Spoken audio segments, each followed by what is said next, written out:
at the online website.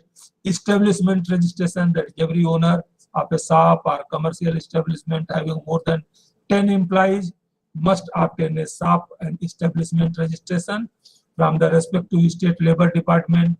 Then fire department NOC, there is a no objection certificate from the fire department is required to run a food business, and no fees needed for this. So these are the now various novel ideas and concepts. These are for the startup. We have already discussed various aspects, even our own and other things also, like imitation meat from vegetarian sources. That is the trend towards this.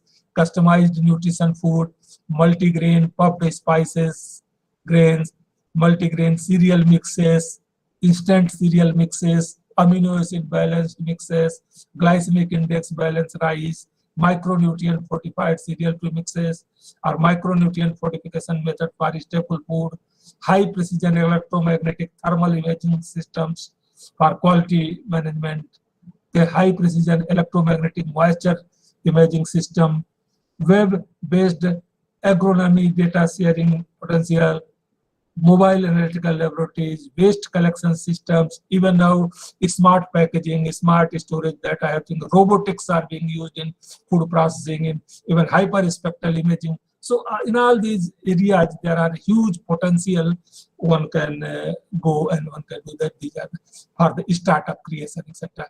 So nowadays, the product trending ways in innovating the food include the gluten-free products, that is the product targeted towards celiac people, etc. That non-wheat product, you can say the gluten-free product, or micronutrient fortified product, low GI foods, lactose intolerant, for the lactose intolerant people, such as the lactose-free, cholesterol-free food, or with the foods in various shapes and texture, products, addition of flavors in traditional products, like shakes, flakes, chicky, etc.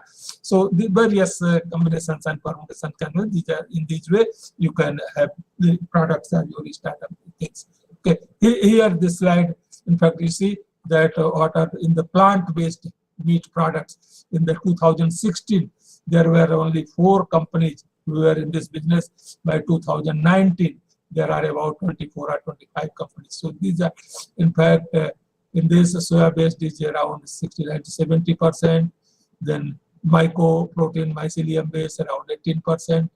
Okay, 9% from the others, and wheat-based around 4.7% in the plant food protein. So there is a great potential in this area. So major startup trends in food processing sector, that is the offering, that is in the private lab, IoT-based data monitoring, smart packaging solution, as I told you, personalized nutrition. Then in the consumption sector, ready-to-eat product, health-conscious confectionery product, nutrition-rich baked items, natural organic fresh products, beverages, low sugar, low carb, high protein foods, multigrain flours. And in the delivery sector, the major startup trend is e-grocery, food delivery, food kits, e-FMGC, semi-prepared. You can see in the even during COVID period, Corona period, lockdown period, many such delivery startups, etc., has come up, and now they are running business. That is, so there are.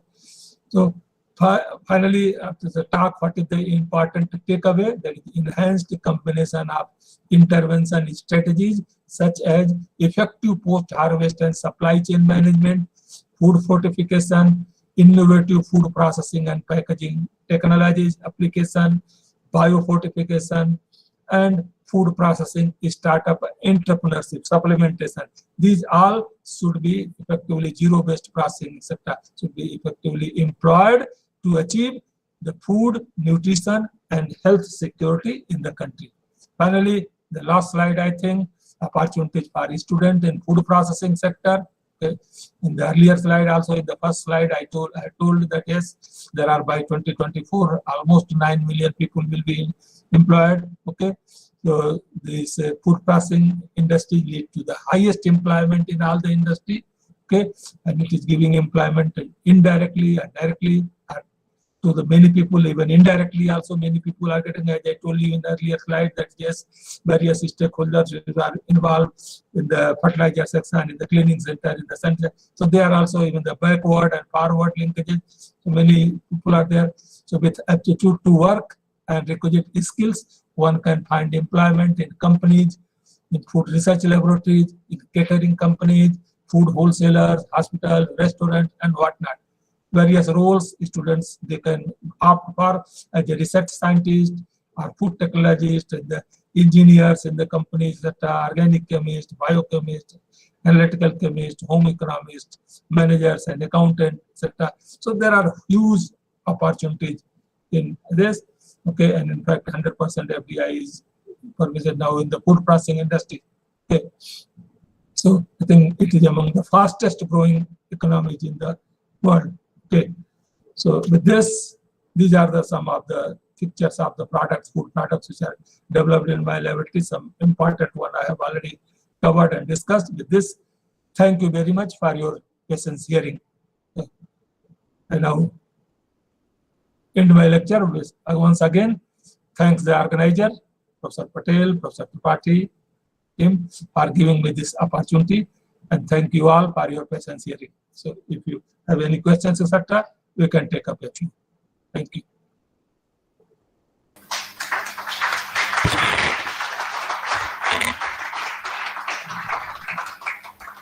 Thank you, sir. Now I request any of the participants, whether the faculty or the students, if they would like to interact with Professor Misra on any of the points, you are welcome.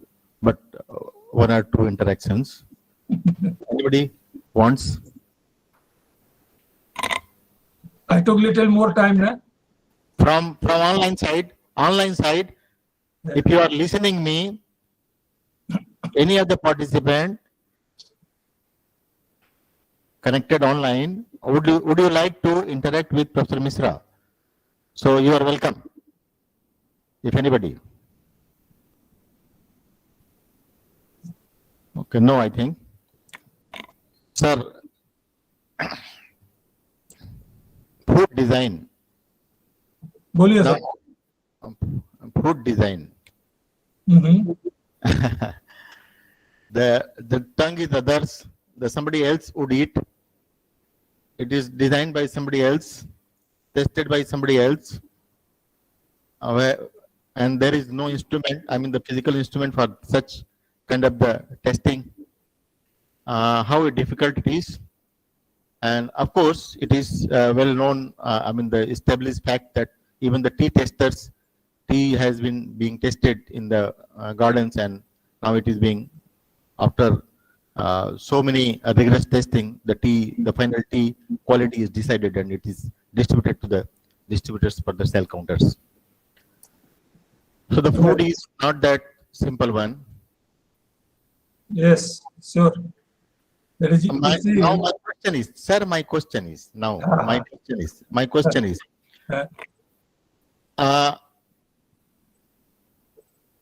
the trading the food traders or any food will excel only when it is well accepted among the consumers of the any group, no problem.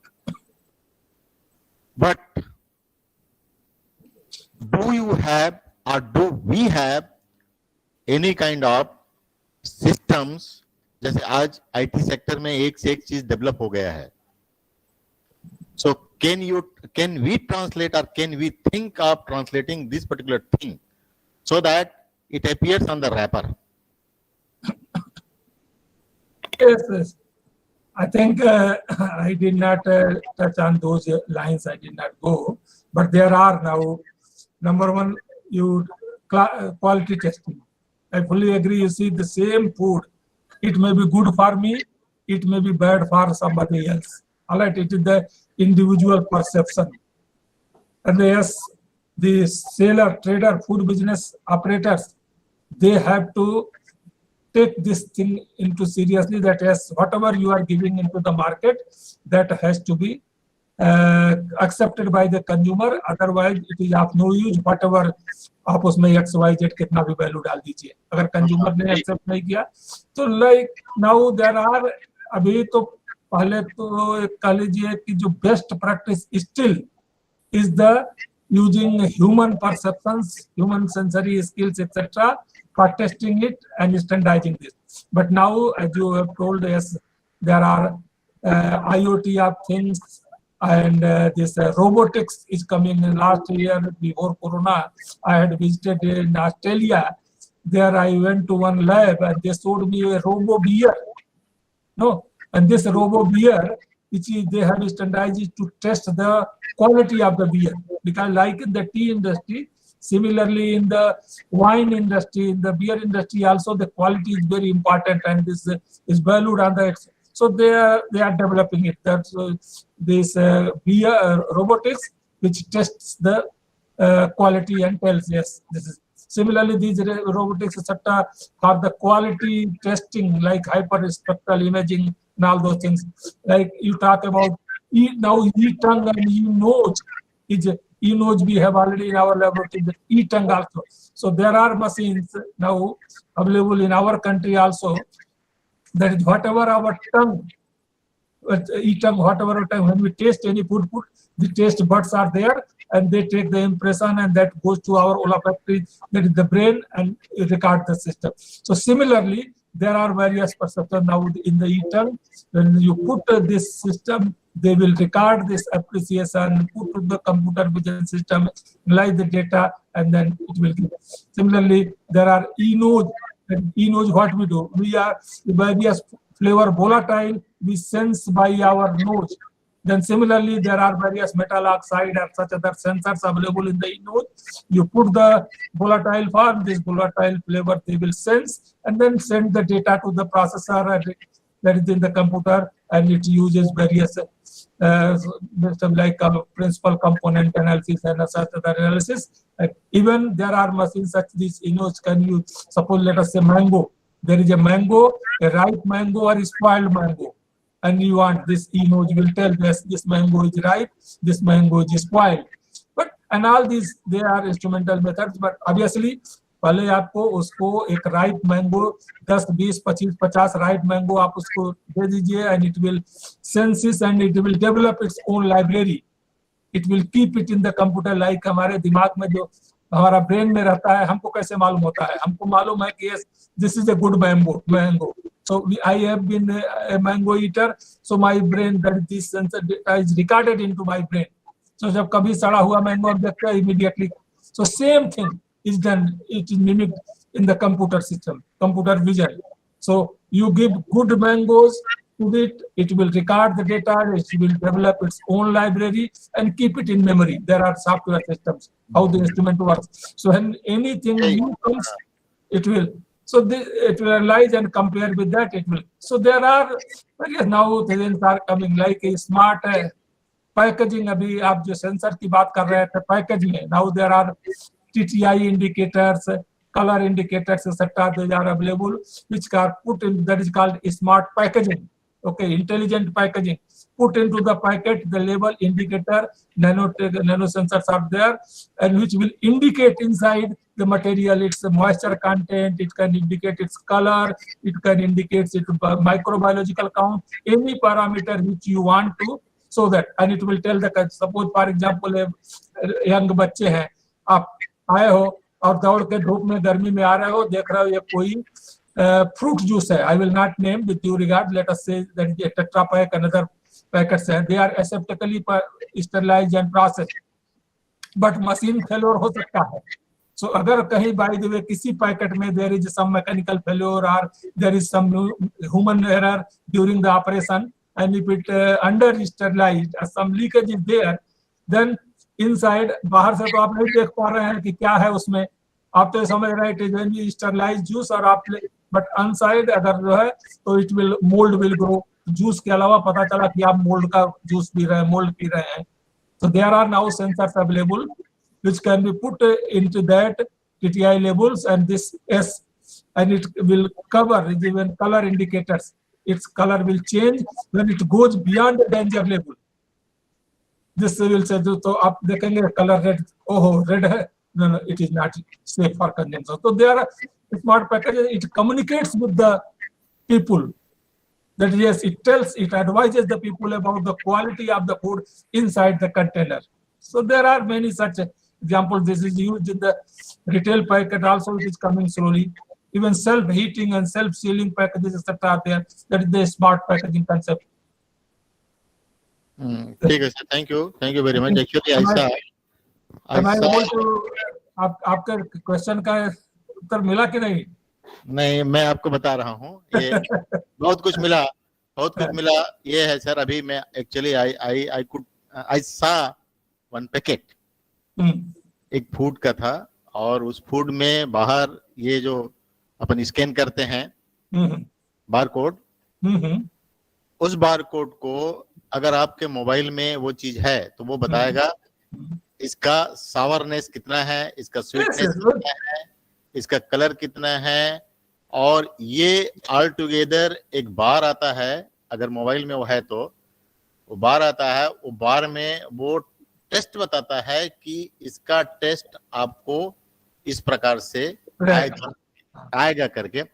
Of course, this technology is not available in India, and actually we have to work. Yes, right, very right. Even जैसे QR code है, अभी देखिए QR code common हो रहा है. अभी दिल्ली में गए, अभी करीब लास्ट वीक में गया था, तो वहाँ पर I stayed in that Lalit hotel, तो वहाँ पर उनका पूरा मेनू उनके टीवी QR कोड में है अपने रूम में. तो आप मोबाइल में QR कोड को करिए तो उसके बाद it will come the menu. The same thing now it is. वो इंडिया में है सर, जो वैल्यू जिसकी है उसका वो है.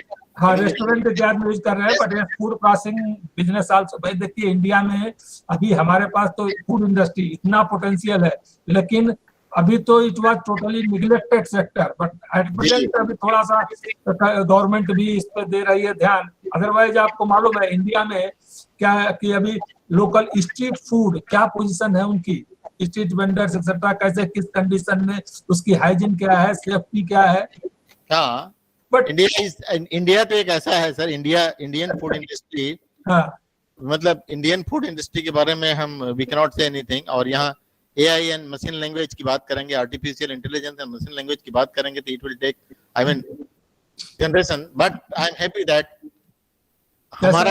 हमारा जनरेशन ने, आवर जनरेशन ने एक चीज को, एक मैसेज ले आया कि food technology, food processing, food technology and the food quality and the food safety, this generation has brought. Now we are looking forward from the coming generation that much more we have to move. आएगा, it will come now. अभी तो food technology का इतना it has only problem is कितना इसका mushrooming हो गया, mushroom growth हो गया है, तो क्वालिटी somehow कहीं ना कहीं, but quality has to be maintained. Even colleges में सब में जिस तरह से लोग आ रहे हैं उनको.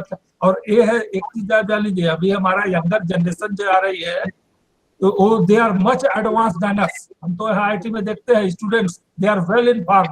तो चाहे वो IIT का स्टूडेंट हो या दूसरे किसी कॉलेज का स्टूडेंट हो, उनका एक लेवल ऑलमोस्ट सेम होता है. थोड़ा सा 9-10 का अंतर होगा, बात दूसरी है, बट डिपेंड करता है बस उनका जो मेन है कि वो यहाँ आने के बाद जो उनको इन्वायरमेंट मिलता है, और दूसरे कॉलेज में, जो प्राइवेट कॉलेज में, उनको उतना इन्वायरमेंट नहीं मिल पाता. अगर उन बच्चों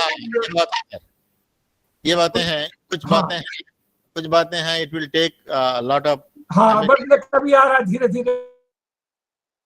कोड वाली बात कर रहे थे, मोबाइल ऐप वाला, नॉलेज का ट्रांसफर होने में समय तो लगेगा सर. हाँ, लेकिन पहले से देखिए, आज के 10 साल पहले क्या था, हम लोग जब बच्चे थे तो क्या पोजीशन थी और आज क्या पोजीशन है. नहीं, वही है सर. पहले फूड सिक्योरिटी की बात करते थे. Earlier the slogan was the food security. Now from food security it is nutritional security. Now the next slogan is the quality ensure, quality security. अभी ईट राइट तो आएगा, emphasising eat right, how to eat good quality food, to right quality food. तो ये है कि पहले तो अपन बात कर रहे थे फूड सिक्योरिटी की, न्यूट्रिशनल सिक्योरिटी की बात कर रहे थे, क्वालिटी सिक्योरिटी की बात करेंगे. तो ये है, this will move ahead. Okay sir, thank you very much. And इतना लंबा आपका समय, something you want to have something? हाँ, या प्लीज आ जाओ, यहीं आ जाओ, आ जाओ, आ जाओ। Good afternoon sir. Good afternoon. Yes. Sir मेरा प्रश्न ये है जैसे आपसे कि आपने बात करी इतना फूड टेक्नोलॉजी हमारे पास प्रोडक्शन है, बाकी बहुत सारी चीजें ऐसी जो हमारे पास सारी सफिशिएंट है, फिर भी सर हम जो हमारा ग्लोबल हंगर इंडेक्स आता है उसमें हमारी पोजीशन 101 क्यों है सर? और बाकी जैसे मैं बात करूँ पूरे वर्ल्ड की तो प्रोडक्शन है सर, सफिशिएंट अमाउंट है, फिर भी हमारे पास सर अगर मैं अपना डाटा रेफर करूँ सर 950 मिलियन लोग जो है वो मतलब रोज एक टाइम से खाना नहीं खा पाते सर, मतलब इतना हंगर इंडेक्स है, ऐसा क्यों? इसमें क्या कमी है सर? ऐसा अब देखो, ये आप पॉलिटिकल क्वेश्चन पूछ रहे हो हमसे, बहुत इसके बहुत से रीजन हैं, हैं? नहीं तो इसी अब एक दो ये टेक्नोलॉजिकल तो बता ही दिया कि हम लोग इतना प्रोड्यूस करते हैं तो उस तरह से प्रोडक्शन में हम बेस्ट हैं, उसी तरह से हम वेस्टेज में भी बेस्ट हैं। No, you are right, sir. You are right. This question is political question. This question is political question. Whereas every day you are reading that we are food surplus. हाँ, starvation hunger से साथ ही साथ इतने लोग this thing. We cannot answer. साथ ही साथ आप देख रहे हैं FCI के गोडाउन में कितना फूड सड़ रहा है। नहीं, we are actually we should not answer. We should not answer this thing. Patel जी जो फैक्ट है उसमें at least as a teacher this is also we such say thing is that it has to be, we are still, अभी पिछले कुछ सालों में अच्छा हुआ है, हम नहीं ट्राई कर रहे, बट इसको और अच्छा करने की जरूरत है, और we need more and more technology managers, management of the process, whole thing, management at the ground level. We have to increase the storage infrastructure, we have to increase road की सड़कें अच्छी बनानी है, cold infrastructure करना है, bring down the level of post harvest loss and increase the processing level. Fruits and vegetable में आप सोच लीजिए अभी हमारे पास 2-3% प्रोसेस करते हैं, अगर 1% 2-3% प्रोसेसिंग में आज हमारी ये हालत है, अगर ये 2% 1% और बढ़ा दीजिए, सोच लीजिए कहाँ जाएगा हमारा देश। बट yes, धीरे-धीरे let us look the things in a positive view. India is a very vast country, बहुत बड़ा देश है, इतना पॉपुलेशन यहाँ पर है, तो धीरे-धीरे इम्प्रूवमेंट आएगा। पर्टिकुलरली आप लोगों का जो ये कंसर्न आ रहा है, आप लोग जब फील्ड में आओगे तो चीजें इम्प्रूव होंगी। ठीक है सर, ठीक है। एक्चुअली जो भूखे मरने वाली बात है, मैं पहले जब मैं स्टूडेंट था तो मैं लिखा करता था। Actually we were importing the food grains from outside, and then later on when I joined, you'll surprised to know, when I joined I came into the field for this thing. So I was member for this wheat import committee. तो ऐसा है कि कभी हम import करते थे, आज हम एक्सपोर्ट कर रहे हैं, आज आपके पास में फूड सरप्लस है, और फूड सरप्लस के साथ में अभी इतना बड़ा पेंडेमिक सिचुएशन आया, इसमें इंडिया ही एक ऐसा कंट्री था जिसने मुफ्त में राशन, सूखा राशन आम पब्लिक को लगातार महीनों डिस्ट्रीब्यूट किया। और कुछ स्टेट तो ऐसे हैं, जैसे छत्तीसगढ़ स्टेट है, आज भी कर रहा है, हाँ आज भी दे रहा है। तो आप इसके जो दूसरा पहलू है उस पहलू को सोचिए।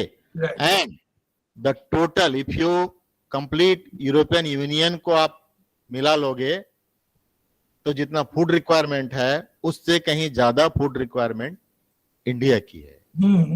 पॉपुलेशन कंप्लीट यूरोपियन यूनियन को मिला लोगे तो उससे ज्यादा फूड रिक्वायरमेंट इंडिया की है। आप अभी इवन यूक्रेन रसिया का वार का देख लीजिए, हाँ, बाकी कंट्रीज में कितना हुआ, लेकिन इंडिया में अभी स्टिल, और it has affected our food export, import, all those things. We are able to manage sir, ये चलता रहेगा। और दूसरा क्या है, वर्ल्ड पॉलिटिक्स और वर्ल्ड का जो वो है प्रोसीडिंग्स हैं वो अलग होते हैं। ठीक है सर, बहरहाल हाँ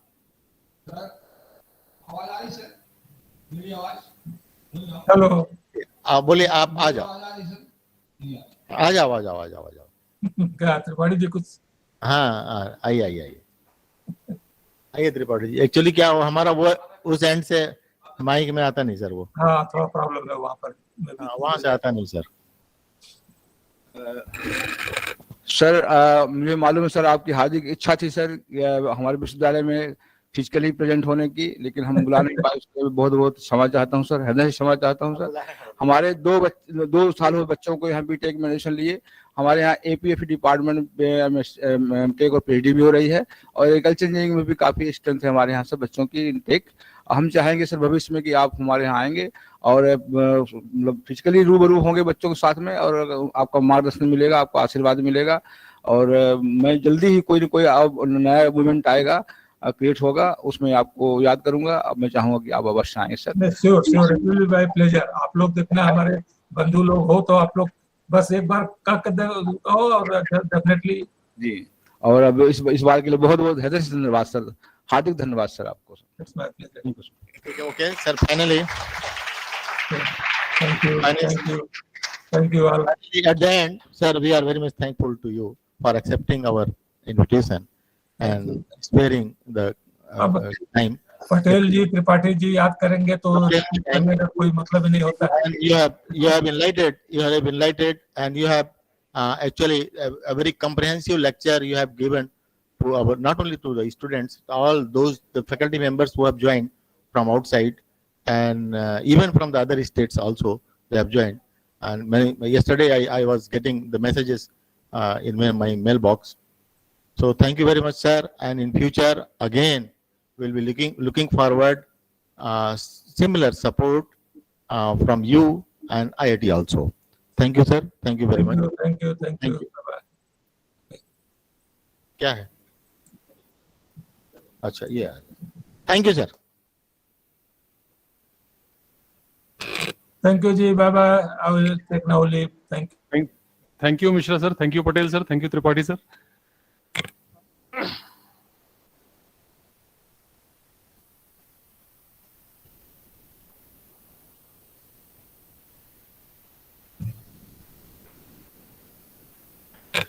Now let us move ahead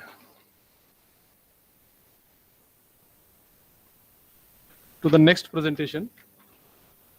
We have with us, we have been joined by Shri R. Suryavanshi ji. He is Suryavanshi sir, are you able to hear us?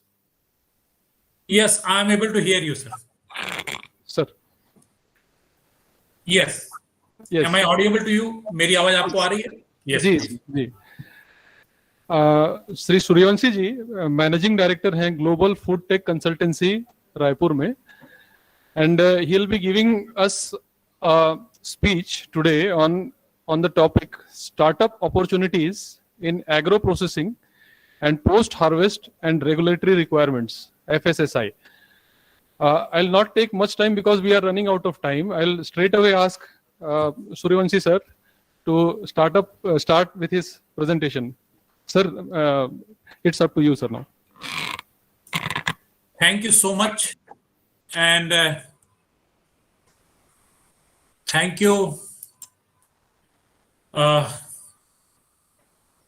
everyone for joining the session. Hope my voice is clear. Let me just put up my PPT. Just give me a minute, please. So let me just put up my PPT. Yes, sir. Sir, around 45 minutes of time, sir. Whatever time you say is fine for me. Sir, thank you. But I'm sure I think we are having a little delayed schedule. So absolutely no problem. I'm fine with that time. Hope my PPT. Yes, sir. It's visible. It's visible. My location, physical location is Indore, sir. I'm right now speaking to you from Indore.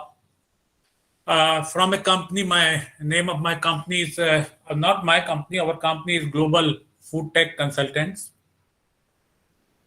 Let me tell you first of all, congratulate the entire team of IGKV for inviting me.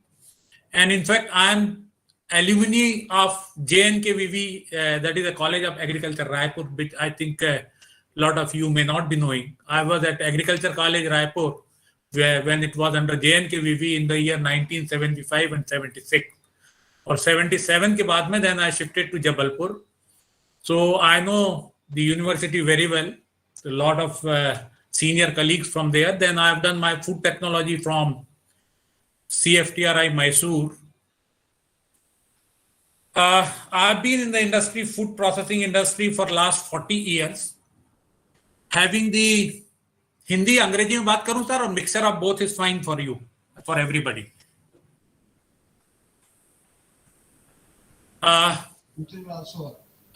Hindi में, अंग्रेजी में? हिंदी में बात करें तो अच्छा रहेगा sir. Hindi में बात करें तो अच्छा रहेगा। सर मैं अभी फ्री होने में एकदम हाँ। सो मैं करीब 26 साल मैंने इंडिया में काम किया है, और about 16 years I been abroad in UAE, और पिछले करीब 7 साल से मैं again back based at Indore.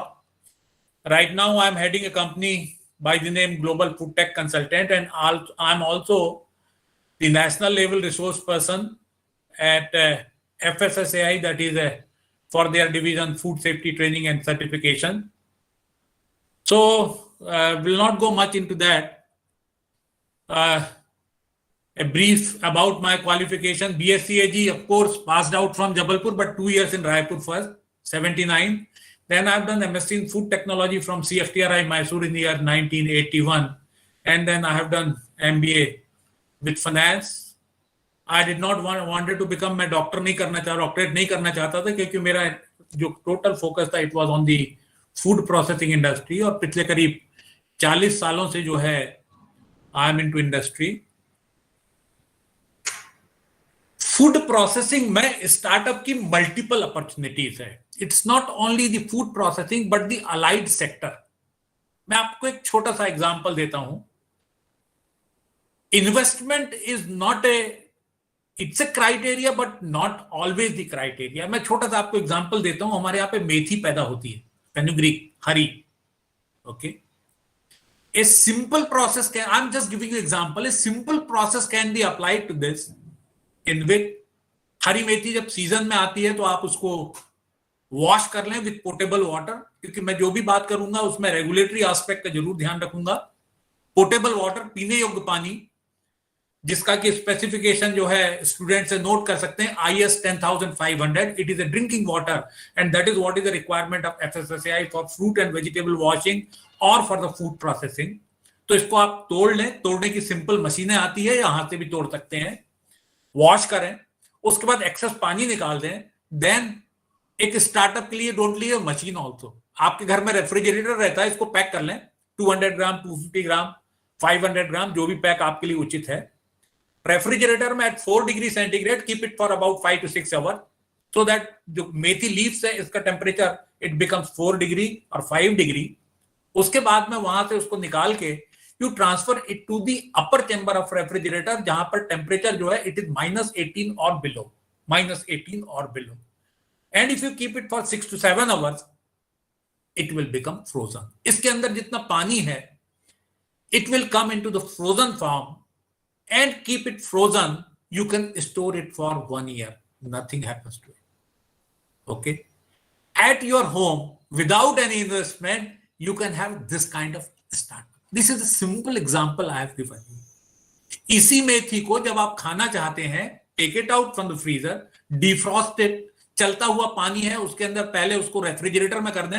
Always there has to be gradient. जो फ्रीजर में है ट्रांसफर कर रहे रेफ्रिजरेटर में. जब फ्रीजर में टेम्परेचर होता -18, रेफ्रिजरेटर में टेम्परेचर होता 5 degree. Transfer it to refrigerator for 3 to 4 hours. उसका रनिंग वाटर में रखें and then you can cook the methi. This is the pack of methi, जिसपे की जो लेबलिंग की हुई है. This picture is from recently I have been to USA. It's being sold in the USA hyper market and super market. The product is origin of India. 200 gram methi, 100 gram methi, it is sold for $3 or $4. Same thing you can do it here. This particular freezing technology of freezing of vegetables, you can apply for multiple vegetables. Like some of the other products which can be manufacture, जो बनाए जा सकते हैं, जो vegetables होती है जिसका commercial उपयोग है घर में खाने में, उन सबको आप फ्रीजिंग कर सकते हैं. You can freeze green peas, जब सीजन में मटर रहता है आप फ्रीज कर सकते हैं. इन्वेस्टमेंट, आपको ऐसा लगता है कि आप you want to start for 25 lakh, you can do that. Blast freezer सबसे पहले जो है वो वॉशिंग के लिए एसएस के टैंक आप लें, या वॉशर आता है 1.5-2 लाख रुपए का, वो लें, है ना. उसके बाद में उसको चिलिंग के लिए चिलिंग टनल आती है छोटी सी, और उसके बाद में ब्लास्ट फ्रीजर ले लें. 25 लाख रुपए में आप अपना एक छोटा सा startup you can start. Vegetables like green fenugreek, methi, palak, green peas, matar, gobhi, cauliflower, drumsticks, जो वेजिटेबल आप इस्तेमाल करते हैं उन सब को, most of the vegetable can be frozen, and this is one of the technology which is very very widely used now all over the world. इसके पहले जो टेक्नोलॉजी ज्यादा यूज होती थी, इट वाज डिहाइड्रेशन. लेकिन डिहाइड्रेशन में क्या होता है कि जो मॉइस्चर कंटेंट है, it is brought down to 6 to 8%. FSI specification is if you are doing the dehydration of any of the vegetables, the moisture content should be less than 8%. Less than 8% में water activity जो है वो बहुत कम होती है. And when the water activity is less, no microbes can grow. Similarly, in freezing technology, जब आप product को, जब आप रॉ मटेरियल को वॉश करते हैं प्रॉपर तरीके से, इसके अंदर जो मिट्टी लगी है वो निकालते हैं, the count of some of the bacteria like the Escherichia coli, it goes down. Okay, उसके बाद में आप इसको चिलिंग करें, फ्रीजिंग करें, and at -18 degrees centigrade or less than -18 degrees centigrade, which is say -20, -22, -24, -25, the bacterial growth cannot take. Product is safe. It's a very well used technology. One can have the startup using this technology. You can do the freezing of even mushrooms as well. A simple example I am giving you, जिससे कि आप अपने startup के बारे में सोच सकते हैं. Second, lot of traditional products आते हैं. ट्रेडिशनल प्रोडक्ट्स, आप रायपुर में आप देखेंगे समोसे कचौड़ी बड़ी मात्रा में खाए जाते हैं. लेकिन क्या होता है कि बहुत सारे ऐसे लोग होते हैं जो कि पहुंच नहीं पाते वहां पर समोसे कचौड़ी की दुकान में, and they want to have samosa kachori of the typical Raipur taste at their home. What you can do it, prepare the samosa बनाइए, है ना. You have to be very very particular about the ingredient. They should be conforming to the food safety standard. जो आप आलू लेंगे, जो आप spices लेंगे, माइक्रोबियल काउंट उसमें ज्यादा नहीं होना चाहिए. उसको तल के, और समोसा जैसे आप बनाते हैं वैसे ही बनाइए. जो तलने की प्रोसेस है, डोंट डू इट 100%. जो कड़क समोसा होता है उतना मत करिए, थोड़ा सा उससे पहले अबाउट 60 to 70% या 80% आप उसको फ्राई करिए. Again follow the same process, keep in the refrigerator और इन ए चिलर, जहां पर तापमान 5 और 6 डिग्री है. Then transfer it to the blast freezer या freezing tunnel. It will become in the frozen form. Pack 10 samosa in one pack में, freeze it, put it in the box, put all the labeling requirements as per the FSSAI requirement, have the license. बताऊंगा मैं आपकी process के बारे में, licence की. It's not very difficult, but you can have it. You can do it at your home also, but you have to follow the food safety now. So, as far as the startup is concerned, the opportunities are huge. इसीलिए मैंने आपको एक छोटा सा example दिया था. This product of green methi और other vegetables, lot of products are being manufactured in India, और यहां से जो है वो एक्सपोर्ट किए जाते हैं to the various countries like USA, Europe, Middle East and so on, multiple countries. This is what is a startup. This is how you can proceed. So the startup opportunities are there in the many sectors in food processing, जो कि मैं अभी आपसे बात करूंगा. और एक मैंने आपको सिंपल एग्जांपल आपको समझाने के लिए कि कैसे आप एक छोटे से इन्वेस्टमेंट में अपना काम कर सकते हैं. बड़ा आपको काम करना है, you can invest 1 crore, 2 crore, 5 crore, 10 crore, 40 crore. The sky is the limit. The other product बहुत सारे ट्रेडिशनल प्रोडक्ट हैं जो नहीं मिलते हर जगह, जैसे स्टफ्ड पराठा, मिक्स पराठा, मेथी पराठा, नान, तंदूरी, रोटी, इन सब प्रोडक्ट को भी आप प्रिपेयर करके फ्रीजिंग कर सकते हैं. You can extend the shelf life up to 9 months to 1 year, and all these products can be consumed anytime, anywhere in the world. But the cold chain method of transportation is to be followed. Transportation, storage is to be followed. It has become very popular. मैं अभी गया था recently in some of abroad. Huge quantity of the Indian product they are sold frozen product. जो आपके यहाँ का traditional product है, जो टिपिकल प्रोडक्ट है, हरा आम का सीजन आ रहा, अभी ग्रीन मैंगो, आम की चटनी बहुत अच्छी लगती है. हर जगह हरा आम नहीं मिलता. ऑफ सीजन में आपको आम की चटनी खाना, तो क्या करेंगे? हरे मैंगो को आप फ्रीजिंग कर सकते हैं, और जब भी आपको चाहिए ठंड के समय आम की चटनी बनाना है, उसको डीफ्रॉस्टिंग करके आम की चटनी बनाइए. The taste will be same. One of the greatest advantage of the freezing technology is the nutritive, most of the nutritive values of the raw material is retained. Most of the nutritive value I am saying. Okay. And when you use it, it is as good as the fresh product. आप बनने के बाद में पता नहीं लग कर सकते कि ये फ्रोजन प्रोडक्ट से बना है या फिर ये फ्रेश से बना है. अभी आप जितने बड़े होटल्स में जाते हैं, 5 स्टार होटल्स में, 3 स्टार होटल्स में, बड़े रेस्टोरेंट्स में, आपको मालूम है, आप कह रहे हैं मान लीजिए आपको पालक पनीर खाना है या मटर पालक पनीर खाना है, तो पालक हो सकता है उसने पालक फ्रोजन पालक लिया है, या पालक का जो है वो पाउडर लिया है, फ्रोजन मटर लिया है, फ्रोजन जो है वो पनीर लिया है. सब्जी बनने के बाद में you can not find out whether it is from the fresh or it is from the frozen. So the opportunities, startup opportunities are ample in food processing industry. ये देखिए लेबलिंग की रिक्वायरमेंट, ये मैं अभी बाद में बात करूंगा क्या क्या चीजें इसमें लिखनी पड़ती है ना. So I think I am going, just let me go ahead. Some of the things like which has become mandatory. ये देखिए कुछ प्रोडक्ट की लिस्ट है जिसमें क्या क्या चीजों के फ्रोजन प्रोडक्ट ये कंपनी बनाती है. Multiple product, sweet corn, sambar mix, green peas, mix vegetable, mango slices, हरे मैंगो की बात करी थी, palak, etcetera etcetera, variety of product. लेकिन जो रिक्वायरमेंट है for writing is a label, जो प्राइमरी लेबल है जिसमें प्रोडक्ट पैक करता है, उसको आपको समझना, लाइसेंसिंग लेना और उसको इंप्लीमेंट करना. It is one of the mandatory requirement, मैं जिसके बारे में आपसे चर्चा करूंगा.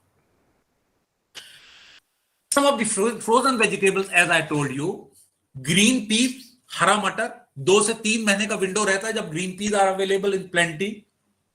तो इन सीजन बहुत सारी यूनिट्स लगी हैं और अभी लग भी रही है. से for example there is a frozen industry. I am sure there must be some speaker from the industry, frozen industry. I could see the list. Green peas, भिंडी, जिसको हम लेडी फिंगर बोलते हैं, कॉलीफ्लावर, वैरायटी ऑफ बीन्स, अलग अलग type की beans होती हैं, जैसी सेम फली है, दूसरी है स्वीट कॉर्न. स्वीट कॉर्न आप सब जानते हैं, कॉर्न स्वीट जो रहता है उसके दानों को यूज किया जाता है, freezing can be done. Baby corn, छोटा सा कॉर्न रहता है, बेबी कॉर्न. कैरेट्स, गाजर, leafy vegetable like methi, palak, green coriander, green chilies, all these vegetables can be frozen and can be used anytime during the year. You are handling two different kind of, or you are giving solution to two different kind of problems or two different kind of जो समस्या है उसको. सबसे पहली समस्या रहती है कि जब सीजन होता है मटर के भाव बहुत कम हो जाते हैं, मेथी के भाव बहुत कम हो जाते हैं, सब्जियों के भाव बहुत कम हो जाते हैं, प्रोसेसिंग नहीं हो पाती, रेट इतने ड्रॉप होते हैं, कभी कभी किसान को उसको फेंकना भी पड़ता है. तो during the season you are saving the post harvest losses of the green vegetable. That is number 1. You are providing employment to the particular region. You have put up the industry, तो आप value addition कर रहे हैं, you are adding toward the GDP of the country, and finally you are making the safe, processed product which has retained most of the nutritive value to the consumer round the year. So it's a win-win situation for all. It is a win-win situation for the farmer. It is a win-win situation for the entrepreneur. It is a win-win situation for the government. You are adding to the GDP. It is a win-win situation for the export. You are providing the foreign exchange to your country, and also you are providing the healthy food to the consumer where these products are not available. So these are all the benefits of the food processing, and one of the example I have given is the freezing technology. There are projects with less than 10 lakhs investment, you can do it. जैसे मैंने आपको example दिए थे, you can do the frozen vegetable in a small scale. क्या खरीदना है आपको? Washing की फैसिलिटी, एक आरओ पोर्टेबल वाटर के लिए, और उसको ब्लांचिंग के लिए, गर्म करने के लिए जो है वो आपको थोड़ा सा अरेंजमेंट करना पड़ता है. कुछ वेजिटेबल्स को ब्लांचिंग लगती है, जैसे ग्रीन पीस को, है ना, कॉलीफ्लावर को, और आपको एक ब्लास्ट फ्रीजर जो करीब 5 से 6 लाख रुपए का आता है, आप उसको लेके भी ये अपना छोटा सेटअप जो है वो चालू कर, है ना. बड़े इन्वेस्टमेंट में, और इसमें जो दूसरे प्रोडक्ट आप और कुछ बना सकते हैं, जिसके बारे में मैंने बात की थी, frozen stuffed paratha, like methi paratha, gobhi paratha, matar paratha, mix paratha, बोरम puri, etcetera etcetera. You can promote some of the traditional product जो आपके यहाँ पे स्ट्रीट फूड में बिकते हैं, जैसे आलू कटलेट्स. आलू कटलेट बना के आप फ्रीजिंग करके पैक कर सकते हैं. तो जिसको इस्तेमाल करना है, इधर उसको माइक्रोवेव करेगा या फिर उसको डीप फ्राई भी कर सकता है. फ्रोजन समोसा मैंने आपको बताया था, frozen kachori, frozen vegetable roll, है ना. So these are the different options which are available. Even you can put up the same in it with the investment between 10 lakhs to 1 crore. You have to select, you will be selecting the bigger size equipment. The production capacity will be more. But as far as the processing technology is concerned, it is the same processing technology.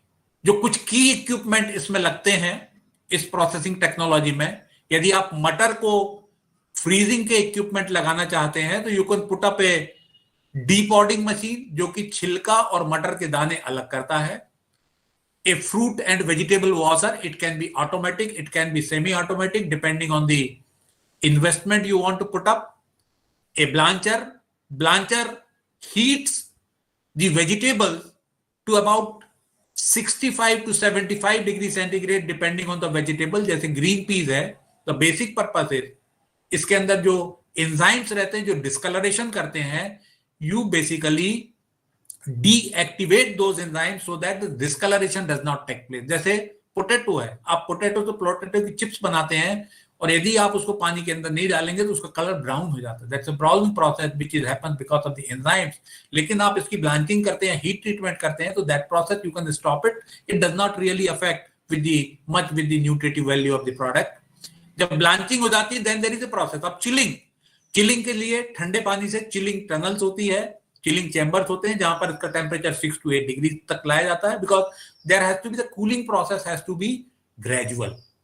You cannot really directly go to the freezer, you will not get the desired texture in the product. Then you can have the blast freezer, you can have a spiral freezer, you can have the freezing cabinet, you can have the IQF, individual quick freezing for the green peas. यदि आप बड़े scale में plant लगाते हैं, IQF like 1 ton per hour का plant लगाते हैं, या 500 kg per hour का प्लांट लगाते हैं, या 2 tons per hour का प्लांट लगाते हैं. So the IQF, individual quick freezing, and then you have to have the frozen storage. Frozen storage at a temperature less than minus 18 degrees centigrade, and then the temperature controlled vehicle, that is a frozen vehicles where the temperature जो आप product delivery करते हैं, it should be minus 18 degree. It should be less than minus 18 degree. In case of export, यदि आप ये product बनाते हैं, आपने लेबलिंग इसकी प्रॉपर की है as per the export requirement, आपकी फैक्ट्री से आप जो frozen containers are available for the export जहां पर temperature is maintain, there is a temperature log जो हर समय चलते रहता है, तो उसमें आप इस प्रोडक्ट को अलग अलग कंट्रीज में एक्सपोर्ट कर सकते हैं। आपकी लोकेशन से, रायपुर से, छत्तीसगढ़ से या और कहीं से भी आपको उसको ट्रांसपोर्ट करना to the other locations like Delhi और चेन्नई और any other location, frozen vehicles में this product can be transported to your distributor, and from distributor it can be sold to the retailer. retailer को भी जो है वो फ्रोजन बेचना पड़ेगा, और जो ग्राहक है वो इसको ले जाकर और फिर अगेन फ्रीजर में रखता है, then they use it. some of the product जो अभी फ्रोजन आपके मार्केट में उपलब्ध होंगे, मेरे ख्याल से फ्रोजन मटर must be available. some of the brands they are manufacturing it. frozen vegetables are also available in Indian market, यहाँ पर भी बड़ी मात्रा में उपलब्ध। तो ये एक ऐसी लाइन है जिसमें scope is very good, the future potential of the usage of the technology is very good, multiple products are being added. पहले हम जब फ्रीजिंग की बात करते थे तो it was only the vegetables which we are thinking about. now the freezing of the fruits can be done.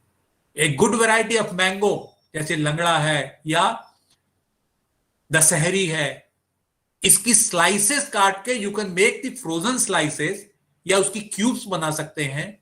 Pineapple cubes can be made, frozen कर दी जा सकती है।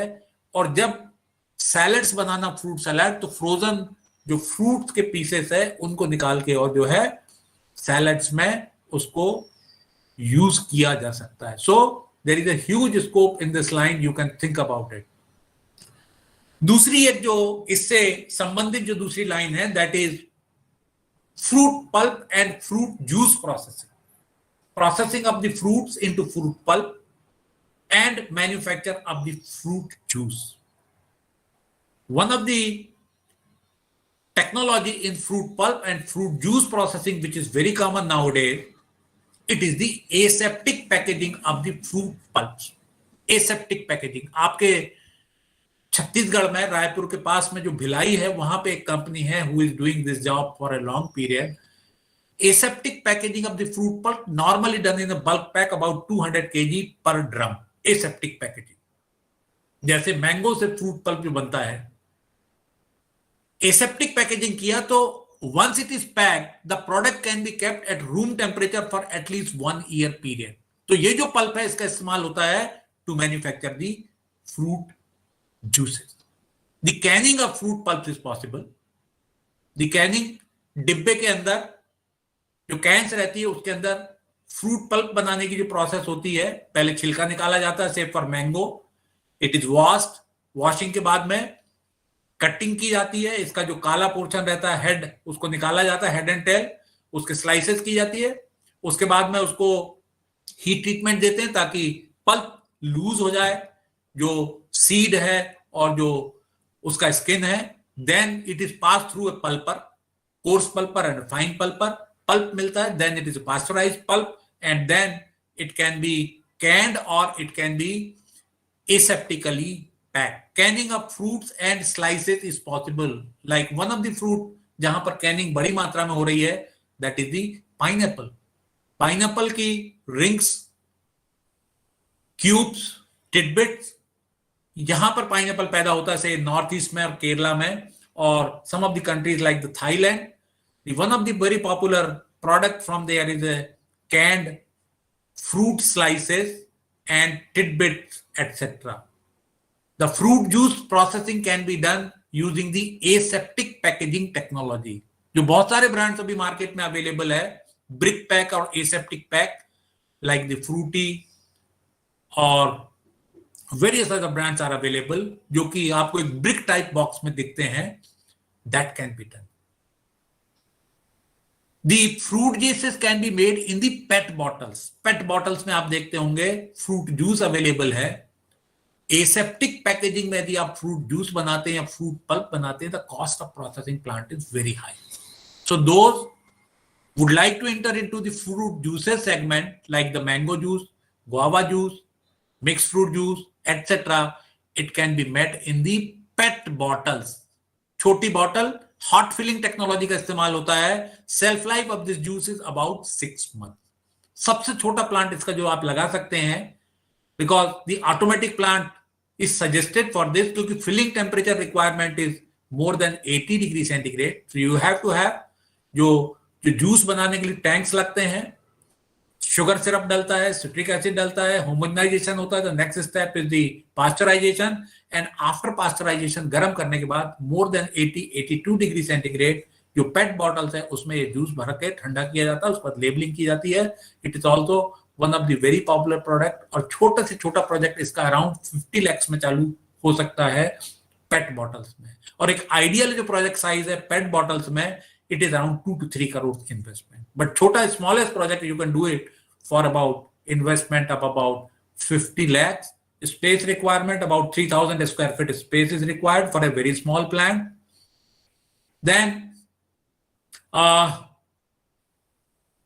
the fruit juice segment it has further progressed. छोटे cans flip top cans में जो है वो आजकल फ्रूट जूस बनता है. कई ब्रांड्स हैं along with the fruit pieces in it. जैसे मैंगो जूस बनता है उसके अंदर मैंगो के पीसेस रहेंगे, तो जब आप मैंगो जूस पिएंगे तो साथ में मैंगो की फील आएगी. लीची is one of the very popular fruit which is grown in the area like the Bihar, Jharkhand and many more places. One can think about making the fruit juice. There are two kind of juices. Next मैं आपको बोल रहा हूँ manufacture of the soft drink that is called carbonated beverages. In carbonated beverages, no fruit pulp is used. It is only the concentrate. So probably the whole world is going toward the natural fruit juices. The consumption of the fruit juices is going up. तो आप एक fruit juice के बारे में सोच सकते हैं, उसमें बहुत सारे कॉम्बिनेशन कर सकते हैं. Now here comes a startup how you can do it. Mango fruit juice with aloe vera. You incorporate aloe vera pulp in a scientific way and make the product which is enriched with the aloe vera, the mango with aloe vera. Guava juice with aloe vera. Guava juice with, say, stevia. Some other things which really can help your product to increase the nutritive value. Some medicinal properties, I will not say medicinal, nutritional value, it can increase. So these kind of products they are getting momentum in the current market scenario, which probably the students or the startup or the business houses, they can think about it. Those who are into this line, they can think about the innovative product and can come up with lot of new product, lot of new ideas. आप सब अभी जानते हैं पिछले 5 साल में we never knew, I'll show you one of the product picture. We never knew a brand, say about 10 years back, by the name Paper Boat. नहीं पता था हमको. Yeah, I think you can see this. You can see this one. A innovative packaging with some innovative product into a concept into the product. Like say specific, हम सब Alfonso आम जो है वो जानते हैं, खाते हैं. With that particular mango pulp, having the more of the fruit pulp into this, जैसे जो normal fruit juices है up to 14%, more than 14% if the fruit pulp is there, you can call that as a fruit juice. If the full fruit pulp concentration is less than that, then it cannot be called as a fruit juice. You have to say as the fruit drink. So you can increase the fruit pulp and probably you can name this product as a fruit nectar, which are available in the market with about 25% pulp, 30% pulp. It gives a very good taste. The price a little higher nowadays, the consumer is ready to pay a little higher price if the product quality is good. So probably with a small investment, think about some innovative product in the fruit pulp and fruit juices. What are the permutations and combinations you can make with the various other ingredients like aloe vera and many more? Really make your startup to succeed, grow, and have a good business. The product like jam, jellies, marmalades, it's basically made from the fruit pulps, various kind of fruit pulps like the orange, apple, mango, various other fruit pulp. What is आपके यहाँ पे जामुन होता है कहीं पे, you can probably add jamun into that. Guava होता है, you can add guava into that. You can make the guava jam, guava jelly, marmalades. उसके अंदर जो है fruit pieces जो रहते हैं, जो citrus fruit है उसके डाले जाते हैं, थोड़ा सा उसमें हल्का सा कड़वा टिंट जब लोग खाते हैं, कई लोग पसंद करते हैं. Along with that you should get a fruit pieces, you know. Lot of opportunities are there. So you can think on these lines, and this is one of the very fast growing lines. The growth in this sector is very high. Even you can think about some of the miniature business, something, you know, little different from what is going on in the market. सीताफल, पहचानता नहीं था इसको कोई पहले. सीताफल, custard apple. Now, we have even helped a lot of units to put up the सीताफल plant. छोटे से इन्वेस्ट पल्प बनाना, कस्टर्ड एप्पल पल्प, और इसका ज्यादातर इस्तेमाल होता है आइसक्रीम में, और बहुत सारी जो शादी विवाह में बहुत सारे मिठाई बनती है, बहुत सारी जो है खीर बनती है, इन बहुत सारी जगह इस्तेमाल होता है. कस्टर्ड पल्प बनाने के लिए मैनुअल प्रोसेस से पहले आप वॉश कर सकते हैं, उसका पल्प निकाल सकते हैं अलॉन्ग विद द सीड, इसका सीताफल. उसके बाद में यू पास थ्रू अ पल्पर.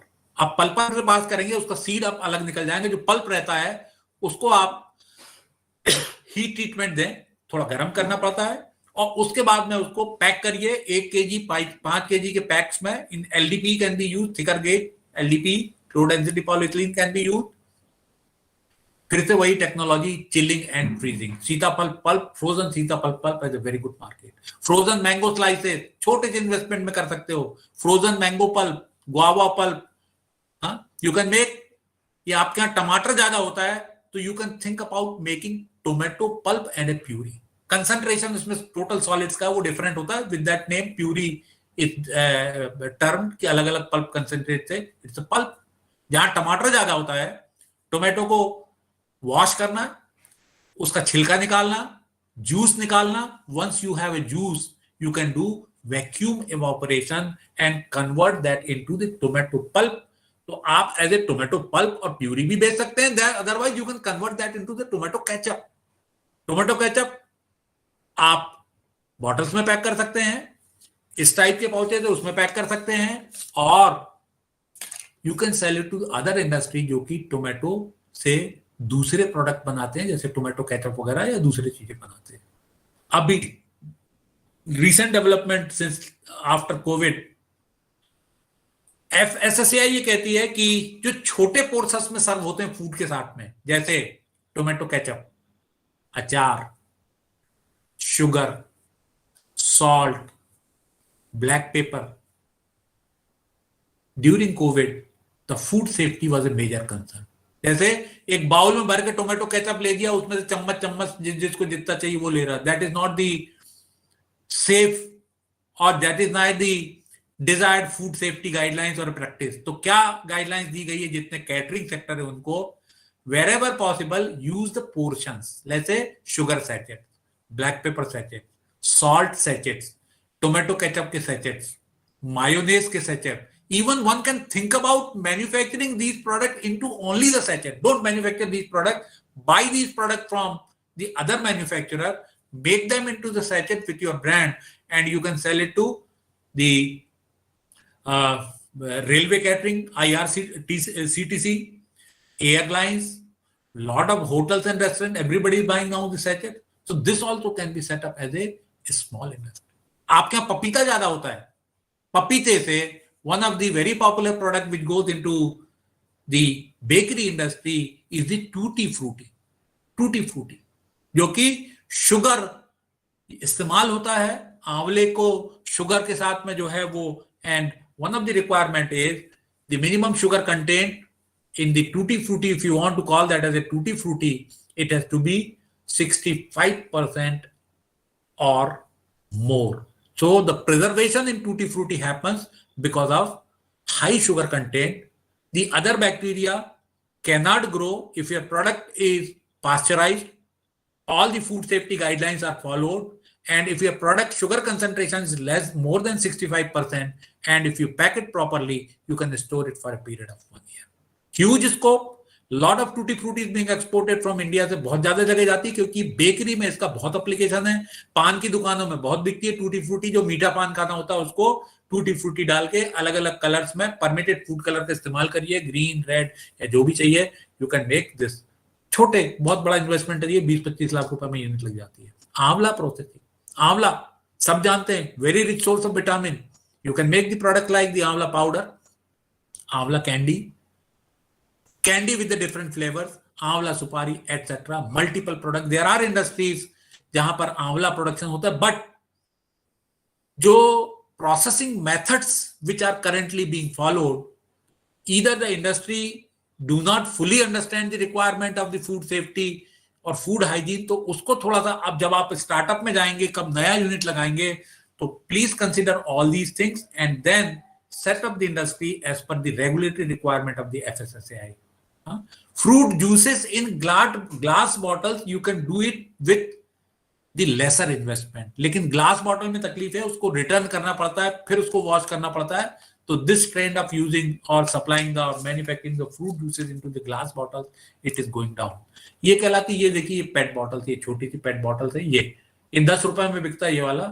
इस टाइप से पेट बॉटल्स में आप फ्रूट जूसेस बनाइए and you can easily sell it for 10 rupees. लेकिन आपके जूस का जो टेस्ट है, probably it will be better than what is available in the market. So like this, there are multiple opportunities available in the fruit and vegetable processing. I have briefed you about the technologies like the freezing. I have briefed you technologies like the canning. I have briefed you about the technology like aseptic packaging and so on. The another sector where अभी पहले हमारे यहाँ पे और भी distinguished speakers हैं, they have said a lot about these. Wheat processing, चक्की fresh आटा can be done with a smaller investment. A smaller investment means there are two technologies which are used. One is simple चक्की fresh आटा जो कि पूरे गेहूं से as it is बनता है. Second is flour milling. In flour milling, the product like आटा, मैदा, रवा, सूजी, ये सब प्रोडक्ट बनते हैं. इसमें इन्वेस्टमेंट ज्यादा लगता है. छोटा इन्वेस्टमेंट में आपको करना है, you can set up a plant for chakki fresh atta, और उसी प्लांट में आप you can have option to manufacture multigrain atta. Formulations, any of the institute can help you, or anybody need further support, they can always get in touch with us. We can help you out with that. Multigrain aata, gluten free aata, diabetic aata, high fiber aata, methi aata, etc. Many more versions with the investment in plant, setting up a plant for manufacture of the chakki fresh atta with options to make all these products. Maida can be made. Investment is more, about minimum about 6 to 8 crores investment when you want to go for a roller flour milling. Chakki fresh atta 50 से 60 lakh 40-50 lakh investment में भी आप चालू कर सकते हैं. Specialty flours like bakery, but this is possible with a large investment. Bread flours, biscuit flours, cake flours, cake premixes, etc. लेकिन इसमें इन सब प्रोडक्ट को बनाने में आपको ज्यादा इन्वेस्टमेंट की आवश्यकता पड़ती है. तो जो कंपनी या जो ग्रुप ऑफ कंपनी जो है, they want to go in for the flour milling, they can consider all these products to be manufacture. Simply आपने फ्लोर मिल लगा के आटा, मैदा, रवा, सूजी बनाने में, वो this is one of the little older things, but you need to consider for products manufactured like bakery flours, bread flour, biscuit flour, etc. in the roller flour mill जब आप इसके लिए काम करते हैं. जो छोटे इन्वेस्टमेंट में आपको बोल रहा था 10 लाख से करीब 1 करोड़ तक के इन्वेस्टमेंट में चक्की फ्रेश आटा बना के 2 kg, 5 kg, 10 kg में you can sell it. Branding and repackaging, not necessarily कि आपको मैदा बनाना है. You can buy it from the other flour mill. You can take the repackaging license of the FSSAI along with the manufacturer. आप मैदा, रवा, सूजी, दलिया इत्यादि दूसरे जो बड़े मैन्युफैक्चर उनसे लेके you can pack in your brand, so you can have a complete basket. Multigrain आटा, डायबिटिक आटा, etc. can be made in the same plant. Some entrepreneurs can think about manufacture of the bread with the multiple options. अभी जो बाजार में कम से कम 10-20 तरह की अलग अलग ब्रेड्स आ रही हैं, milk bread, brown bread, whole wheat bread, multigrain bread, gluten-free bread, etc. But the technology for manufacture of the bread, it is almost the same. Manufacture of the cookies, manufacture, यदि जो लोग bakery के बारे में सोचते हैं तो you can think about manufacture of the samosa, kachori, vegetable presses, cream roll, ये बेकरी लाइन के प्रोडक्ट्स है. Cake manufacturing and marketing from your home also, some of the people they are doing it, and setting up of the small bakery outlet with own manufacturing of the bakery product. This particular line or this particular setup can have a huge scope. Like आपके खुद के 2-3 बड़े bakery outlet sales के लिए रखें और अपना backup में प्लांट रखें, छोटी बेकरी, जहां पर आपके यहाँ जो प्रोडक्ट लगते हैं, all those products are manufactured there and supplied from your bakery, so you get the double margin. I think time. Then I'll just quickly go through edible oil, cold pressed oil अभी जो या कोल्हू या जिसको बोलते हैं छोटे investment में आप groundnut oil can be manufactured in small investment. cold pressed oil जो सरसों का तेल बनाया जा सकता है, लेकिन सोया ऑयल है, सनफ्लावर ऑयल है, इनके लिए बड़े प्लांट की आवश्यकता होती है. यदि आप में से कोई उसके बारे में सोचता है तो we can further guide you on manufacturing. But 5 से 10 लाख में आप छोटा प्लांट मस्टर्ड ऑयल का, ग्राउंडनट ऑयल का जिसको हम कहते हैं कोल्ड प्रेस्ड ऑयल, वो आप बना के ब्रांडिंग करके you can market it. We have help many of the entrepreneurs to set up the plant, help them in branding, and they are successfully doing the business in edible oil sector as well as. कुछ small project के बारे में जिसमें आप manufacture में जाके सिर्फ repackaging में भी जा सकते हैं.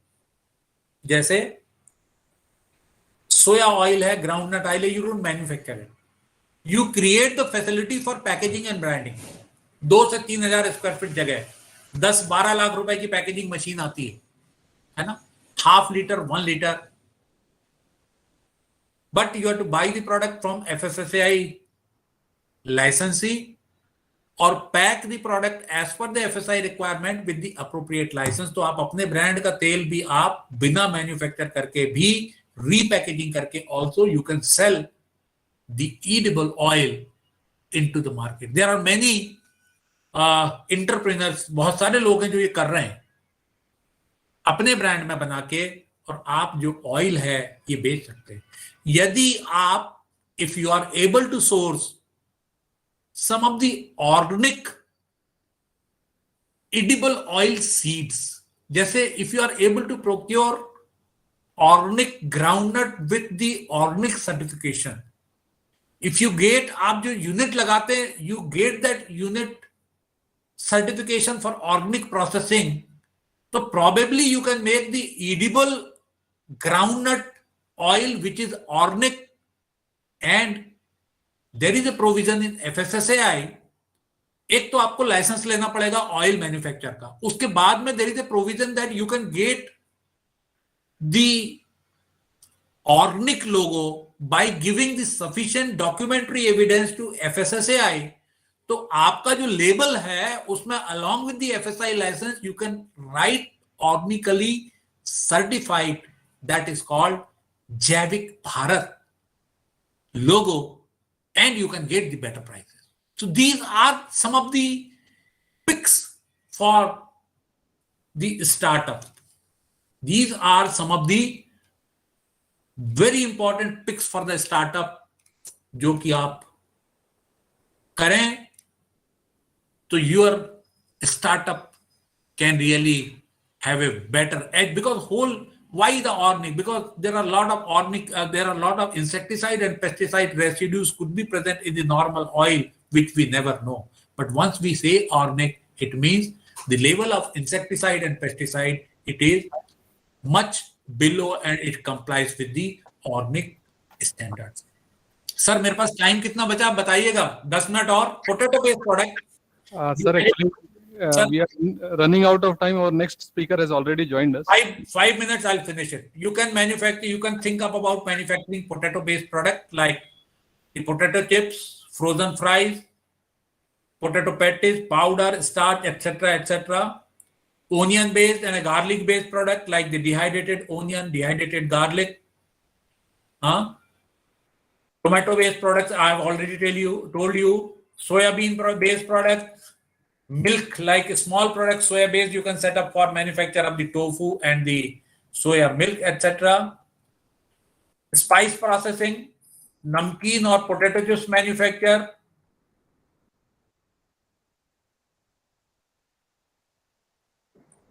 for all the food processing industry. Food safety is important part. Understanding the food safety requirement and complying them, having the proper license and making products as per the standard is very important. हम लोगों ने मैं involved हूँ FSI से, and we have trained almost about 10,000 participants for this food safety, and also currently we are helping about 350 startup to set up their projects, and currently there are more than 50 ongoing projects which we are involved. हम लोग दो चीजों में काम करते हैं. We are consultant to the food processing industry. Secondly, we are guiding the industry to comply with all the regulatory requirement of Government of India. So multiple things are there. So whenever you feel that we can help you, you can export your products.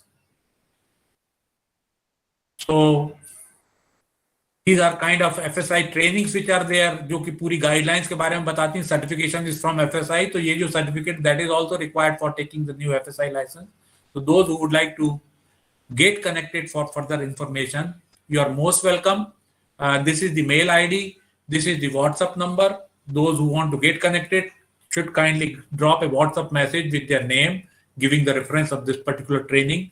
So our team can really help you to select a suitable industry, successfully put up an industry and do your business successfully. That is what I would like to say from my end. So thank you very much, everyone, for giving me so much time to speak to you. So if you have any questions, you're most welcome. Thank you so much.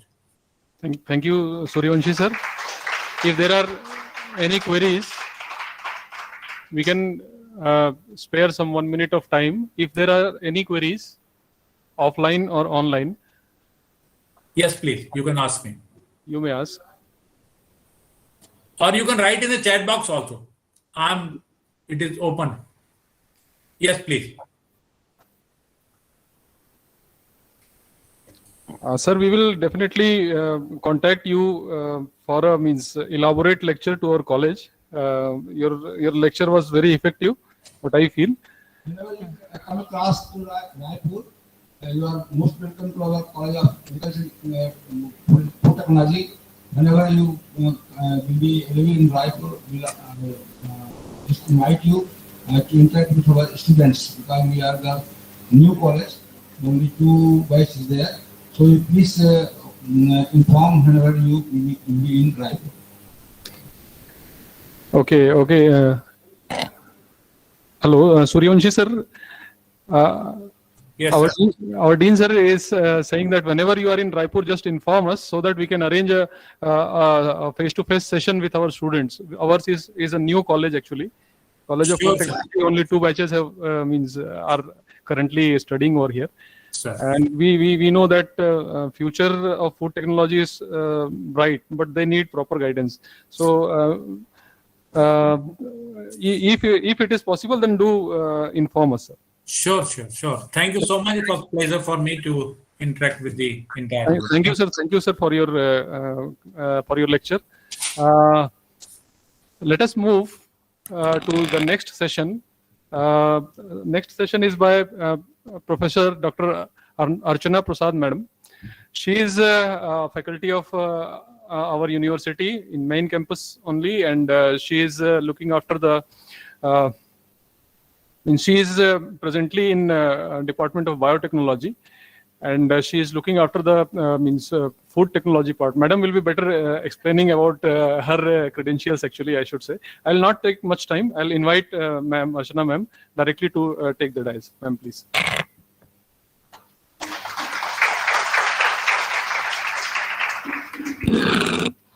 Thank you very much, sir. Respected Dean, sir, all the faculties of Food Technology College, dear students, it's my pleasure to be here in this very reputed program, very prestigious program. And thanks for having me here. Thanks for listening me rather. In this small brief talk, I would be talking about what actually food processing industry is in India, what its scenario, and what actually IGKV is standing, or where IGKV is standing in terms of food processing industry, how we can support the food processing industry of state as well as the country. That is what the little aspects I would like to be touching upon while I'm talking about all these aspects of food processing industry. So I'll be talking more about what the scenario of food processing industry is in India, in the state, and as well as what actually food safety is all about. And when we talk about food safety, what actually we do in food safety, what actually testing is being carried out to ensure the food safety, right?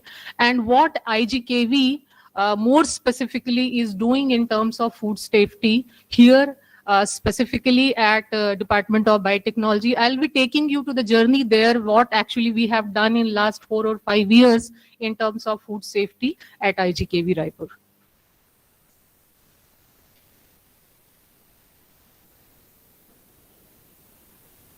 One more. Yeah. Okay, so just a brief introduction about our country, how we are great, and what in terms of food safety we are standing, and what actually food processing industry in India is actually doing. So let me tell you with very happiness that we are doing great. We are a great country, not in terms of historically, but also in terms of the current data. So you would be happy to know that we are the largest producer of many agriculture commodities currently. Not only agriculture commodities, but also many processed foods, we are leading. So we are the biggest in terms of producers of agriculture products, agriculture foods. Apart from that, not only we are producer, but people and the people around the world are looking to us that we are the biggest market, right? Currently, if you see the data, currently we are 1.38 billion market. Okay, and it is expected to reach within a 5 years or 3 years of time, it is expected to reach in the trillions. So we are the biggest market. This is our potential that not only we can sell our product in our country, but also the outside people are looking to us to sell their product in our market. So that is our strength. Sometimes the population makes a biggest strength. Nowadays, population is a biggest strength in terms of consuming, in terms of selling. So we are the biggest market in the world, right? Another important factor which encourages the food processing industry in India is the investment point. So if you see the foreign direct investment, 100% is allowed.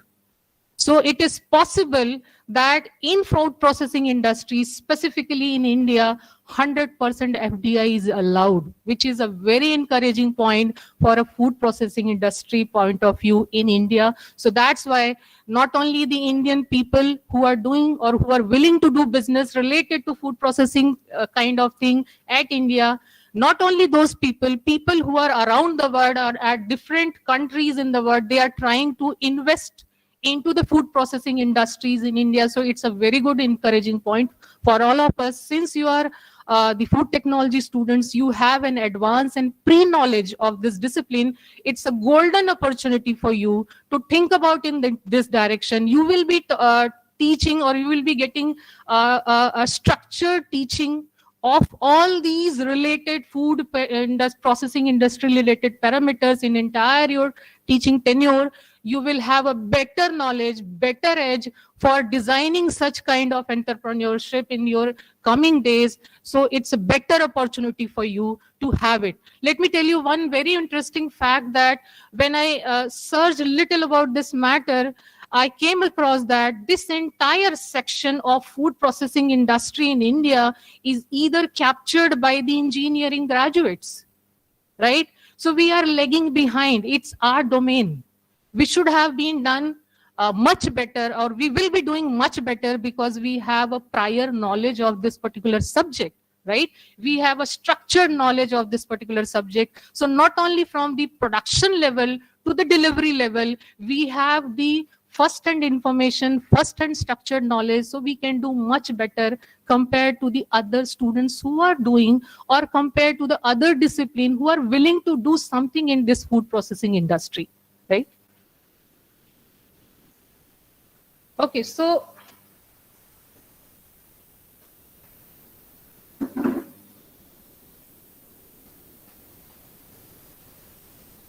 so just to tell you some encouraging facts of food processing industry in India.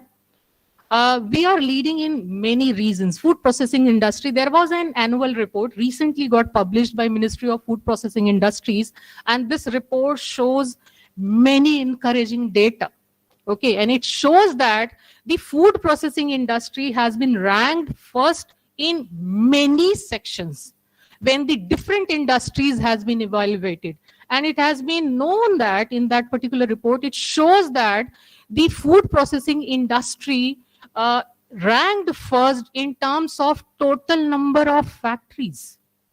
So if you look, all the different types of factories are opened for different types of industries, the food processing industry related factories ranked first. So maximum number of food processing factories or factories is for food processing industry. Second important fact, again, we are first, or food processing industry is again first in terms of operational factory. It's not that the factory is being opened. It's that the maximum number of functional factories is also with regard to your food processing industry. Okay, third important fact, when the data was analyzed and data was taken from the different industry, and it was shown that the different number of people who are being engaged or employed in different organization or different industry, again, food processing industry ranked first. So maximum number of people are engaged in food processing industry. Again, a very encouraging fact.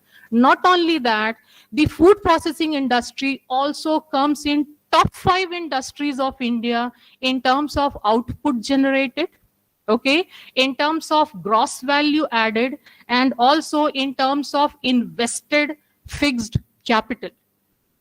So it's a very good and very encouraging industry to think upon, to take it as a career, to take it as an entrepreneurship into the coming days for all you young generations who are sitting here.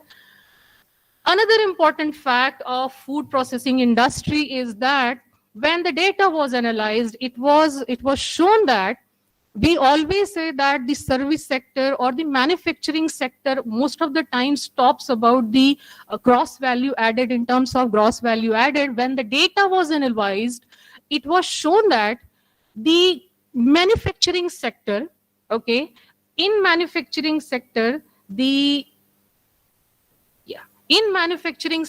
the gross value added, the value which was there, food processing industry there contributes around 9.87%. So all the manufacturing sector, whatever the value they have, the food processing sector there incorporates 9.87%. Very important factor. Again, if you compare the annual growth rate, average annual growth rate of different industry, again, food processing industry comes in second or third number, I guess, and it is around 11.18, which was comparatively higher than the manufacturing industry. So this is what the encouraging data I was trying to show you up, that the food industry or food processing industry is a very good industry to take it as a career. Next slide, please. Okay. Again, the maximum number or the number of factories of the food processing industry, if you analyze that data, the data was analyzed by Ministry of Food Processing Industry, and it shows that in 2000 or up to 2018, there was around 40,579 factories was in operation. Okay, and among those numbers, 40,579, it was shown that around 13% of alone these food processing industry related factories were operational in Andhra Pradesh. So Andhra Pradesh topped the list of the entire food processing industry which is operational in India, and currently highest number goes to Andhra Pradesh, right? Followed by Tamil Nadu. Then we have Telangana, okay, and then we have, Punjab and Maharashtra. So the lowest bottom, what you are seeing here is the highest number of food processing related industries which is operational here, Chhattisgarh. Let me tell you about Chhattisgarh. We are not very far away from this number. We are doing very good, right? It's not like that we are in top 5 or top 6, but let me tell you, we are in top 12 right now in terms of total number of factories which is operational in Chhattisgarh. And if I tell you the data of Chhattisgarh, this is the data, current data of Chhattisgarh's food processing industry. In Chhattisgarh, the total industry size, food processing industry size is around 800 crore rupees industry. Okay, and total number of successfully operated food processing industries which is there in the Chhattisgarh is around 468. Okay, and if you see the figure, highest number of the factories which is in operation at Chhattisgarh is in Baloda Bazar district, right? And then we have another 41 industries close to Raipur, and that is Raigad. And then we have Rajnandgaon. Raipur and Dhamtari got tie here. Each of these cities used to have 30 food processing industries there. So this is the current scenario, Chhattisgarh scenario, very good scenario, not far behind from the industrial, or you can say that India's average. If we do better, if you guys like come up with your ideas and set up something, not the days to come, we will be among top 5. That for that I am very much sure. So it's a very good statistics which shows that, and it is the statistics which is actually compiled by Department of Industry and Commerce, Government of Chhattisgarh. Next, please. Okay. As the different types of industry used to have different requirements. Similarly, the food processing industry, whether it is in a country or in the state, used to have requirement. Okay, and that requirement is a raw material. Until and unless the raw material is not available, abundant in supply, any industry, whatever in a successful manner it has been launched, will not be take off, or will take off but will not landed successfully. Okay, for successful operation of any of the industry, the raw material is prerequisite. And let me tell you the encouraging facts about this raw material status in the country. We are well versed with the raw material availability, and you can say that we are ready to take off as much as higher as we can dream about. So if I show you the data, we topped for many types of raw materials, whether it is a cereal, whether it is oils, or whether it is commercial crops. This is some of the data you can see here in terms of rank 1. We are rank 1, and this data is of Ministry of Food Processing Industries again. And till the time of 2018, we have been number 1 for production of pulses. Okay, and then again total milk production and jute. We topped the list. Another important factor, we are not very far, we are very close rather, We are very close rather to become number one in terms of the production of many commodities, many agriculture commodities, and you can see the list which I have written at number 2, below the number 2. We are very good at vegetables, primary vegetable produce. We are very good at melons production. We are doing good. Okay. Again, we are doing very good for cotton production, fruits, primary fruits. Okay. These are the strength of ours. We are doing good for these many commodities, agriculture commodities. So we are doing good for this particular area. Third, we ranked third for in terms of production for total cereals. Currently, we are up to 2018, we have been ranked third position for total cereal production. Tobacco again, and then unmanufactured tobacco, not the processed tobacco. Okay, and the another was the egg. Again, the primary egg produce. We were very good at these commodities in terms of these commodities production. We are also doing very good for production of many agriculture and horticulture commodities. I'll encourage you to please go to the Ministry of Food Processing Industries website. There one tab is available, reports or documents. Please click open that tabs and reports. You will get entire scenario of the food processing industry, what schemes is available, what are the funding status available. All these data is available here. Only I have taken data from there and just presented you.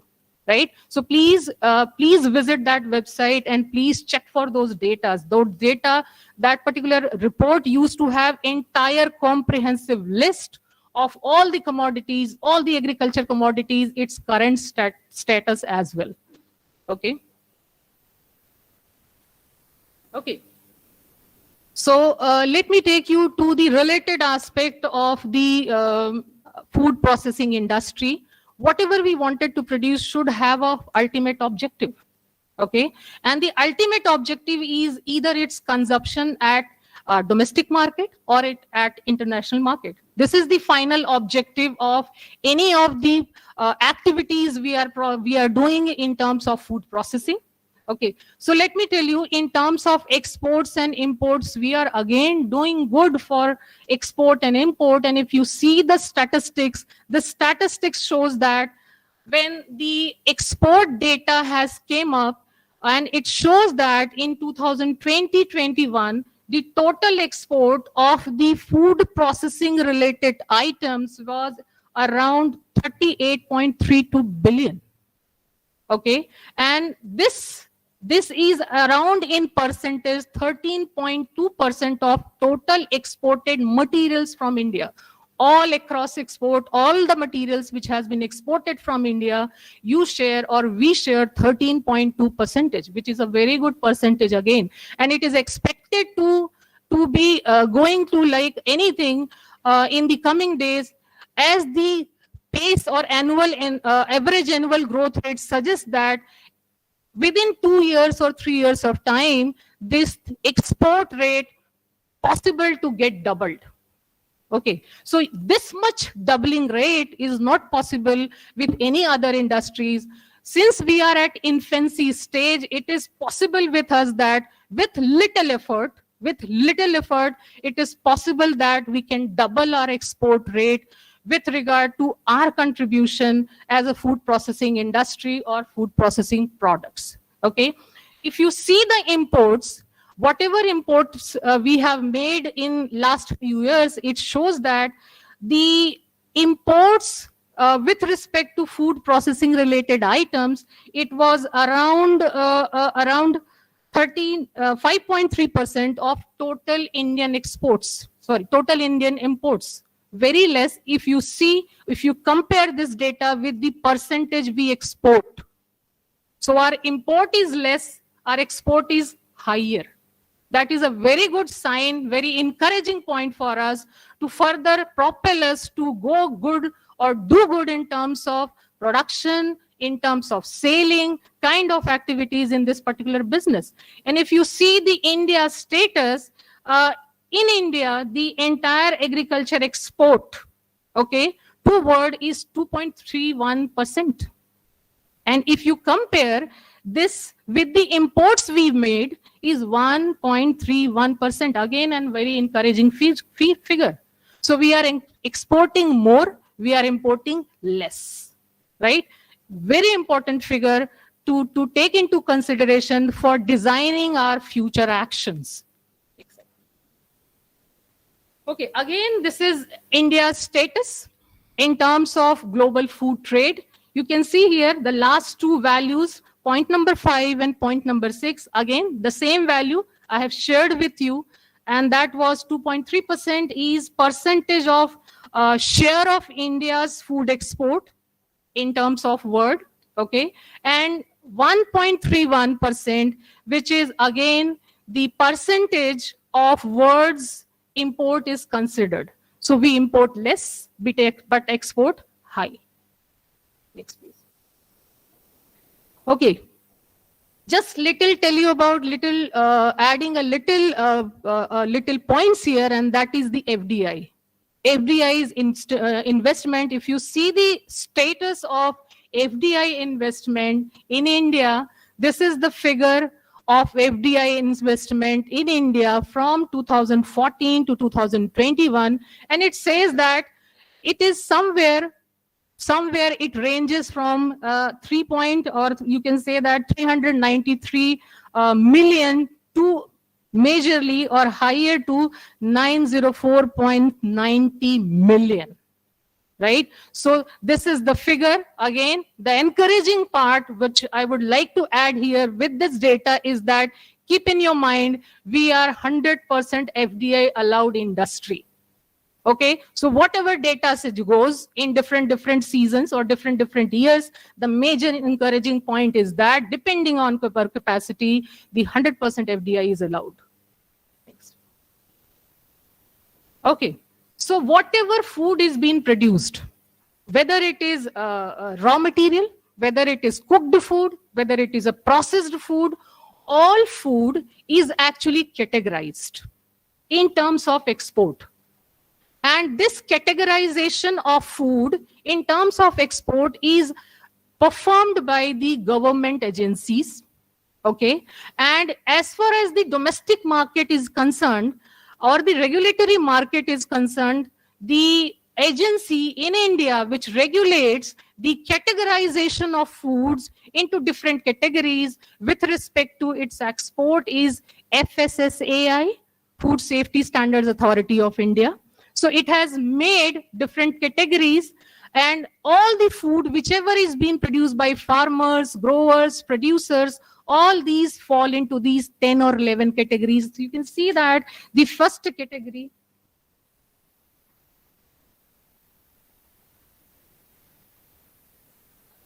Okay. So the first category here is a dairy-based category. So dairy products and analogous products fall into this particular category. Second category, we have fats, oils, and related items like fat emulsion. This is the second category. Third category we have here is fruits, vegetables, and products. It's related products. Next category we have cereals, and here we have cereals and cereals-based products as a category. Another category is meat and meat-based products. Okay. Next category we have fish and fish-based products. Okay.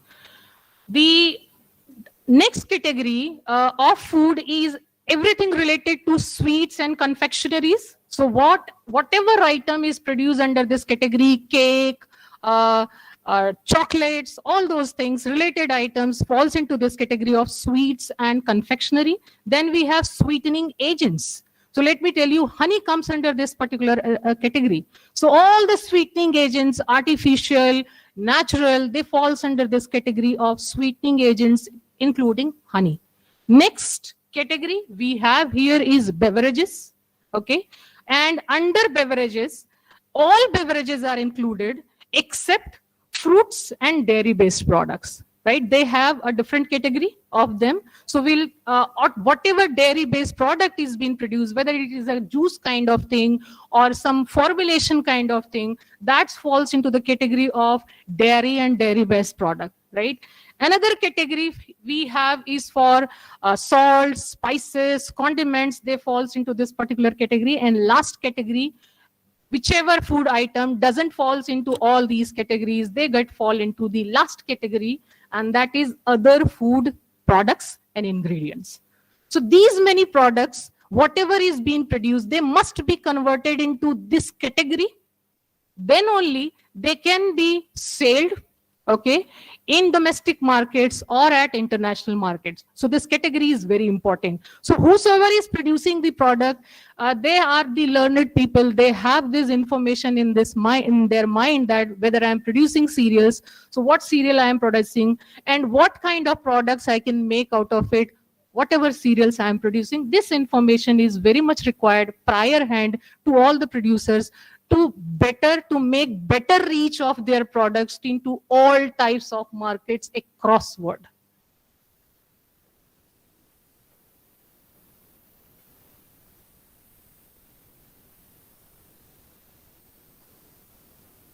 Okay.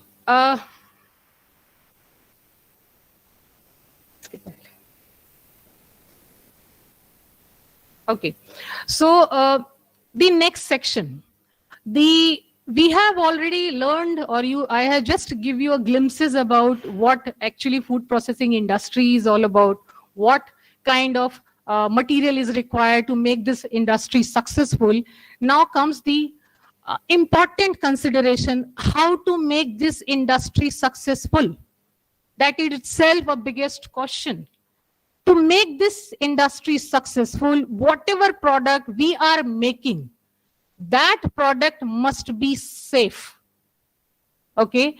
And to assess that what product is being made is actually safe, there are certain safety parameters which need to be fulfilled by the manufacturer or the industrialist, whosoever is producing any particular type of product. So taking you straight to the parameters which need to be tested into the products, then the products fit suitable to be sold into markets, international or national market. All the food product I have told you before this particular slide, all the category of foods, jitni bhi category we have seen here, for all those category of foods, safety must be checked, and that safety must be checked in terms of different parameters. And let me tell you, this parameter of the safety, to check the safety of your product, is being designed and it is being regulated by, again, national agencies, regulatory agencies in India. And let me tell you, in India, if you are willing to sell your product into domestic market, you have to comply the parameters set by the regulatory agency at India, and that is FSSAI. Similarly, if you are willing to sell your product into international market, again, in India, there are two different agencies which actually complies the parameters to be tested into different types of food products, and that is APIDA and EIC. Okay, APIDA is Agricultural and Processed Food Export Development Authority of India. Okay, and EIC stands for Export Inspection Council of India. So these are two agencies which annually releases list of parameters to be tested into different food commodities which are intended to be sold into international markets. Similarly, if any products coming to India, okay, if there is an exporter who is at different country and wish to sell their product in India, then with this particular case, and again with the case that if industrialist is here at India and wish to sell their product into domestic market, their products again need to be tested, and here the testing will be monitored by the agency at India, and that is FSSAI. So foreign product, any product to be sold in the international market, they have to comply the rules and regulation laid down by APIDA and EIC. Any product to be sold into the Indian market by the Indian producer or by the external or foreign producer, they need to comply the rules and regulations set by FSSAI. So these are three fundamental controlling authorities in India which actually look after the export and import in India. Okay. With regard to import, let me add one more point here is that what actually I am trying to export depends on the country who is willing to import that product. So if you wish to export your tomato to the European Union countries, then European Union countries used to have the authority to design the parameters to be tested in your tomato. Okay, so the export testing or the product which is intended to be made in a way to export into the international markets, they have to comply the testing parameters which is laid down by the destination countries. Okay, so destination country used to set their parameters commodity wise, different types of product, different types of parameters need to be tested, and that is the purview of the country actually willing to export imports.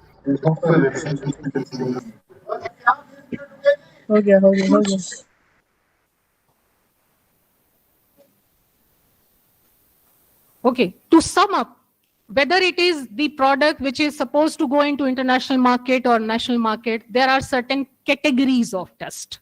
Okay, and I have listed here certain categories of test which is essentially to be carried out into any product in order to ensure its safety.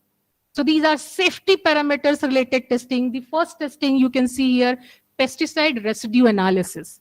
Every country, according to the different types of products, set the number of pesticide and in the concentration which they need to be tested. So let me tell you, if you wish to export okra, for example, from India to European Union countries, you know how many pesticide need to be tested? Around 169 plus. These are the pesticides which need to be tested. Again, if you are willing to export rice from Raipur or from India to European Union, do you know how many pesticides which need to be tested there? 22. Okay. Similarly, product wise, there are different types of pesticide, different in number, different in concentration, need to be tested. And again, this is the purview of country which is actually exporting or which is actually importing that products with regard to India. Second important test which is actually required to be tested. Okay, second important test which is actually required to be tested is heavy metal testing. There are 7 to 8 heavy metals which is need to be tested into nearly all type of products, whether it is a sugar, whether it is honey, whether it is cereal, vegetables, all. Many countries not only needs the heavy metal, but also requires their different ions. For example, arsenic. If arsenic, European Union says, if not European Union, there are different countries in the world which actually list arsenic as a heavy metal to be tested, and they actually want you to arsenic's ion also to be tested and reported separately. Very high sensitive instrumentation facility is required to test all these pesticide or heavy metal and the ions of heavy metal. So second testing is heavy metal testing. Third testing, although with regard to export, the nutritional testing related parameters is not required. But if the product is made to be sold into domestic markets, then it is a prerequisite fact. The earlier speakers also shown you the nutritional fact requirement in one of the packet, right? You have seen their energy value, or whenever you purchase any product from the market, say for example, chips packet, if you see the backside of that particular packet, you must have seen the certain values, fat content, energy content, right? Vitamin content, this and that. This all falls under nutritional information or nutritional parameters. Very important parameter to be tested into the product if the product is intended to be sold into international market or domestic market, right? Next parameter is chemical parameters. There are many parameters, chemical parameters which need to be tested, like iodine value, saponification value, acid base concentration. There are many values. I just encourage you again to go to FSSI website. There is one there is one regulatory document available there, Food and Contamination Act 2011. Please check it back. It tells you all the product, कौन से product होंगे, कौन से test होंगे, कितनी concentration में test होंगे. Any of the entrepreneur or the industrialist who wish to sell their products must comply those things, right? Next testing is physical parameters. There are many physical parameters which used to be tested into the product, like ash content, moisture content, flash point in terms of oil. Oil ka ek particular, there is a temperature of oil. At that particular temperature, oil gets burned. Okay, so that estimation of that temperature point is called as flash point determination. So it's one of the physical parameters which need to be tested. Again, you should have the another parameter which need to be tested is impurities. Impurities is another physical parameters. Next slide. Okay. With regard to this particular testing, as I said that at India, there is an agency which actually governs the all type of testing in all types of products, and FSSI is that agency which actually makes any producer or grower who is actually wish to sell their products, so they must take first certificate, okay, from the laboratories with regard to all those parameters what I have told you, right? Pesticide residue, heavy metal, nutritional, physical, microbiological, all these testing is required, okay? And there are laboratories at India, and these laboratories is actually governed by or are actually recognized by FSSI, and FSSI recognized laboratories in India, whether they are government laboratories or the public sector or the private laboratories who is actually recognized by FSSI, are only allowed to provide you certificate. Other part of this particular fact is that if at all you have okay, if at all you have, for example, in your lab, if you have estimated these parameters, not a big parameters to estimate, specifically physical parameters, if you have estimated this physical parameters at your lab, and based on that value, if you wish to sell your product into the national market, not allowed. Okay, whatever testing of the physical, biological, any parameters which I have shown you, they must be from FSSAI, APIDA, or at least NABL accredited lab. So the report of NABL accredited lab, at least. Addition to that, if you wish to sell your product into national market, FSSAI. If you wish to sell your product at international market, APIDA or EIC is minimum requirement. Then only the product can be sold out into different types of market. So this is the current status of different types of laboratories in India, FSSAI recognized laboratory. So at different regions, you have different types of laboratories here. You can note down the number. The southern, eastern, western, different labs are here. Now here comes one very good business opportunity for you, student who are willing to become entrepreneur. Let me tell you a very interesting fact about it. All the laboratories who are into this testing business, okay, most of the laboratories are private laboratories. Let me tell you name: Vimta Labs, ITC, Fair Labs. Many laboratory, more than 80% labs in India who are into this testing business are in private nature.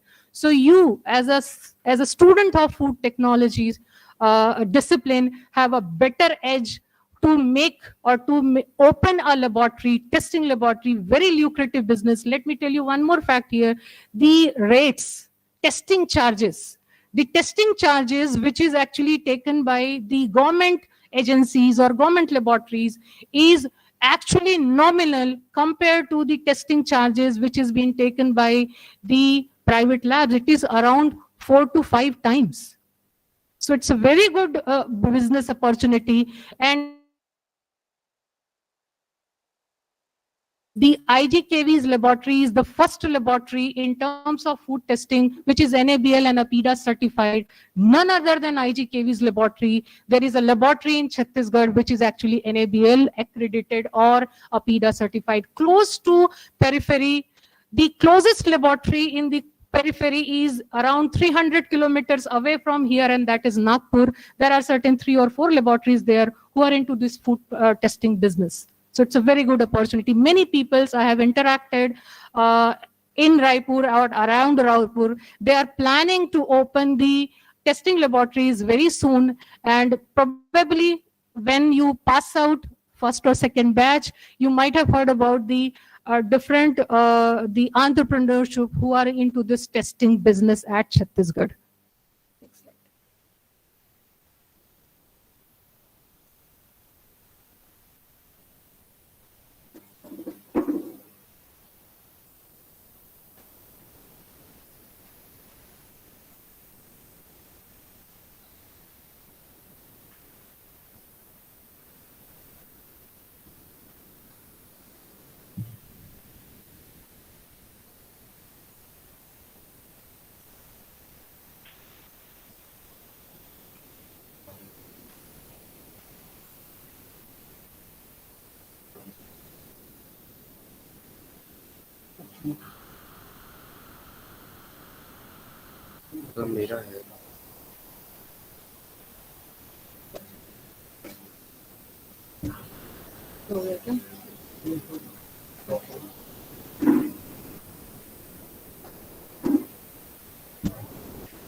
Okay.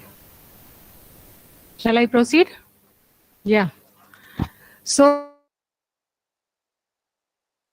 I was talking about that if you wish to sell your product, then comes the compliances and regulations. Okay. These are the regulatory agencies for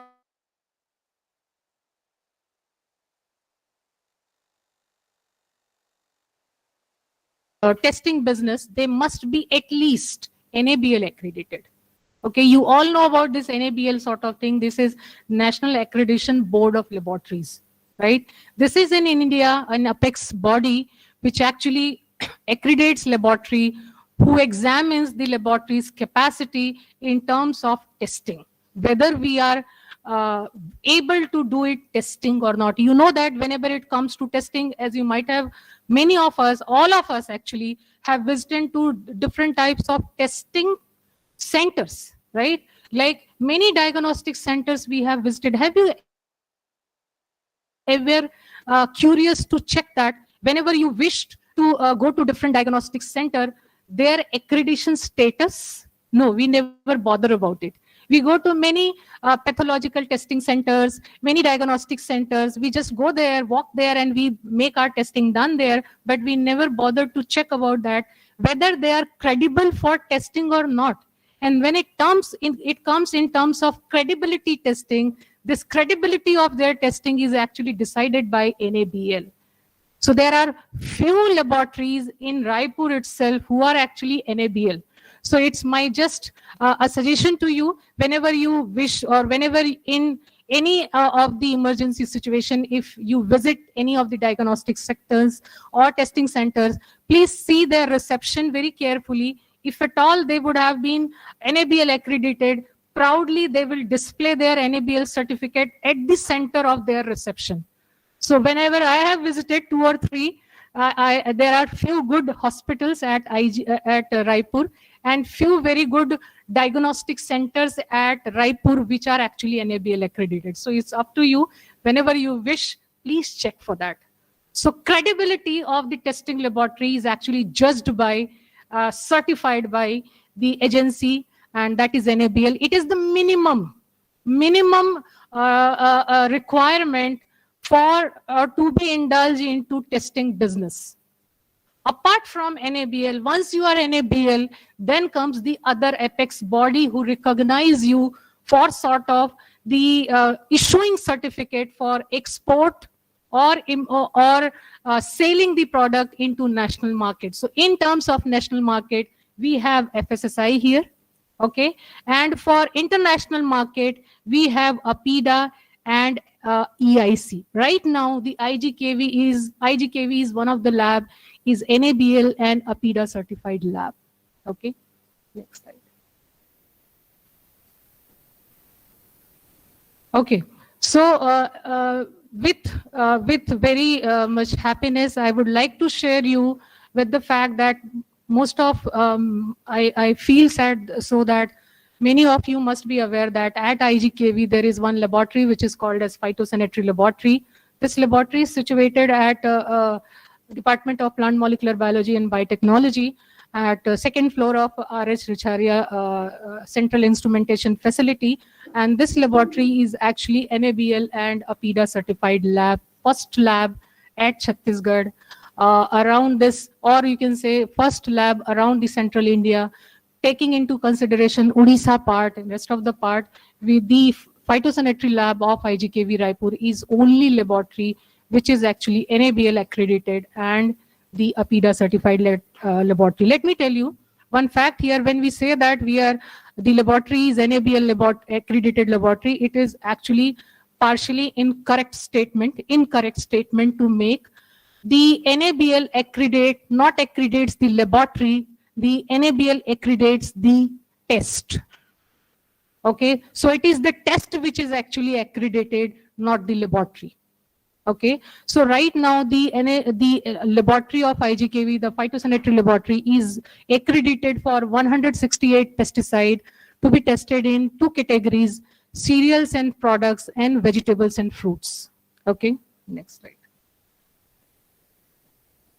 Okay, so this is phytosanitary laboratory, and I am basically working there as apart from assistant professor, I am also working at phytosanitary laboratory of IGKV Raipur in a capacity of quality manager. There is one important term with regard to NABL accreditation. There are terminologies for any of the laboratory who wish to take NABL accreditation. There are certain hierarchy, okay, according to NABL's nomenclature. So it comes with the CEO of lab, then it comes with the quality manager of lab, the technical manager of lab, and then comes the analyst who are actually performing the test. All these are actually judged by NABL.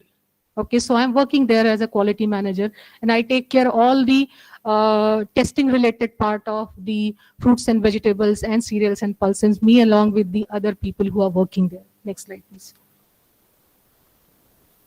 Okay, this is the actually I would like to tell you that for you also, if you wish to plan any kind of testing in your thesis programs, or say that in terms of any your academic program, these are the samples we test right now, and these are the testing services we have right now with us. We have heavy metal testing, pesticide residue testing, nutritional element testing, metabolite testing, GMO testing, and microbial testing. These are the testing facility which is available.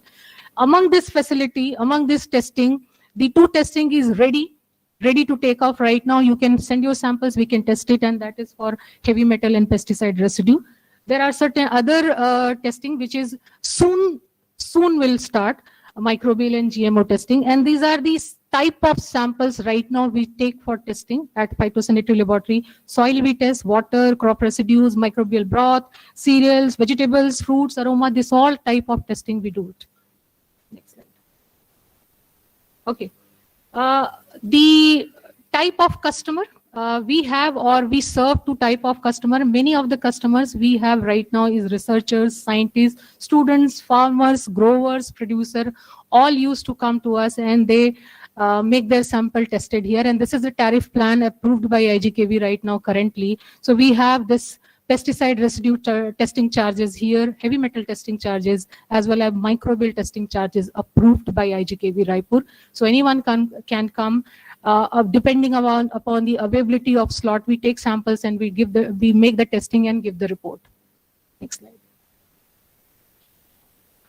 This is in short about the Nabl accreditation journey of phytosanitary laboratory, and right now we are, as I said, that we are accredited on two particular categories rather, that is cereals and products and vegetables and fruits. So for cereals and products we have accreditation for pesticide residues, and 20 pesticides we test right now according to European Union regulation.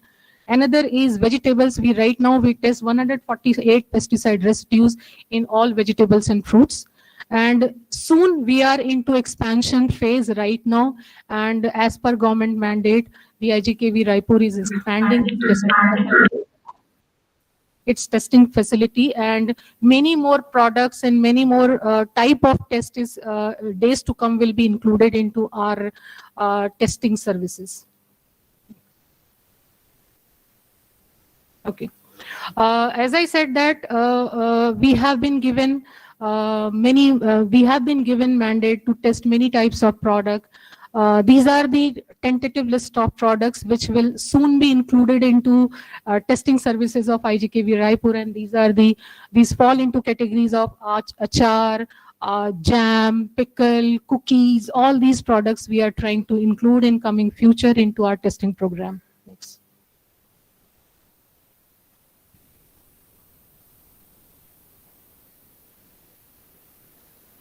Come back.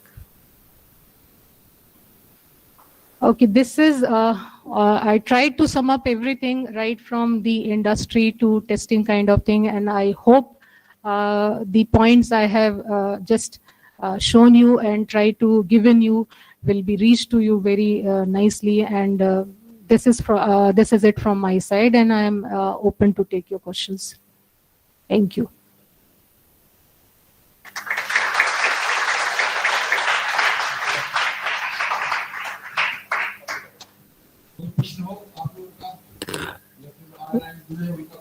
Any queries from online participants are most welcome.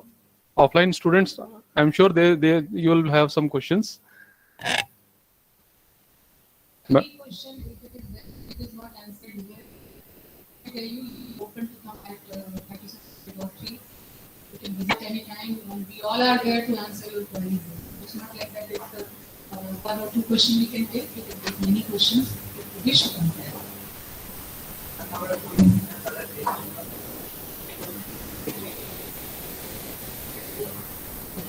So for learning the testing, yes, certainly at IGKV Raipur right now we have not started certified training programs, but in India there are many popular certified training programs are there which you can attend and get yourself trained into this testing kind of activities.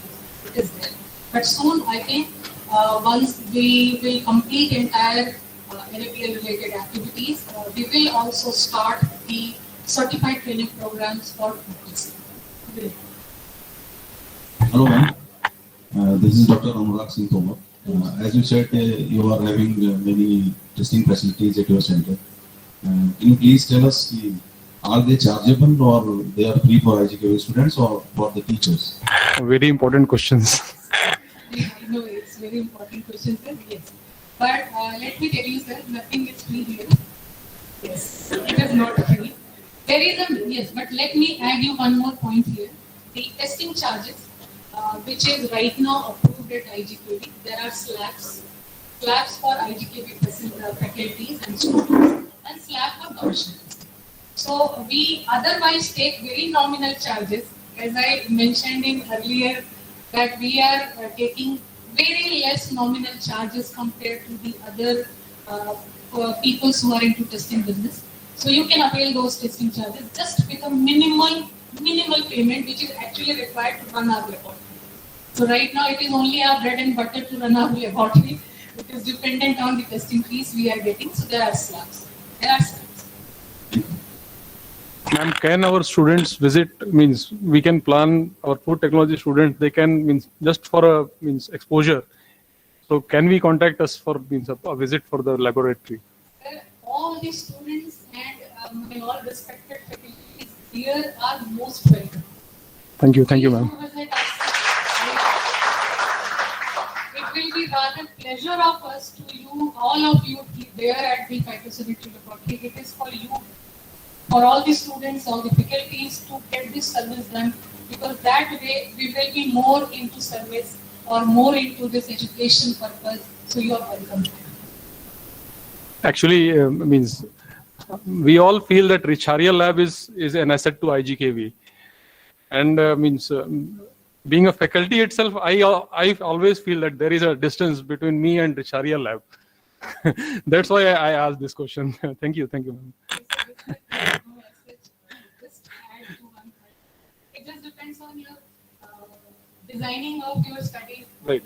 The part is there. You will definitely visiting there. Right? So I just request to design your parts like this. To be there, to visit us, and do all the facilities. Take that facilities. Thank you, ma'am. ये एक course भी चल रहा है madam, there is one course, food safety. I think I have allotted to Khokha. So it will take class and he will take the lab also. Get awareness about the facility and testing facility. Any further queries? Okay. Thank you. I would like to thank Dr. Archana Prasad ma'am for her lecture, and I should tell you that means while approaching, we were the last to approach her. Means she could get very less time for her preparation, and after looking at her presentation, I think she has covered most of the aspects, and I'm sure students may have got a lot of exposure about the different things of food safety aspects. I heartily thank ma'am for her lecture. With that, we will conclude today's first technical session. We will have a break of around half an hour, and after that, we'll be again having 3 lectures before the valedictory session. All the students and faculty members are requested to stay here because the food packets will be distributed here itself. I would like to ask permission from Secretary, sir. I would like to ask our students kindly give thanks to Dr. Prasad ji by A round of applause.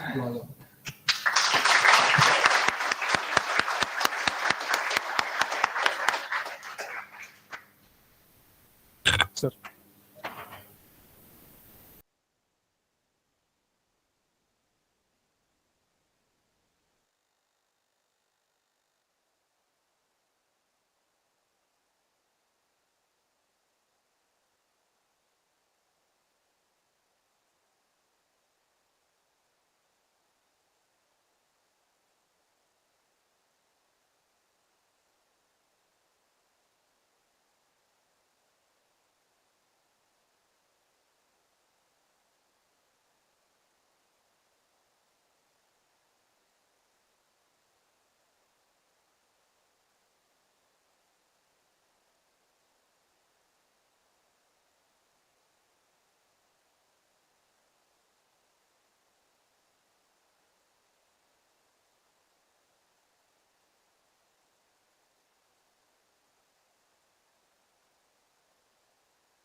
our technical session part 2.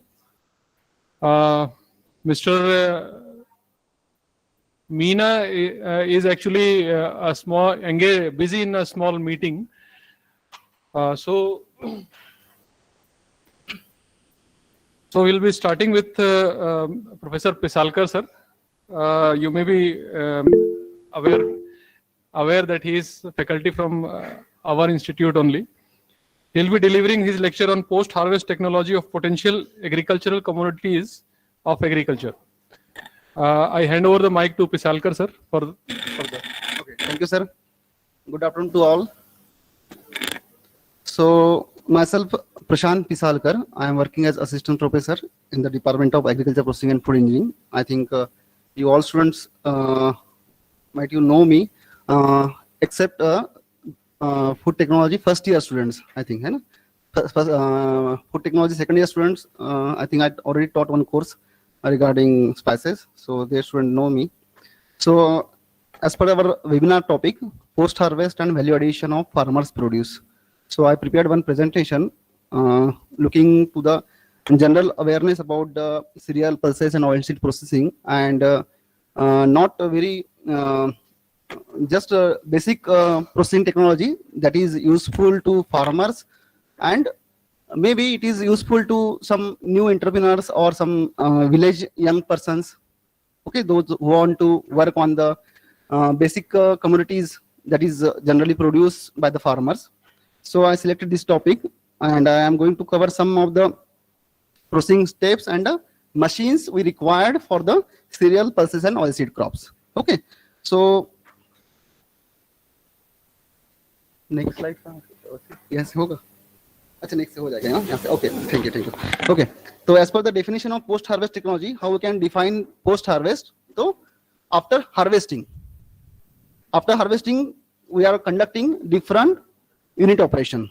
Okay, जैसे फसल कटती है, फसल कटने के बाद जो भी अपन unit operations करते हैं after harvesting, that is all comes under the post-harvest. Okay, Hindi में उसको अपन कहते हैं कि कटाई उपरांत, कटाई के बाद जो भी unit operation अपन करते हैं, that is comes under the post-harvest. Okay, at the same time, we are using some terminology for value addition also. That is the primary processing, secondary processing, and tertiary processing. Okay, and in primary processing, if you are discussing about for paddy, then in primary processing, we are just go for the cleaning, grading, sorting. Okay, that is comes under the primary. When we are going to change the form of the product, then it is secondary, like your milling operations. We are going to remove the husk or polish the grains, then that is comes under the secondary processing. And in case of tertiary processing, when we are going for the ready to eat product, okay, when we are going to prepare the bread from the wheat, okay, so that is from rice we are produce some extruded product, and that is ready to serve, ready to eat, that is comes under the tertiary processing. So here we are just go for the primary or secondary processing that is useful to farmers, okay, and the small entrepreneurs. So here is one definition about post-harvest technology. It is nothing but the series of processes such as harvesting, threshing, drying, cleaning, weighing, parboiling, milling, grading, storage, and packaging. Okay, so if there are not good post-harvest processes or operations, then there are the losses. Okay, and at the same time, we have the economical loss and handling losses and different types of losses we are going to see. So first we will see the under cereal processing. First one is the paddy. Paddy is also one of the staple food in our India, and in Chhattisgarh also we are the major producer of paddy. So I am going to show you some different unit operations that is performed in the paddy processing. So this is the one structure of paddy where 20% is husk, then 8% is rice bran, then nearly 70% is white rice, and rice germ 2%. Okay, when we are going to process the paddy, we are removing the husk, then we are removing the bran, then we get the white rice. We are also removing the germ also. Okay, and during these processes, in the traditional process that we are using in generally villages, that is the huller mill. You heard the term huller mill. In our rural areas, in villages, we all are using the huller mills. Okay, that is for the milling of rice. Okay, so what is the drawback of that one? During the hulling, with the help of when we are going to process the or milling the paddy with the help of huller, then rice husk and the bran, we are not getting it separately. We are getting it in both the atom, that is mix up, and that end product generally uses for the fodder. Okay, cattle feed only. But as you heard about that, there is a advertisement that is the rice bran oil. Okay, you heard the term rice bran oil. So that rice bran oil comes from this rice bran. Okay, and in the big rice mills, they are removing the husk and the bran separately. So that if we are going to separate these two commodities or the byproduct, we have get the different price as per the industries. Okay, so rice husk, maybe we are using some other purpose, feed purpose or some other plates and some boards. Okay, that time. And for bran, we are going to use the different with the help of solvent extraction methods, we get the oil. So this is one chart is there, the rice total crop utilization. This chart is already we seen in morning lecture. H.N. Mishra sir is showing this, already shown this chart. Okay, how we can use the rice total crop utilization. How we can get the straw, then we get the kernel. With the help of kernel, we get the husk, brown rice, then brown rice, polished rice, bran, broken rice, and what are the different products and byproducts we get from the single crops. And if you have the proper processing lines or the proper industries, how we can use the single product in a proper way. We cannot we can able to use the single part of the every part of the grains in a proper manner. So this is one basic flow diagram for the paddy processing. Okay, if in generally in village level, we are not going for the cleaning grading also. We are using the huller and we get the polished rice. Okay, but in the bigger rice mill having the capacity of 5 ton or 10 ton per hour or per day, so there they are using the different unit operation for paddy processing. Okay, that is first one is the cleaning, then destoning, then we get the clean paddy. After clean paddy, then we go for the dehusking. After dehusking, again we get the mixture of unhusk and husk or the brown rice. Then husk separator, then we get the brown rice. Then after brown rice, we go for the polisher. Then with the help of polisher, there are different types of polisher. We get the polished rice.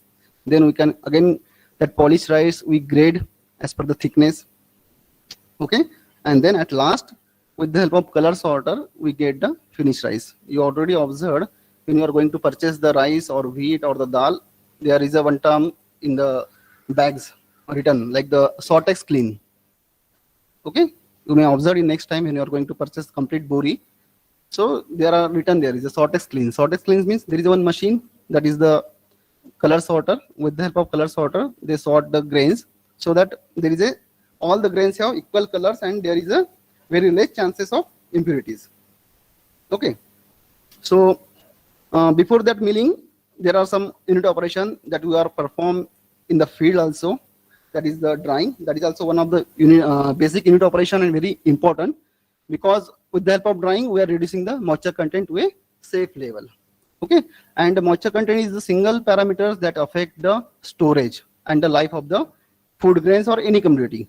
Okay, we already generally using the term perishable.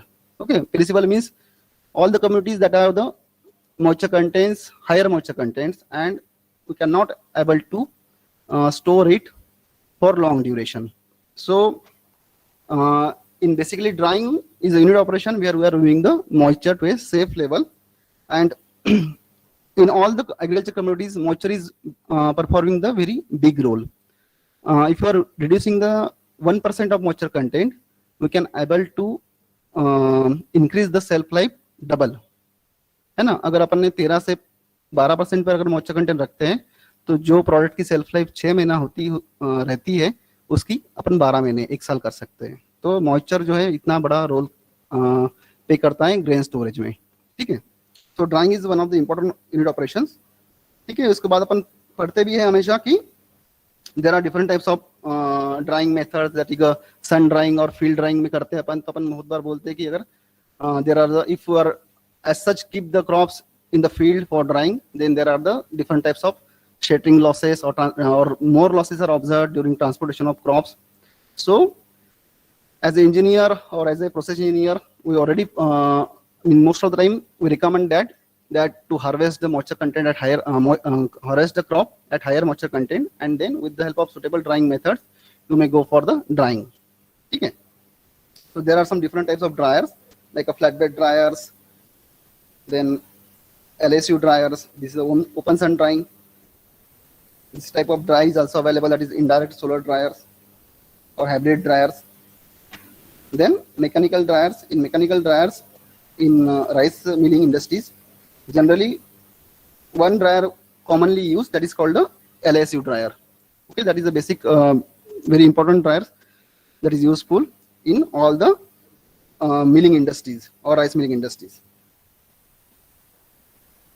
Then next operation is after drying, cleaning and grading, okay. We already most of the time we learn this unit operation, cleaning, grading and sorting, okay.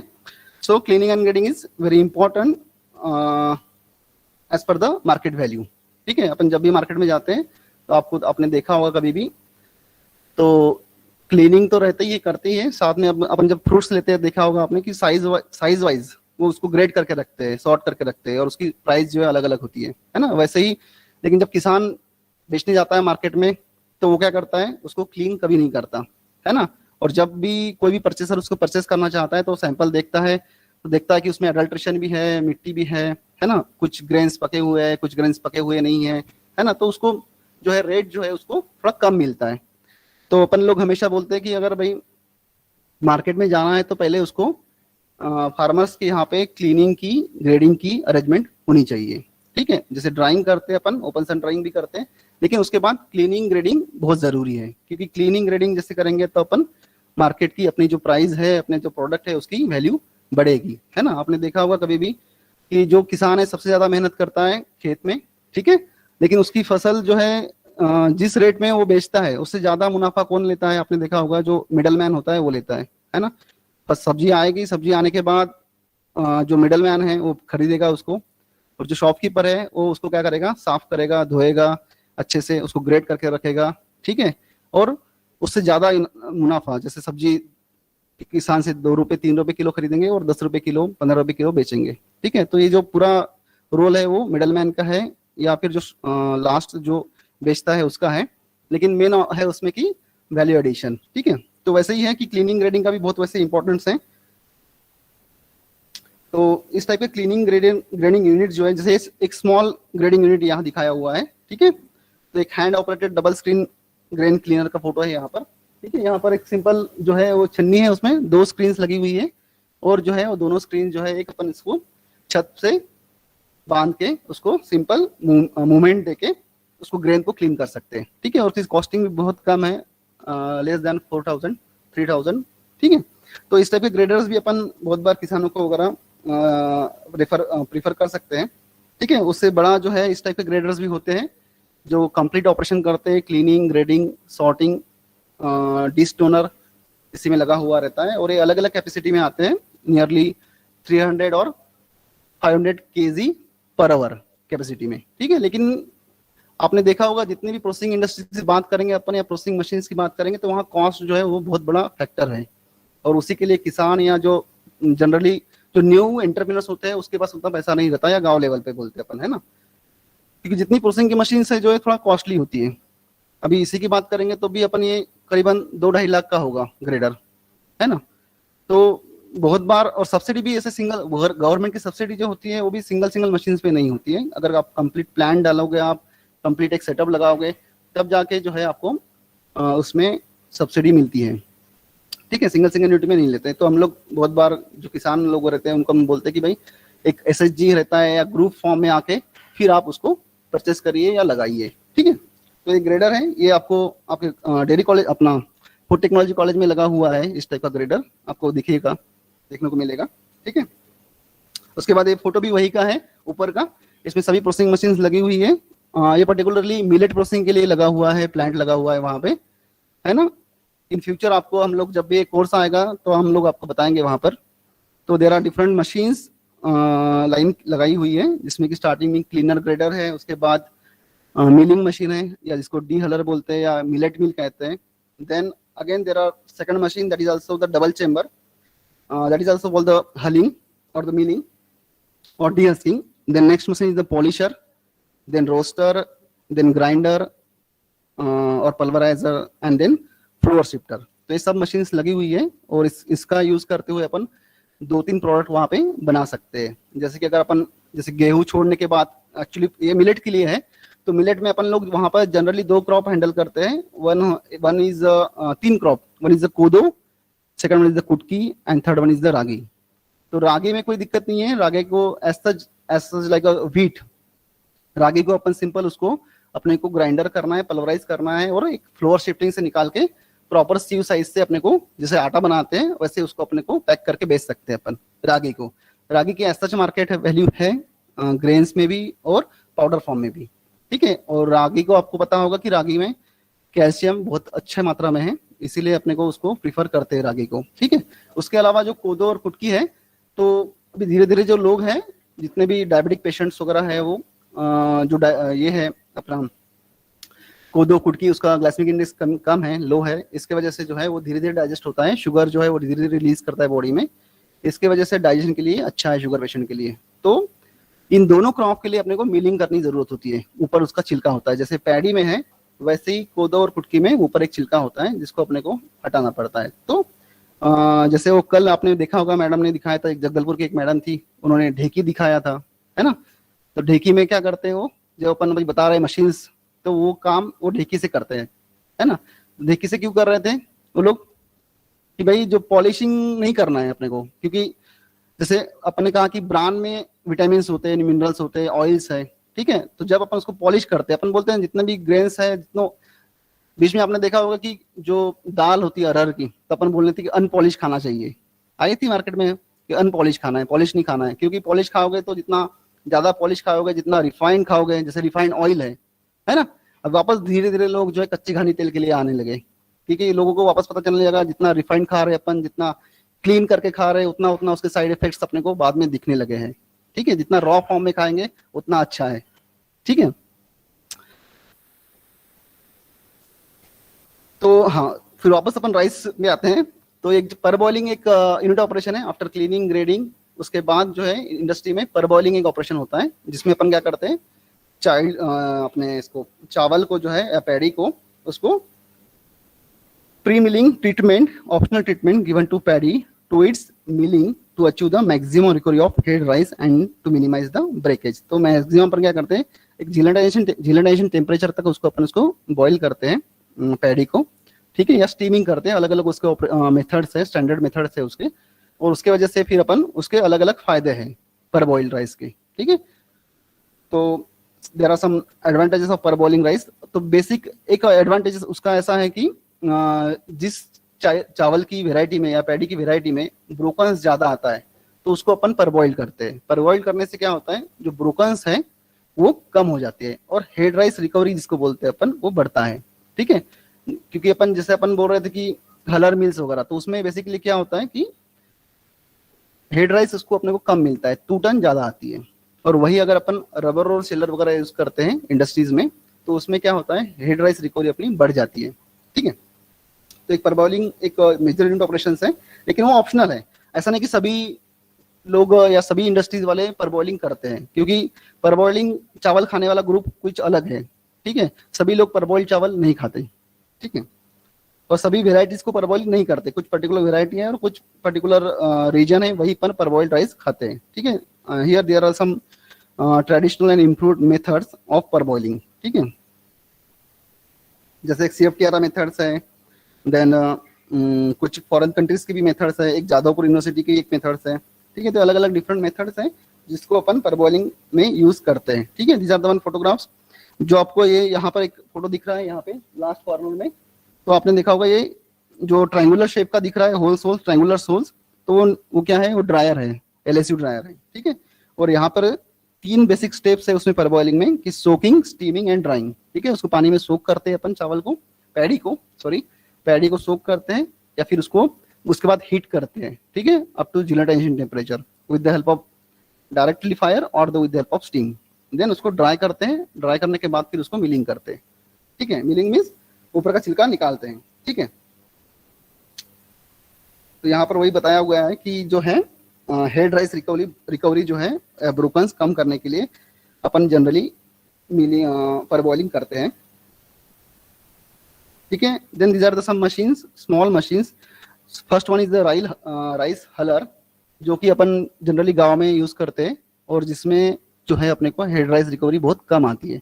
इसलिए अपन बोलते हैं कि जो mini rice mill है, एक आपने देखा होगा मिनी राइस मिल, अभी बहुत छोटी भी आई है और बड़ी भी आई है, तो जो छोटी आई है उसका भी फोटो मैं दिखाऊंगा, आगे दिखाऊंगा। लेकिन जो ये मिनी राइस मिल है वो उस प्रिंसिपल पे काम करती है, रबर और शेलर के इसमें, and that is more efficient and it will increase the head rice recovery, ठीक है। उसके अलावा भी there are some this type of machines is already present in the market, okay, but working on the same principle that is earlier we are working, that is the huller mill, ठीक है।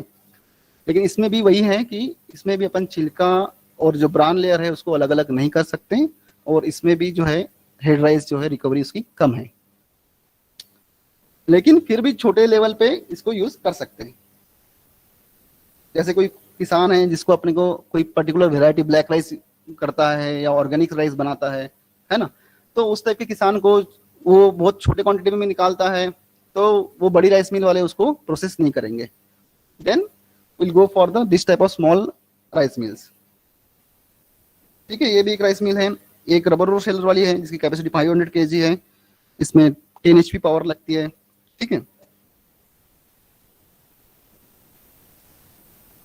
Then this type of complete plant is there, compact rice plant, ये भी अपने यहाँ लगा हुआ है, compact rice mini plant.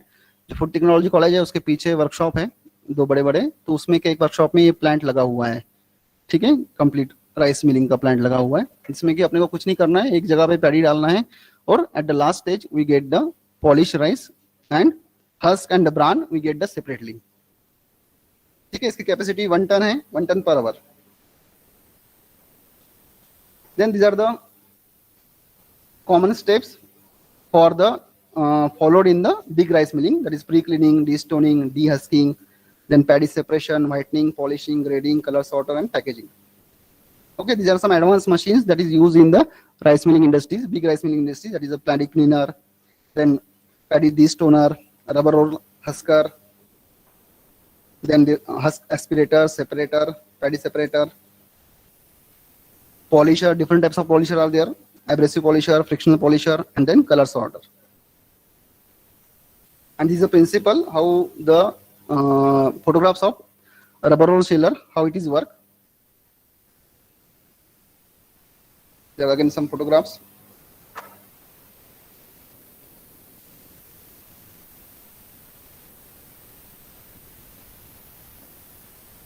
Okay, this is the one look of modern rice mill, big rice mill industries.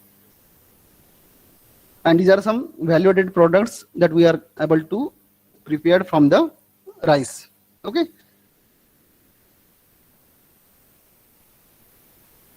तो एक कॉमन प्रोडक्ट आपने देखा होगा जो मुर्रा अपन खाते हैं, है ना, एक कॉमन प्रोडक्ट है जो अपने को मार्केट में वगैरह मिलता है, तो उसको पफ करने के लिए अपने यहाँ ही जो है ये मशीन बनाई हुई है, ठीक है, राइस पफिंग मशीन। उसकी जो कॉस्टिंग है वो 1 लाख रुपया है, 1 से 1.25 लाख रुपया है, और जो कैपेसिटी है उसकी 100 kg पर आवर है, ठीक है। तो इस मशीन से अपन क्या कर सकते हैं, डिफरेंट टाइप्स ऑफ मिस चावल तो है ही, साथ साथ और भी सारी चीजें जो है उसको भून सकते हैं, पफ कर सकते हैं या पॉप कर सकते हैं, ठीक है। और जो पावर है इसको LPG से चलता है ये, ठीक है, सिलेंडर से अपने LPG से चलता है, ठीक है। Other than this it can possible to prepare some flake rice also. There are required some machines, small machines for flaking of rice, poha जो बनाने के लिए, ठीक है। तो ये राइस, ये मुर्रा है, पोहा, ये सब कुछ प्रोडक्ट्स है जिससे अपन इससे भी एंटरप्रेन्योरशिप कर सकते हैं, ठीक है। लेकिन गांव लेवल पर हाँ एक मशीन है यहाँ पे, अपने यहाँ पे ये मशीन है एक्सट्रूडर। तो इससे भी अपन with the help of extruder we can able to prepare the some combination of flours, different combination of flours and able to get the ready to eat product like a Kurkure. ठीक है.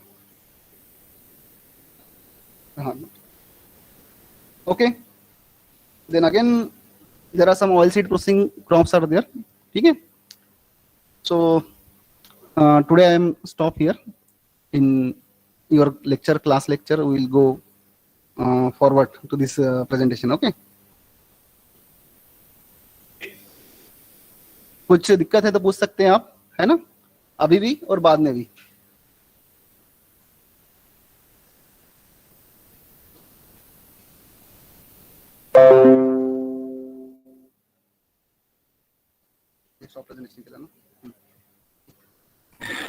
Thank you, sir.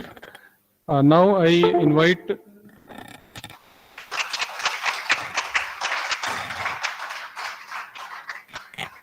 आप लोगों को मैं बताना चाहूंगा कि sir is the means chief person जो हमारे छत्तीसगढ़ के इनको एज अ चीफ स्पीकर के रूप में बुलाया गया था कुछ दिन पहले, और सर ने ये प्रेजेंटेशन दिया था और होटल बेबीलोन इन में इनका एक बड़ा प्रेजेंटेशन हुआ था. I was really amazed and very pleased to know that he has got such credentials. तो पूरे छत्तीसगढ़ के लोग जो इस चीज का फायदा उठा रहे हैं, हमारे छात्र छात्राएं भी उसका फायदा उठा सकते हैं. हमारे पास एक बहुत जानकार पर्सन है ना, तो आप लोगों को सर के संपर्क में रहना है. ठीक है. Next, continuing with the session, we'll continue with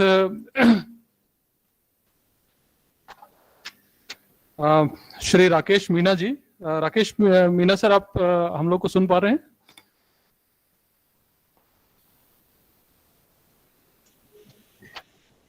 Yeah, am I audible? Yes, sir, you are audible, sir. I invite Professor Kalne to give a brief introduction about Shri Meena. Okay, sir. Rakesh sir का schedule हमारा पहले थोड़ा सा schedule था, उनका एक meeting I थी तो थोड़ा सा हम बाद में उनको कर रहे हैं. डॉक्टर राकेश मीना जो है गोयल फ्रोजन फ्रूट्स रायपुर में हेड है क्वालिटी डिपार्टमेंट्स के, और फ्रोजन फूड्स का जो संभावना है छत्तीसगढ़ में या पूरे कंट्री में, इनका इसमें प्रैक्टिकल एक्सपीरियंस है. काफ़ी सारे इनके प्रोडक्ट्स भी है मार्केट में अवेलेबल. हमने खास स्टूडेंट्स के लिए ही इनको इन्वाइट किया है, तो आप इस लेक्चर का पूरा बेनिफिट लेंगे. और डॉक्टर राकेश मीना जी IGKV के ही एल्यूमिनी है. सर, आप अपने बारे में थोड़ा सा और कुछ बता सकते हैं तो वो भी बता सकते हैं, नहीं तो फिर आप you can continue your presentation. Definitely, sir. Definitely. Thank you. Okay, sir. Please carry on. Yes. So I think my slides is visible to all. Yes, visible. It's visible. Okay. So myself, Dr. Rakesh Meena. I am the ex-student of IGKV Raipur and of the ex-student of. Sir. Hello. Sir, इसको full screen कर लेंगे क्या? Full screen कर दीजिएगा एक बार. Just a minute, sir. आपके PowerPoint को full screen कर, मैक्सिमाइज कर दीजिएगा. एक बार पावरपॉइंट मैक्सिमाइज कर दीजिएगा एंड देन प्रेजेंटेशन मोड में नीचे जो कप है उस पर क्लिक करके फुल स्क्रीन हो जाएगा. अभी layout mode. Yes, just give me 1 minute. Okay.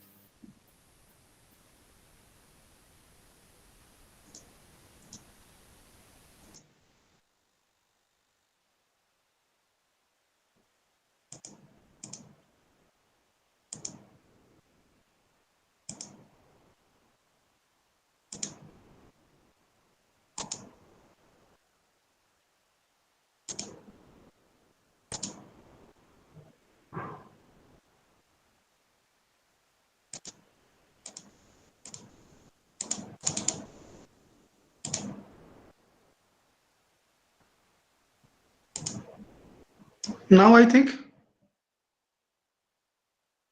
Hello. Sir, इसको स्लाइड शो मोड में थोड़ा सा बड़ा दिख जाएगा सभी स्टूडेंट को. अभी क्या है कि हमारी स्क्रीन Now I think मैंने अभी पूरा स्लाइड शो कर दिया है.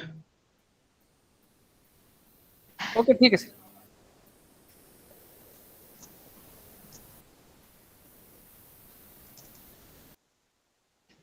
So myself, Dr. Rakesh Meena. I am the ex-student of IGKB Raipur of the Department of Biotechnology. and the ex-student of the current Vice Chancellor Sri Girish Chandel ji. That is, and right now I'm working with the Gold Frozen Food as a quality and plant head. We are manufacturing of different around 257 SKUs, which are currently we are providing in the retail market, Horeca market, and export. So all are in frozen form without any preservative and color and all. Okay, so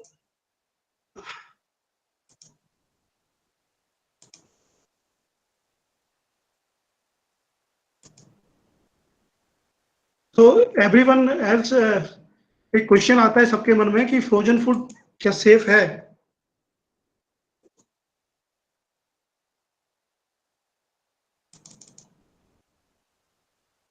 Sorry, there is some interruption.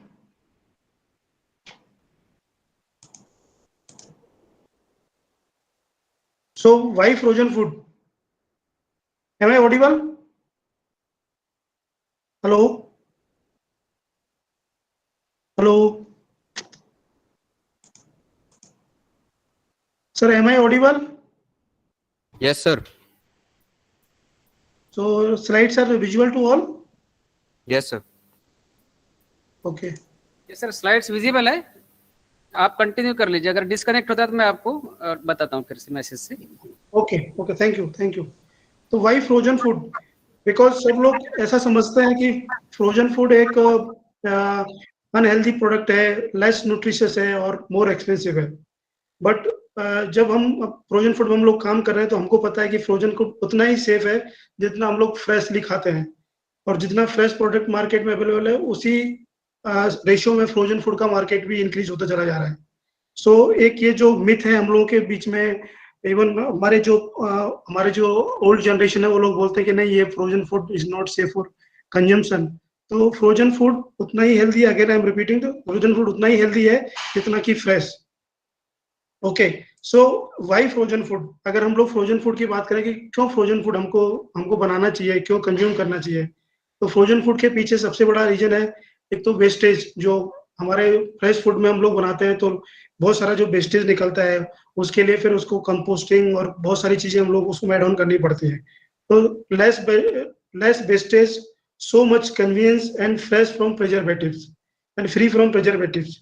Because अगर हम लोग सबके बीच में question आ रहा होगा कि अगर frozen है तो प्रिजर्वेटिव होना चाहिए, जबकि ऐसा नहीं है, क्योंकि जो फ्रोजन टेक्नोलॉजी है that is IQF, individual quick freezing जो टेक्नोलॉजी होती है, उसमें freezing itself work as a preservative.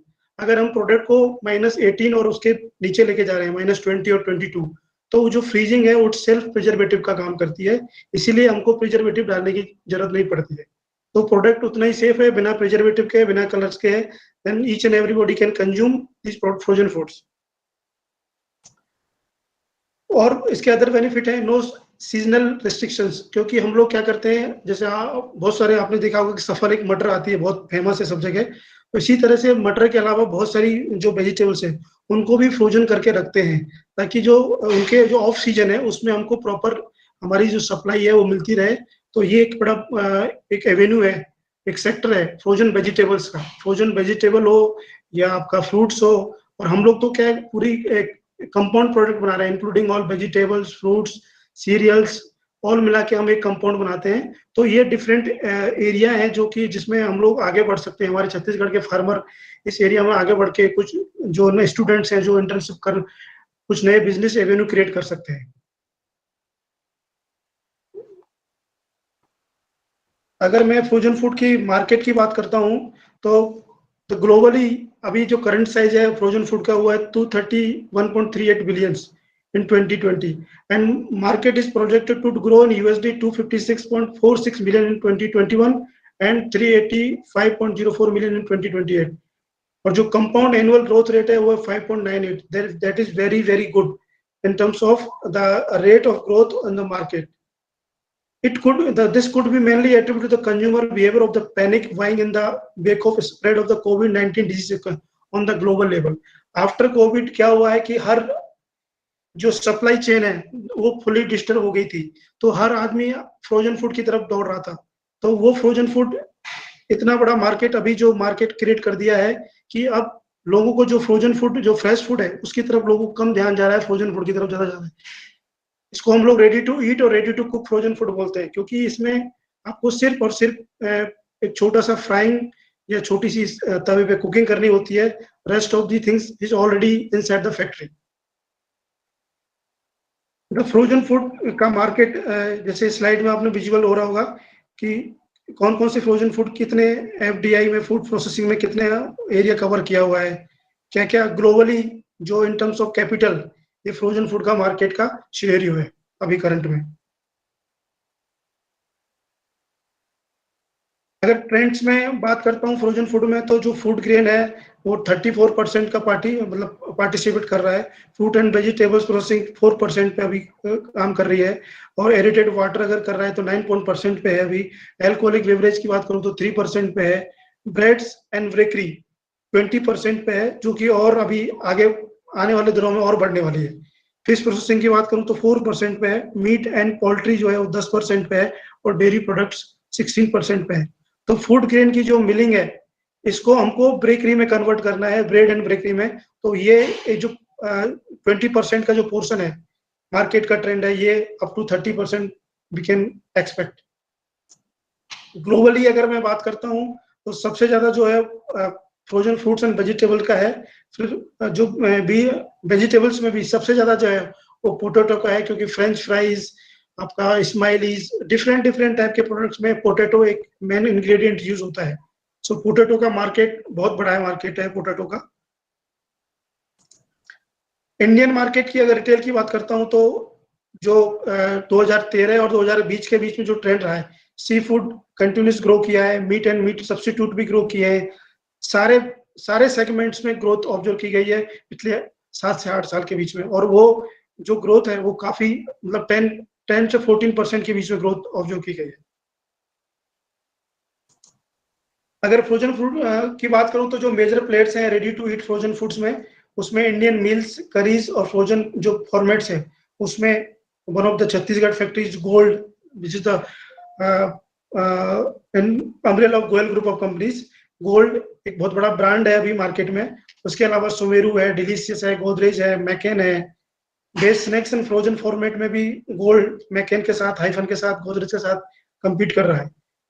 और जो नॉन वेज कैटेगरी में, we are not dealing with the non veg category, but yes, there is a good market players in the, like Banki, Godrej, ITC, Sumeru. These are these different major players who are playing with the market and retail as well as the export. The share of states in frozen food or in food processing industry, इसमें सारे state almost cover किए, but Chhattisgarh नहीं है, जो हमारे लिए एक मतलब बहुत अवसर की बात है कि हम छत्तीसगढ़ को भी इस मैप में देख सकते हैं। अगर हमारे जो फार्मर्स हैं, जो नई जनरेशन है जो इस इंडस्ट्री में जाना चाहती है, तो वो एक यहाँ एक शेयर, कुछ शेयर परसेंटेज डिफाइन कर सकते हैं कि छत्तीसगढ़ का भी कुछ शेयर हो फूड प्रोसेसिंग इंडस्ट्री में। तो ये एक बहुत बड़ा अवसर है, ओकेजन है फॉर द न्यू जनरेशन। और अगर जो फार्मर्स ग्रुप है, जो ग्रुप ऑफ फार्मर्स भी इस तरह की इंडस्ट्री सेटअप कर सकते हैं, चाहे प्रोसेसिंग इंडस्ट्री हो, चाहे फ्रोजन इंडस्ट्री हो, बहुत तरह की इंडस्ट्रीज इस एरिया में काम करती है।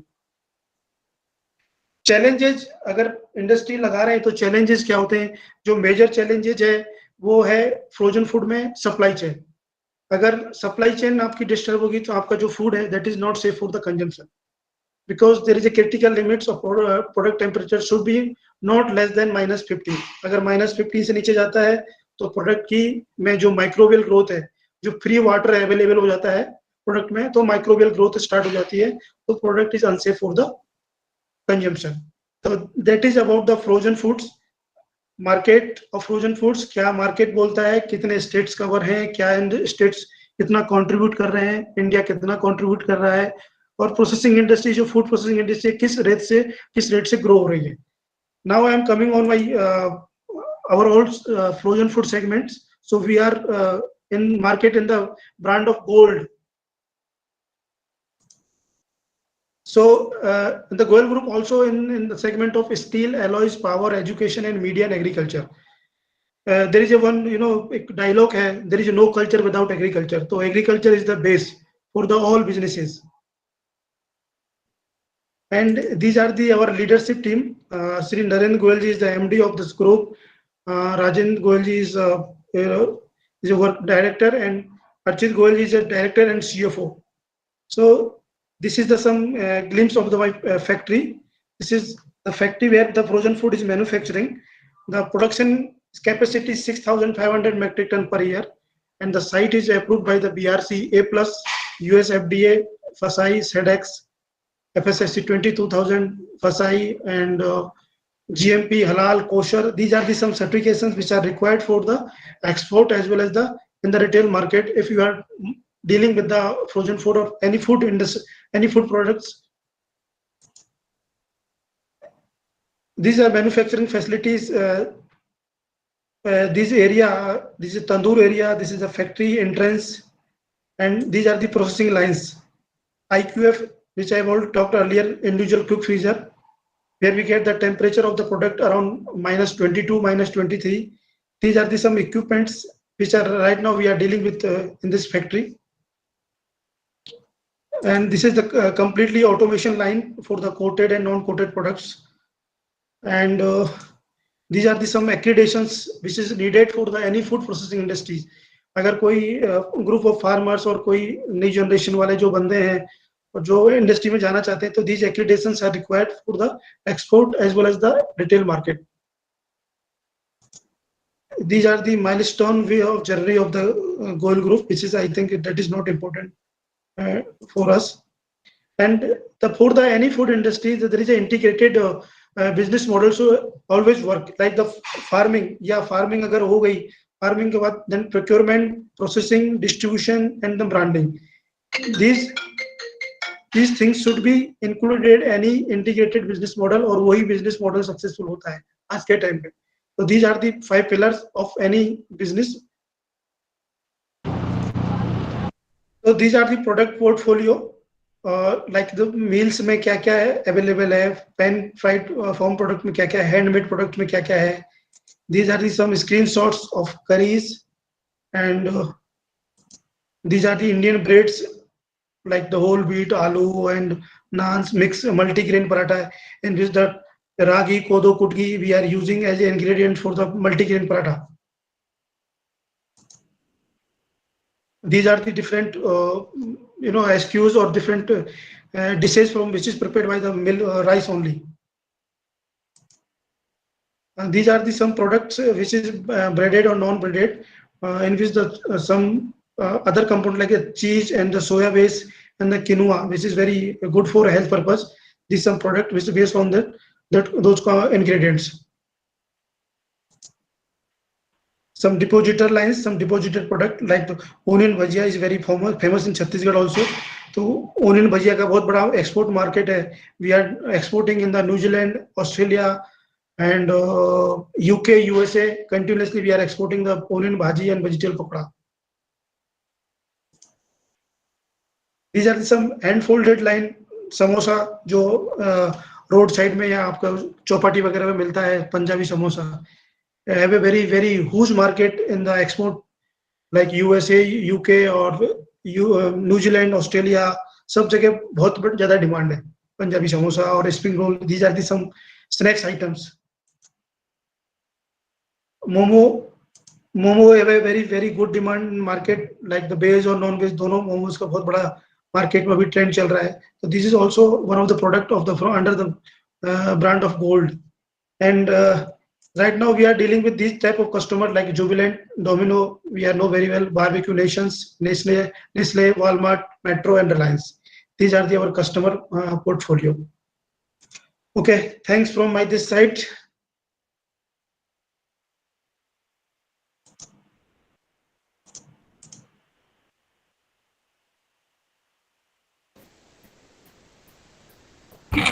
If you anyone has any questions, please. Thank you, Dr. Kashmira, sir. Yes, for thank you. a wonderful lecture. I hope our students can see the potential of this frozen food through your eyes. Yeah, definitely, sir. One more question, Kale sir. If I'm not the student who's BTech or MTech, they are have a good opportunity to come and serve in this industry and learn a lot of things for the frozen food related industry. Okay sir, ऐसे कुछ है तो हम communication कर देंगे इनको, students को। हमारे एक दो Yes. स्टूडेंट्स आपके यहाँ है शायद ऑलरेडी पहले ही कुछ कर रहे हैं। अगर आपके यहाँ कुछ ओपनिंग अगर रहती है वैसे तो हमारे स्टूडेंट्स को भी वो ट्रेनिंग के लिए हो जाएगा कुछ। And please convey my sincere thanks to Shri Sagar Goyal, MD of this Goel Projects. He arranged your presentation in a very short notice of time. So thank you very much. Okay, thank you. Thank you for this opportunity. Okay, thanks.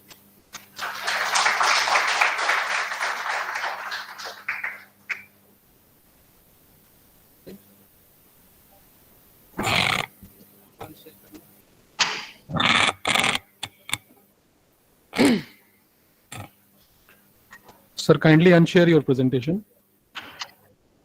Yes. So we are at this outset. You must have observed that different speakers from different platforms have delivered their speech, and being students of agriculture, engineering and food technology, you all may have witnessed many things which may be of utility for you. Now, after the second technical session, we'll have a break of 15 minutes. After that, we'll have our valedictory session, in which Dr. N.C. Patel, ex-Vice Chancellor from Anand Agricultural University, he'll be joining us as the chief guest of valedictory function. Dr. Vivek Tripathi, sir, our Director Research, he will be presiding the function, chairman of the function. And the speech of Dr. N.C. Patel will also be will be of worth for all of you, I'm sure. So please be here only. Take a small break for 15 minutes, around 15 minutes, and at 4 o'clock we'll start the valedictory function. Thank you, all of you.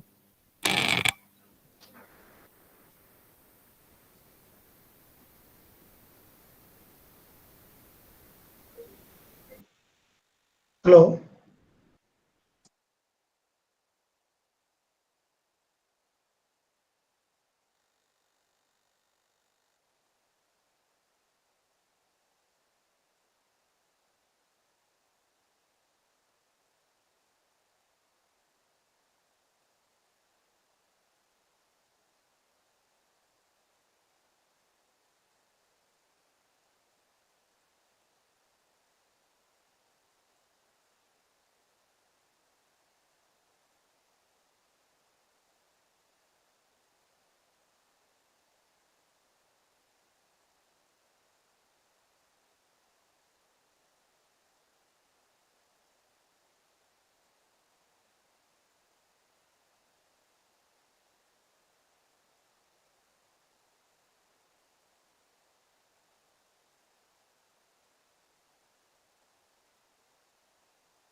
Sir नमस्ते, मेरी आवाज आ रही है sir?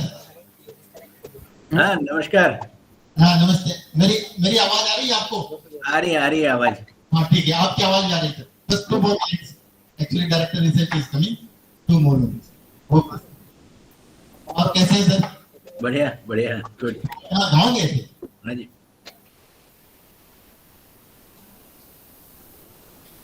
Hello.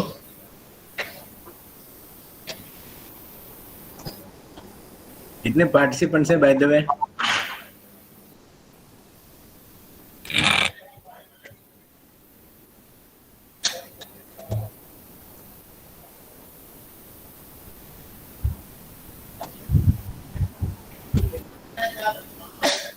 Sir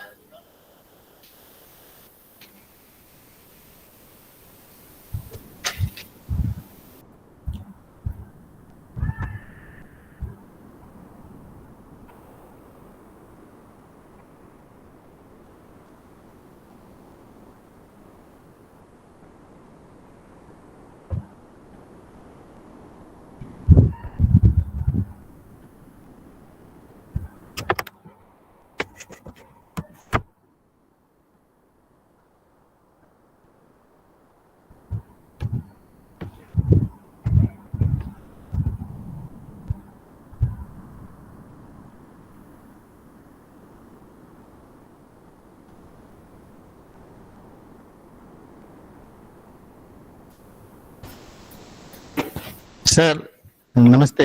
हाँ जी नमस्कार। हाँ sir 2 minute sir, नीचे से आ रहे हैं वो। कोई बात नहीं। मीनवाइल ये अभी स्टूडेंट्स बैठे हैं सर हमारे, तो इनके साथ में 2 मिनट आप अगर शेयर करें, बाद में जो फॉर्मल जो वैलिडिक्टरी फंक्शन है फॉर्मल वो 2 मिनट बाद शुरू करेंगे। 2 मिनट अगर आप इनके साथ में these boys are from agriculture engineering and food technology, food processing, UG, PG and PhD levels, and some of our faculty members are also here. And many of our faculty members, they have joined from outside online, including the subject matter specialists from KVKs. Okay, good. Many of the faculty members, they have joined from outside Chhattisgarh. Even our private colleges also, they have joined. Dr. Patel, I would appreciate if somebody can just brief about the yesterday's. No, I'll brief. Just I'm waiting for him. Actually, director research is coming. I'm just waiting for him. Okay. So that a formal valedictory function or the final the function can will है. Just मैं आपको एक बताना चाहूँगा sir. This was an effort. Instead of that, अगर can we have the interaction? क्योंकि valedictory में फिर वो question answer का वो scope नहीं रहेगा. हाँ तो अगर किसी को just casual anything if they want to have. ठीक है. Okay sir. Okay. So let's have that interaction. Friends, students and friends, we are connected with Dr. N.C. Patel, who has been the Vice Chancellor of Anand Agriculture University and Vice Chancellor of Junagadh Agriculture University. He is an agriculture engineer. He has been the Dean College of Agriculture Engineering for many years. Prior to that, he was the Professor, Agriculture Process and Food Engineering. And I'm happy to inform you, I'm happy to share with you. He is also from the same department where from I am. He is my senior. So he has got very long experience and he has worked with many of the, the committees responsible for transforming the education system, agriculture education system in India. And as a whole agriculture education, but particularly agriculture engineering education system in India. And he has worked with many committees of different states, many committees of the Government of India, Niti Aayog, and many more committees, and formulated many of the programs. And many of his programs have been launched also by the state government, and many of the programs have been actually have been taken by the Government of India also. So he is one of the senior most person in agriculture engineering, and I request you, any of you, would like to interact with professor Patel, professor NC Patel, किसी भी प्रकार का professional आपको कुछ चीज बात करना हो, कुछ पूछना हो for the career opportunities or for the education system or any of the things, you can very happily ask him. He would feel pleasure while answering your question. So please, anybody.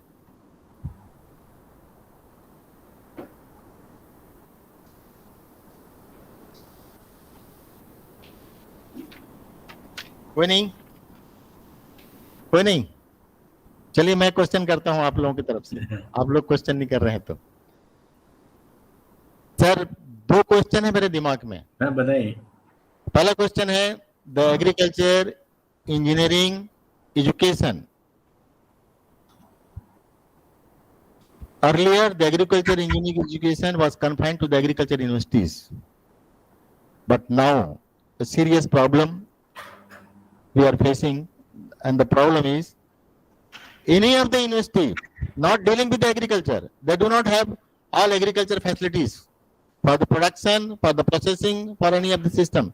They are opening up and they are coming up with agriculture education colleges, departments, and that is more in food technology. So how to to overcome such problems, ये एक बहुत बड़ा चिंता का विषय है sir. आप पता नहीं कितना सोचते हैं इसको, लेकिन मैं इसको एक चिंता का विषय समझता हूँ sir. Thank you, Dr. Sadanand Patel. The issue is very important for the whole country, not for agriculture engineering only, because several programs, whether the facilities are there or not, are being run. The important part is whether the program is run, whether agriculture engineering, agriculture, or any program which is accredited by ICR is being run by state agricultural universities as well as private institutions also. The most important thing is quality of education. If the quality of education and norms which are set by the Indian Council of Agricultural Research are being followed by the concerned institution, maybe the college or university, there is no harm in doing that. Only issue is many people have got attracted towards education in agriculture and allied branches because the other programs are not gaining importance. Rather, agriculture is on top priority over a period of time. So, and some of the engineering colleges or other traditional colleges are not finding the students in sufficient numbers. So they are attracted towards agriculture and allied courses. The most important part, as I said, and I would again like to repeat, is that until and unless the quality of education is maintained, it is going to be harmful in all respects. Because the substandard, poor standards students who would be coming out as far as the knowledge is concerned in the field, they would not be in a position to really deliver the goods, whether for research or for education or for service sectors. So I would personally say that the state governments, wherever the acts are there and the norms are there, they must monitor the education. If it is not there, there has to be made the provision by the concerned state governments with the support from ICR, so that agricultural education is being monitored by the concerned jurisdiction of the state agricultural universities. At the same time, the agricultural universities which give affiliation also have to be strongly, have footing, in the sense that whenever there is a proposal by the private institutions, it has to be thoroughly scrutinized and verify that the facilities, the requirement of land, infrastructure, equipments, laboratories, hostel facilities, playground, and all other aspects which are specified already are being maintained. The institution is capable enough, having good quality, qualified manpower for teaching, technical work and non-teaching staff requirement. If all those norms are followed or fulfilled, then only the university should give the affiliation. So it's a really big task for the administrators, vice chancellors, registrars, and the whole team of university to really look into the matter, especially the deans of the concerned faculties, then probably it will not be a big issue at national level. I have just shared some of the important views. Maybe those who are already working on senior positions are aware about whatever I have expressed, and they are trying to do their best at the level with the support from Education Division of ICR. Thank you, Dr. Sadan. I think Honorable Vice Chancellor has joined, so we can move ahead with the valedictory. Thank you so much. Sir, our Dean Faculty, Dr. M.P. Thakur, and Director Research, Dr. Vivek Tripathi, they have joined. Now we will start the formal valedictory function. Thank you, sir. Just will start, sir. Yes.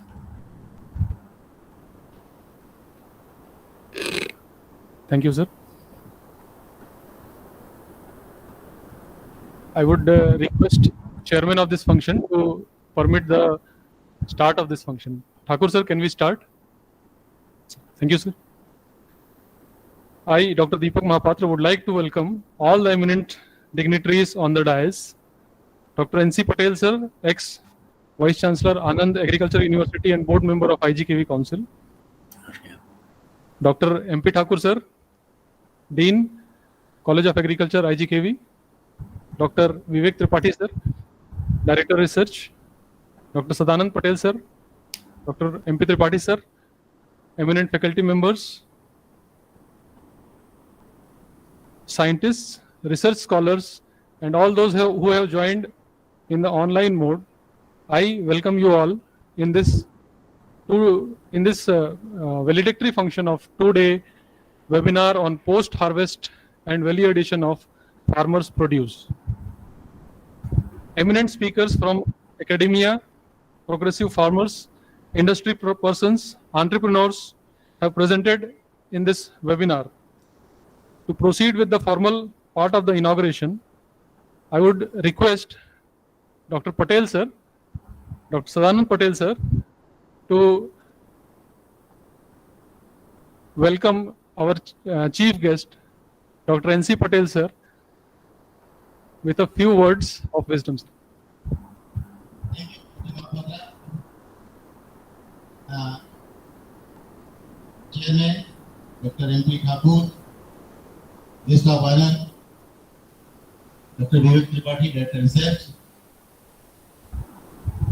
the chief guest of the function, Dr. N.C. Patel, ex-Vice Chancellor, Anand Agriculture University and Pune Agriculture University, and the present our Board of Management, Board of Management.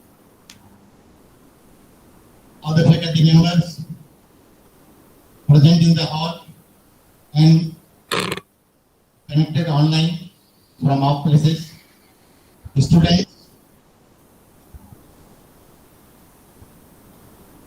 other industry partners, friends from the Krishi Vigyan Kendra, friends from other universities, other colleges, other institutions, and other states. We are here for the valedictory function of 2 days webinar on post-harvest technology and value addition of farmers' produce. We are happy that Dr. N.C. Patel pleased to accept our request to be the chief guest of this function. Sir, from the University IGKV Raipur and the College of Food Technology, Raipur, I welcome you, sir, to this function. I welcome our chairman, Dr. M.P. Thakur,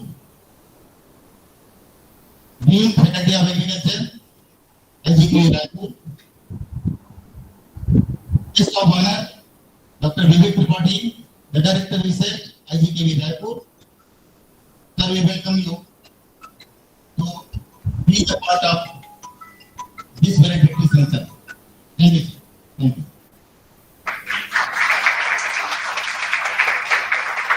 Thank you, Patel sir. To welcome our chairman of this function, I would like to ask Dr. Patel sir to honor Dr. MP Thakur sir with a flower bouquet.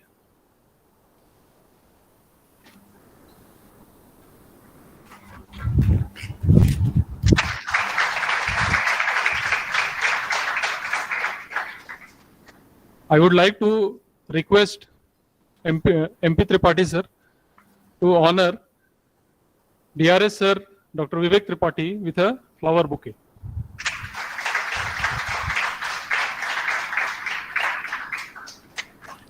Thank you, sir.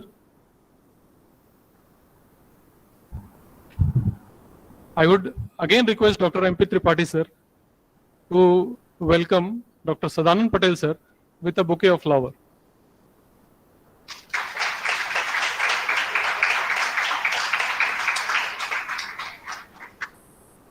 Thank you, sir. Now I would request Dr. S. Patel sir to give a brief summary of this webinar and the reporter's report. Sir, please.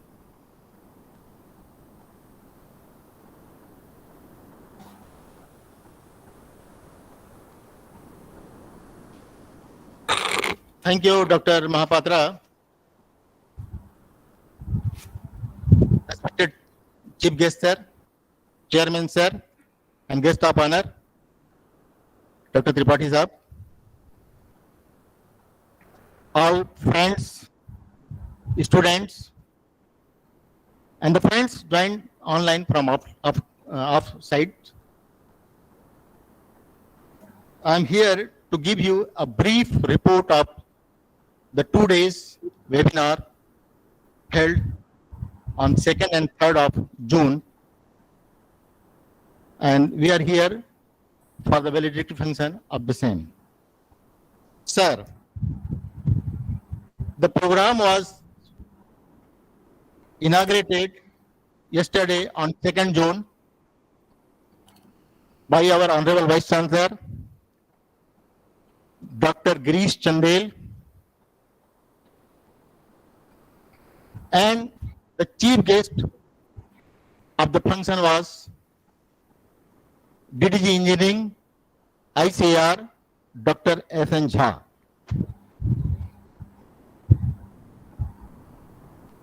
Along with the inaugural function,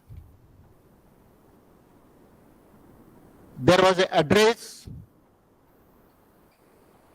from the chief guest, Dr. Jha, wherein he emphasized about the future of post-harvest technology, value addition of the farmers' produce, and the more emphasis one was on entrepreneurship development, startups, and the processing in the production catchment at domestic level. That was his message.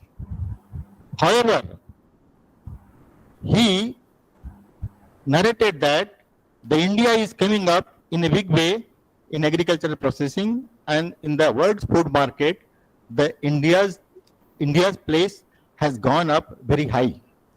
And today, the government of India is also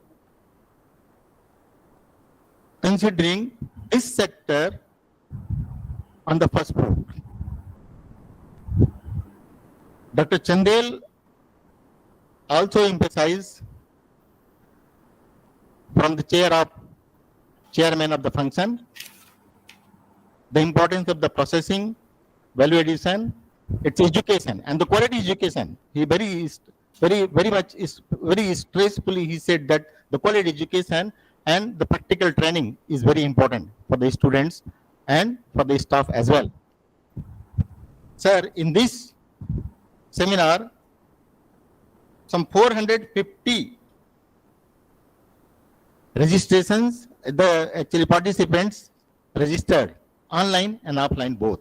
These included the students, UG, PG, research scholars, the faculties from IGKVB, faculties from other universities, including the BHU, including MIT, and including JNU also. I saw one registration from JNU.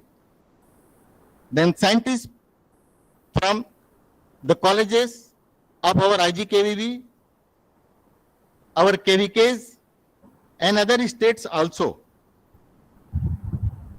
The private college, of course, they are our partner. Private college, private agriculture engineering college, they have also registered.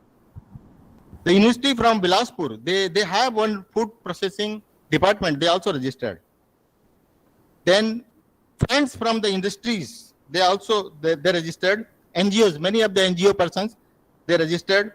Many of the incubatees from the startups and many of the incubatees from the skill development program, they have also registered under this webinar. And SSGs, many of the SSGs, they participated here as offline also and online also.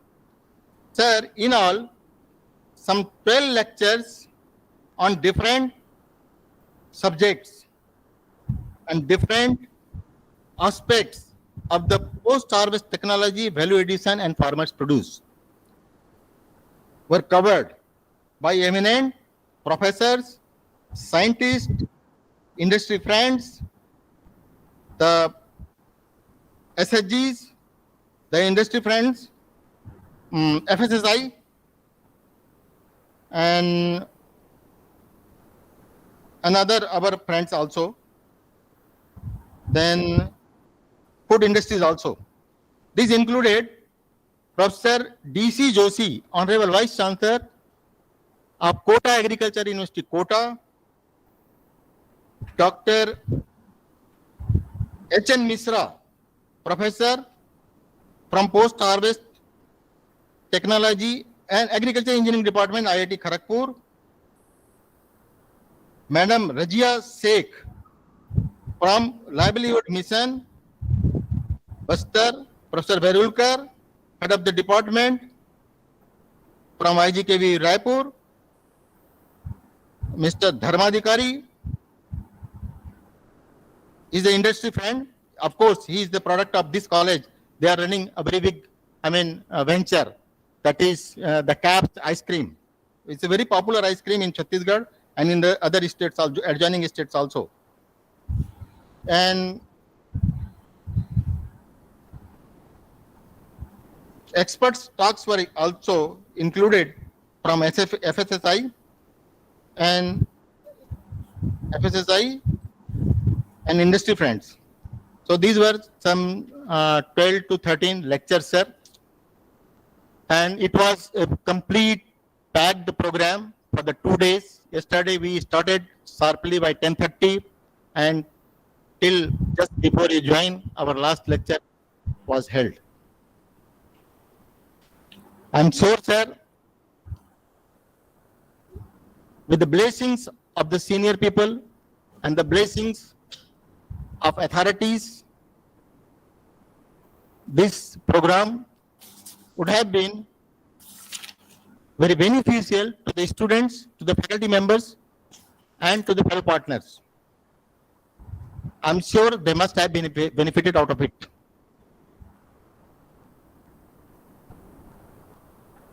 Sir, the program was very general nature.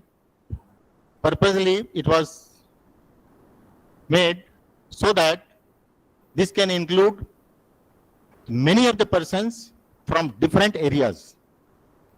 So this is a kind of the event we could organize successfully, and we are here finally to the side end of the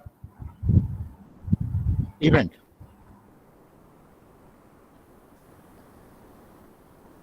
Thank you, sir. Thank you very much.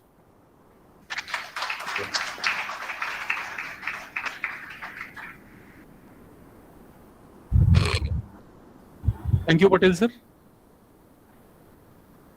Next, I would like to ask Dr. Patel sir to honor our guest with a token of thanks, token of regards. Patel sir, kindly, I would ask someone to please give a memento and a token as a token of respect to Dr. MP Thakur sir, the chairman of this function.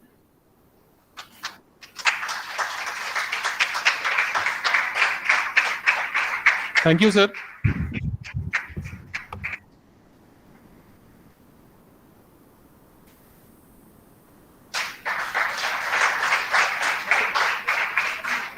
I would again ask Patel sir and MP Tripathi sir to honor Dr. VK Tripathi sir, the guest of honor of this function, with a token of regards. Thank you, sir.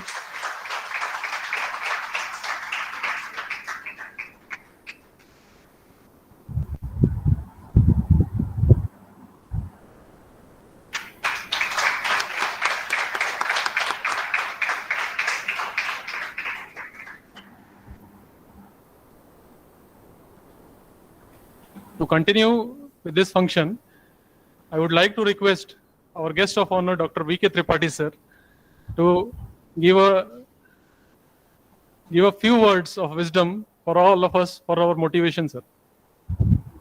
Sir, please.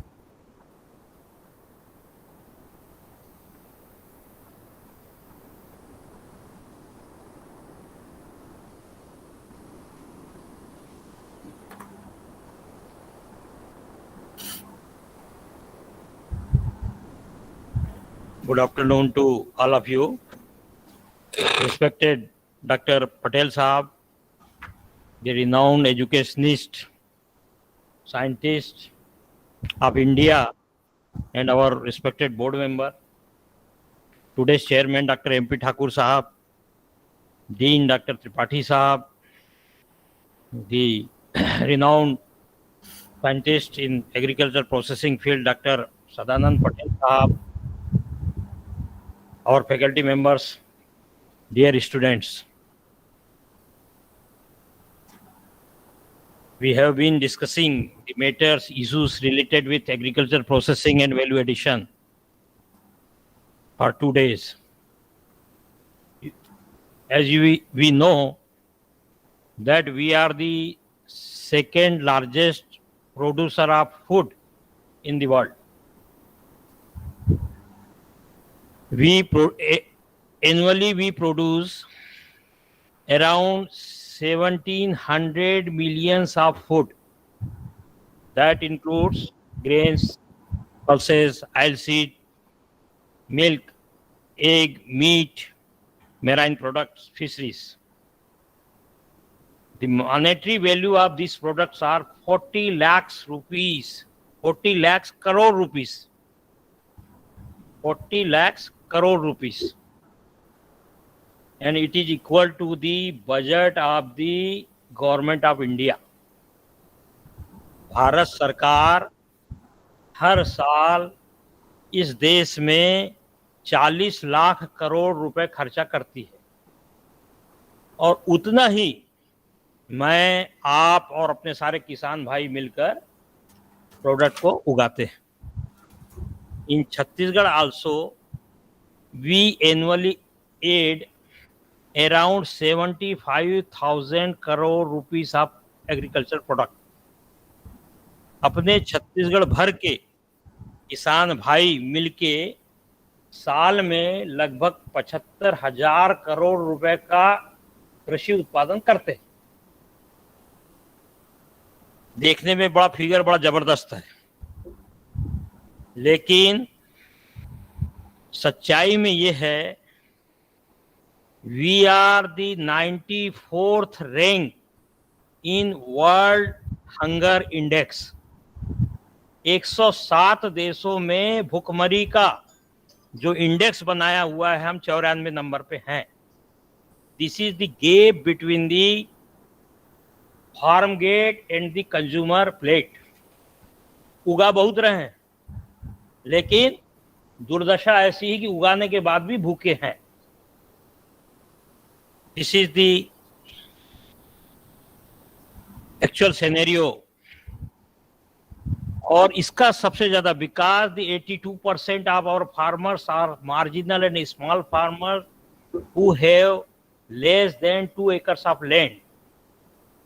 तो उसका सबसे बड़ा प्रभाव जो आप post harvest losses करते हैं अपन, there is a around 15% post harvest losses in our cereals, oil seed and dairy products, and around 30% losses in horticultural crops. It is estimated that we annually lost 6 lakh crore rupees, 6 lakh crore रुपए का नुकसान post harvest losses से होता है। अकेले चावल में 3% losses तो चूहे खा जाते हैं। लगभग हर साल फूड कॉर्पोरेशन ऑफ इंडिया का 1200 से 1800 करोड़ रुपए का लॉसेस दिखाते हैं चूहा खाने से। ये क्या है? ये मानव की जो मेहनत है उसका वेस्टेज। तो टू प्रमोट अपन in India we only process the less than 5% of the total food process करते हैं हम। अमेरिका में 65% होता है। 20-22 साल पहले हम लोग अमेरिका गए हुए थे, हमारे बहुत सारे साइंटिस्ट थे साथ में। जिस होटल में रुके हुए थे वहाँ पास में आम का बगीचा था, आम गिरे हुए थे। हम लोग घूमने निकले मॉर्निंग वॉक में, कोई उठा नहीं रहा था। तो आई आस्क्ड समबडी, उठाते क्यों नहीं, हमारे तो पूरे तोड़ लेते अभी तक। तो उन्होंने बताया we don't eat anything which is not processed. तो ये सिनेरियो है हमारे यहाँ का। और क्या, government of India has initiated a programme to promote this food processing and to provide a good return to the farmers. That is called Pradhan Mantri Kisan Sampada Yojana. You, the people of agriculture processing, must know the schemes and programs being implemented by different agencies, governments, state governments. This Pradhan Mantri Kisan Sampada Yojana, it will be continue up to 2026 and the budget is around 6,000 crores rupees. आप रोज paper में पढ़ते हैं mega food park बनने वाला है, वहाँ mega food park बनने वाला है इसी स्कीम में। तो मेगा फूड पार्क है, इसमें ये एक बड़ी कंप्रेसिव स्कीम है जिसमें modern infrastructure for processing, supply chain management, value addition.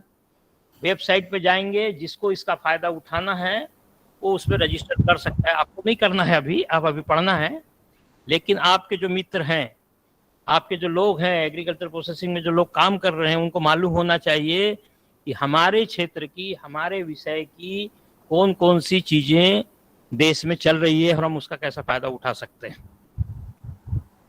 The next scheme during COVID, our Prime Minister initiated a very ambitious program, Atmanirbhar Bharat. Under this scheme, there was a scheme, Prime Minister formalization of micro food processing enterprises. And the budget of this scheme is 10,000 crore rupees. It is estimated that there are 25 lakh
ગાડી મૂકી દે ને મારું તું ખાતી है 5 વાગે નીકળે આપણે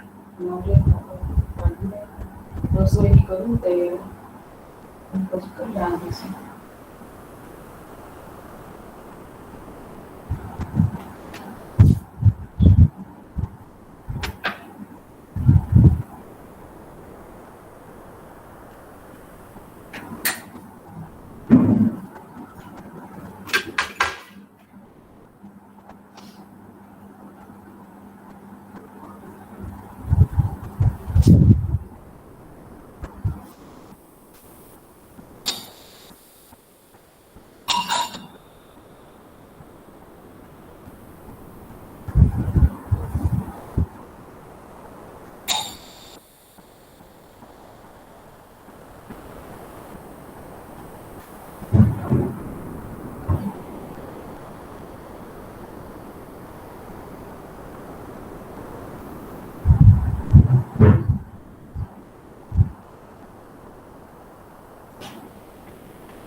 आपको केवल 10 लाख रुपए लगते हैं, बाकी बैंक गारंटेड आपको लोन देगा।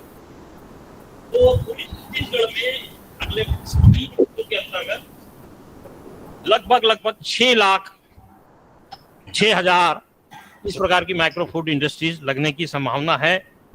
हम लोगों ने एक काम और किया है, अपने सारे स्टूडेंट्स को जिन्होंने एमटेक पास कर लिया है, हमने उनको ट्रेनिंग दी है and we nominated them as a district resource person for this scheme.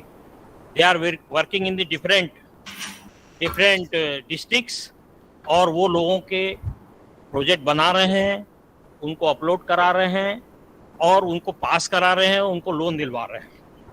तो ये 2 स्कीम के बारे में मैं बच्चों को बनाना चाहता था। आप 2 दिन से we have been discussing the harvest losses and the value addition. किसके लिए? This is only for the food. And you know, in our Indian mythology, Indian culture, the food is regarded as the divine, universal, material and energy. अद्वितीय दैवी उपहार है, भगवान से मिला हुआ भोजन। और food and the action of eating,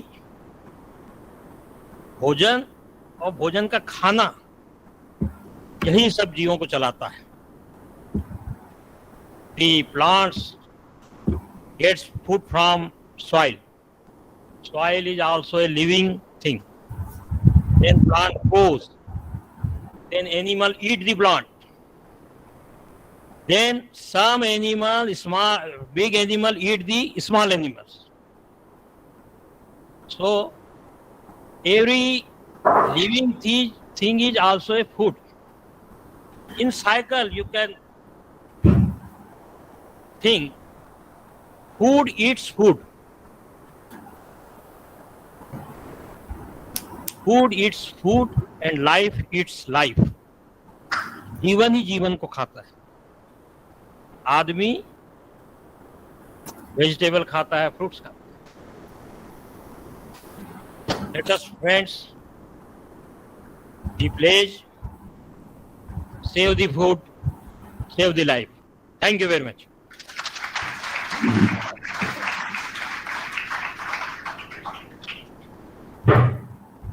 Thank you very much, Vivek Tripathi sir, our honorary director and guest of honor for this function.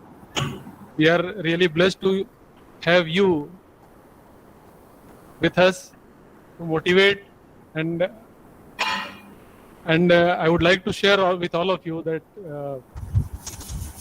Dr. Patel and Dr. Tripathi sir, they are the main persons behind this webinar, who have always been there for us to conduct the seminar.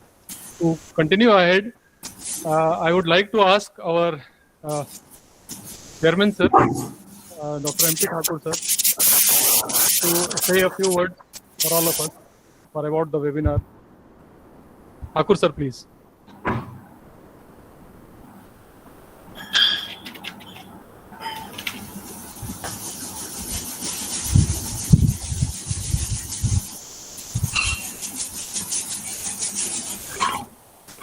Good afternoon to all of you. Most respected chief guest of the closing ceremony of this two-day webinar being organized by the College of Food Technology, Faculty of Agriculture Engineering, and the chief guest of the today's function is the Honorable Vice Chancellor, the former Honorable Vice Chancellor of Anand Agriculture University, Dr. N.C. Patel Sahab. He has been the former Indira Gandhi Agriculture University also. Now, on the dais, the guest of honor, the Director of Research of this prestigious university, Dr. Vivek Tripathi ji, and the two big guns to whom you can say they are the pillar of this two-day program, Dr. MP Tripathi ji, who is the Dean, College of Food Technology, and another very important key person of this program is Dr. S. Patel, who is the convener of this program. All the faculty members of the Faculty of Agriculture Engineering, somebody may be from agriculture, and all my dear loving students. First of all, I would like to congratulate Dr. Tripathi and Dr. Patel both. And the second congratulations to you all students who are from this college. My dear student, believe me, we couldn't listen such a precious speaker, such a renowned speakers in our second year of undergraduate program. You are really very lucky, and I would like to congratulate Dr. Tripathi and his entire team for making this possible and for inviting you all to attend this prestigious program where 13 lead speakers from the country, which are renowned persons of their field, like Dr. S.N. Jha, who is the Deputy Director General of Agriculture Engineering. He was the chief guest in yesterday's program. Today you have seen Professor N.C. Patel Sahab, S.N. Jha Sahab, and then H.N. Misra Sahab, Dr. Sadanan Patel, and many more distinguished persons of the field. They have delivered the talk, and you were lucky to listen all of them. So I congratulate all of them. Now coming to the topic, which has been very well planned, that is the post-harvest and value addition of farmers' produce. My dear students, when you say farmers' produce, it includes all the products or produce in terms of, you may call it, in terms of yield of the cereals, maybe the pulses, maybe the oilseed, maybe the fruits and vegetables, maybe the milk, maybe the dairy products, all these. These are all the various food products which are produced by the farming community, and there are many stakeholders, particularly the farmers who are here, particularly the peoples from the NGOs, they are here, particularly the people from the startup groups. I have seen some of the lectures where they are from some of the startups group also, like say Dharmadikari, he is very well known. You might have released his Caps ice cream, you may be knowing about it.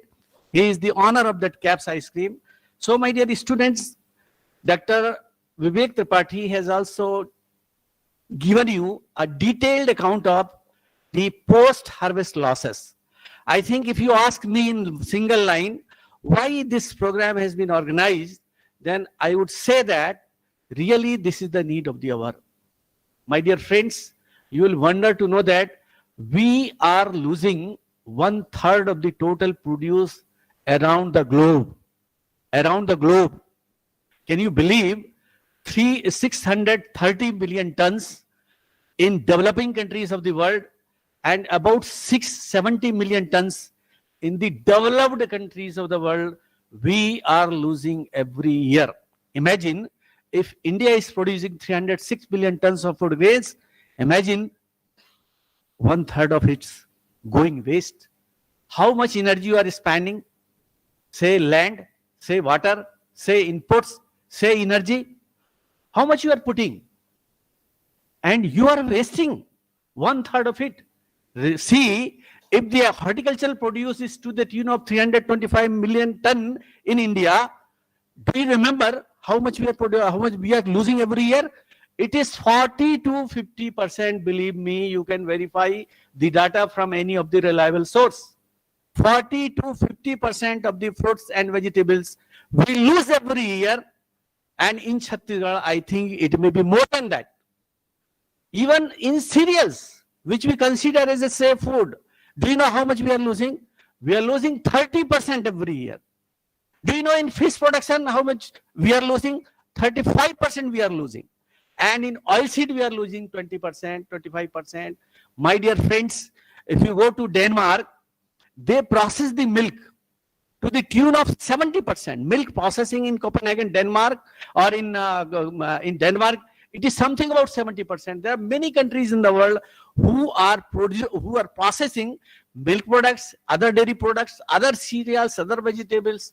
I tell you, government of India is pressurizing a lot. Government of India is pressing a lot to come up the people. They are asking, even a lot of emphasis is being given by the Department of the Ministry of Food Processing for the startups to come forward and take up this challenge.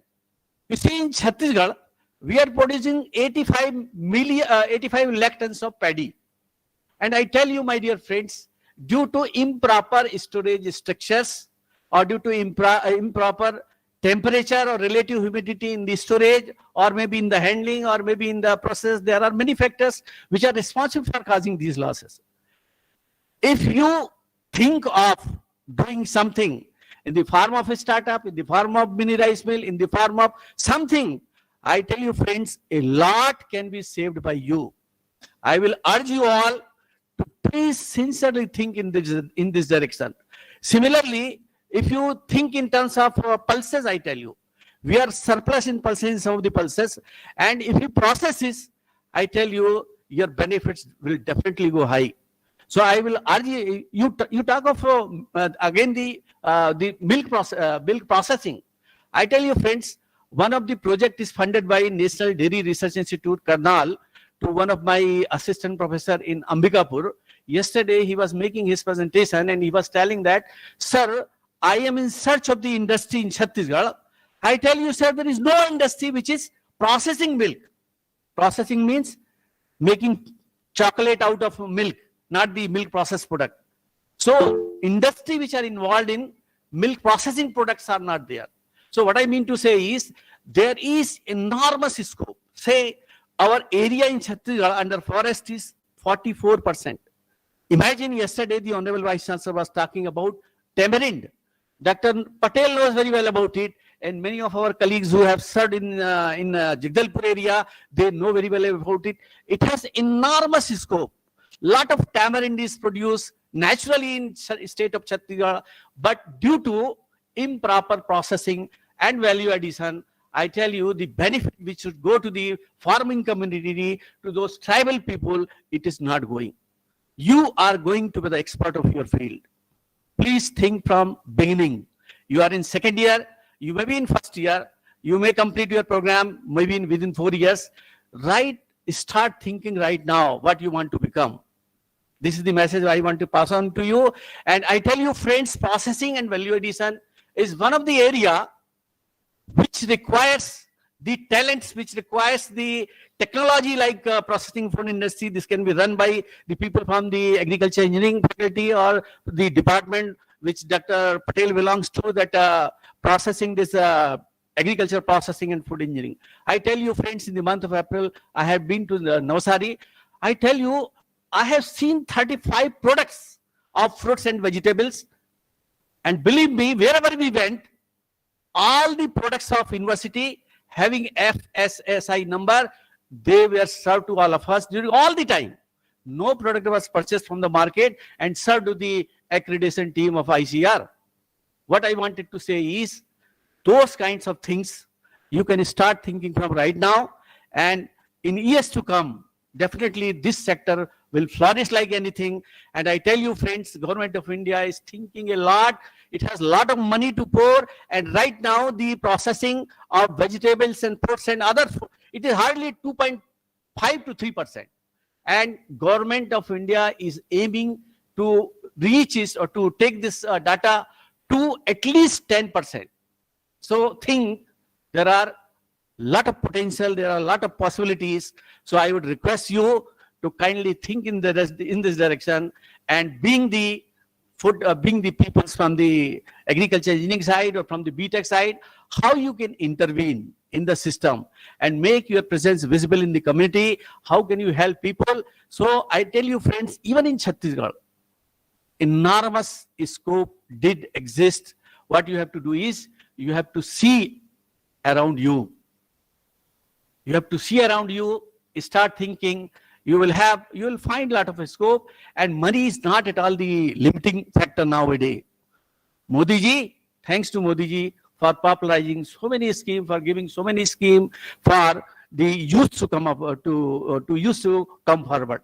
So with these few words, I would like to thank Dr. Patel, Dr. Tripathi, and all his team for giving me the opportunity to share some of my thoughts. Thank you very much.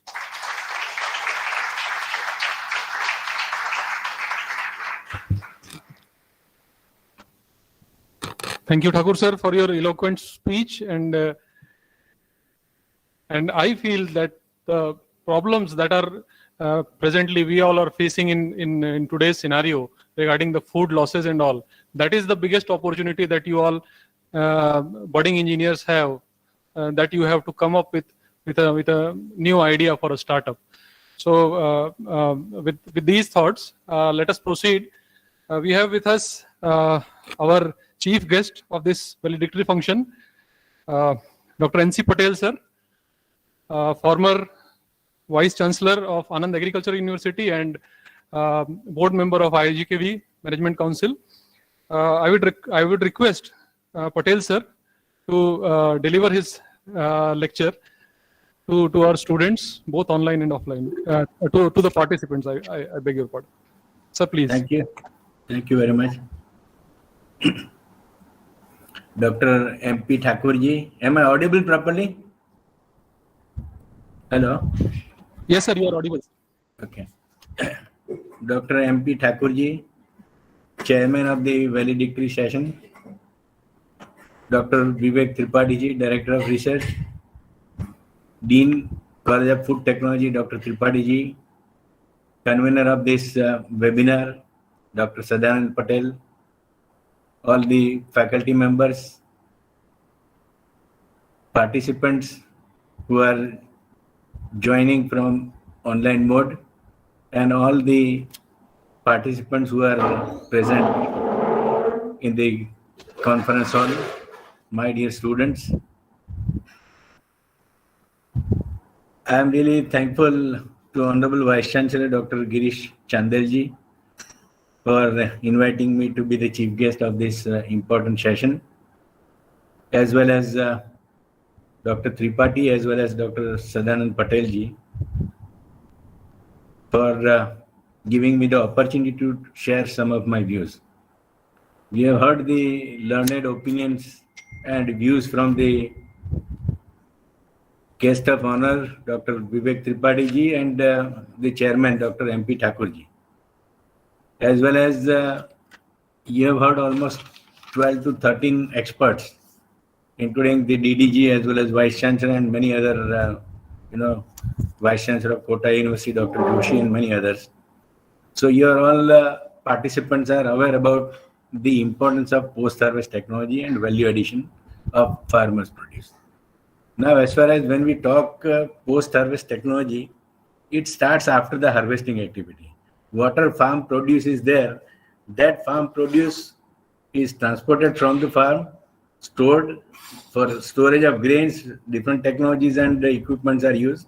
If it is fruits and vegetables or the perishable commodities, the storage, preservation, all the aspects are different, which will include the modified atmospheric storage, controlled atmospheric storage, which will have further, classification as cold storages and other kind of storages and all. So ultimately, post-harvest technology also will depend on what is the ultimate end use.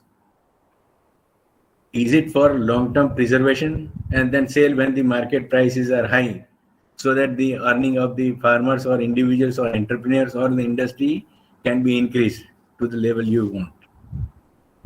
What is the purpose behind that?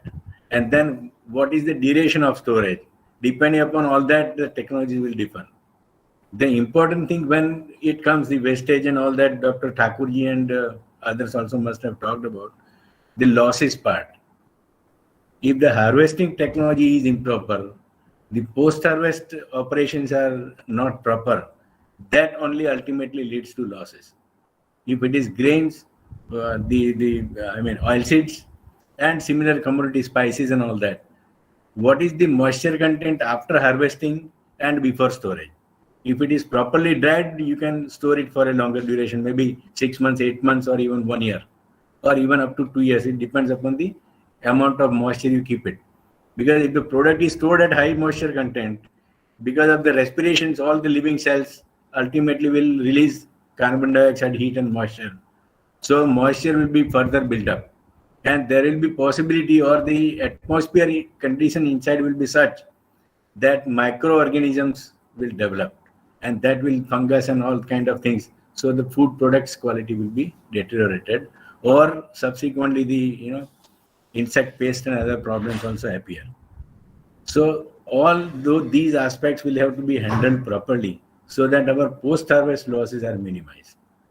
The next comes is the value addition. Now value addition, when we talk of anything you add, even simply packing properly is going to add value to the product, so that your market price is increased. So value addition, it basically is a secondary processing, primary processing, as well as secondary processing and tertiary processing also. So the ready to eat kind of product, ready to serve kind of products, all that level if you go for is all included in the food processing activities. So if you really look at it, this is one sector where lot many activities are involved. And all different types of science principles, whether it is biotechnology, physics, chemistry, or engineering, all science and technology and engineering, all aspects are really required to be addressed properly, depending upon the commodity which you want to process, which you want to preserve, or if you want to really go for processing and then add value to it. On an average, it has been realized, because I had the opportunity to work in post-harvest technology scheme of ICR as a research engineer long back, and we had tried processing mango products into pulp and many other products. Similarly, oilseeds for crushing into the through oil expeller unit and then filtering it, so that the farm level, village level itself, you can process the oilseeds, take out the oil, and then the cake can be used for other purposes like cattle feed and all. It was observed that 35%, price realization was there, higher price realization. compared to if it is sold directly by the farmers into the market. So such kind, I mean, this is a simple example, I am just quoting it to it, but the level of processing, if you go for further, say in place of simply extracting oil from groundnut, you go for groundnut protein isolates. The value realization or price realization will be maybe 200, 300 times. So everything depends as far as the food processing sector is concerned. It depends upon the product you really aim to it, and then what is the end use of it. Say if you look at castor seeds, the castor oil, or rather the castor seeds, are exported in mass, and that even the oil is being exported mainly. And that castor oil, I mean, some value addition is there, but when from that castor oil itself, number of useful products are derived, maybe more than 100 products for our medicinal point of view, and even aircraft lubricant is also made from castor oil. Then you can think of the amount of value addition, and many folds, maybe in some of the cases maybe 1,000 times value additions. So it all depends, and we are exporting a lot of castor seeds. And likewise, if you think of the export during the last decade, agricultural export has contributed to a greater extent than what it was before 2 decades. So agricultural commodities, and that too from India, is gaining importance overseas, especially European and other countries also. Even for example, Gujarat is exporting a lot of sesame seeds to Japan. I'll just quote a little example. How much time I am given, Dr. Sadanand? What is the time duration? Sir, you can take. You can be at your comfort, sir. Okay. So that young masses, especially boys and girls, they should know what is happening. Lot of sesame seeds are being exported from Gujarat. Few years back, the product were rejected from Japan. Okay, so the government of Gujarat referred back to Anand Agriculture University. What is happening? So our scientists, when they really went into the details, analyzed those samples, it was found that there is pesticide residue. Now, sesame is such a crop that it requires minimum, application of pesticides. So when they met the farmers groups and the area where this sesame cultivation was going on, it was observed that after harvesting the sesame crops, it was heaped, and all surrounding the heaps, the pesticide powder was sprayed, so that no insects and other things damage the crop which is in green condition, which is kept for sun drying. And when the crop was dried and the sesame was taken out from those pods, the pesticides powder which was sprayed surrounding the heap was getting mixed because of the negligence of the laborers working there, and that was ultimately resulting into the pesticide residue in the final product. So what is important as far as the agricultural produce is concerned is that if you want to really have a good quality produce, export quality produce, whatever good agricultural practices are really framed out by Government of India with the support from state agricultural universities and ICR, those good agricultural practices guidelines will have to be followed by the farmers. And there the role of extension agencies, extension people comes, and even the people who are working in different crop areas, crop domains. These people will have to guide the farmers that these are the good agricultural practices, and based on that, if you produce, the quality of the produce will be better. This is number one. Number two is, when you go for having such kind of good quality produce, then comes the processing aspect. Now, if you look at the overall scenario, Chhattisgarh, those who are from Chhattisgarh, participants, you are benefited in the sense that the lot of organic cultivation is naturally happening in your area. Okay. So the chemicals, utilization of the chemical fertilizers or pesticides and other products is almost very limited. So, you must draw the advantage of that, take the advantage of that, process it, and market is at a branded product as organic labeled product, and then guide the farmers that this is how organic cultivation is to be carried out. Since you are, studying, and those who are willing to go for entrepreneurship, I would suggest that from now itself, this is high time. I think earlier also speaker said, probably Dr. Thakur and all, that you need to really decide. You must set your goal. Your short-term goal is what? Short-term goal is to study well, understand, gain the knowledge, so that you are a competent person. You must have the overall exposure of everything what you study. And the one which you are interested in, that you must have the thorough knowledge of it. When I say thorough knowledge of it is, suppose you are thinking of processing of pulp or maybe jam or jelly, complete detail should be known to you.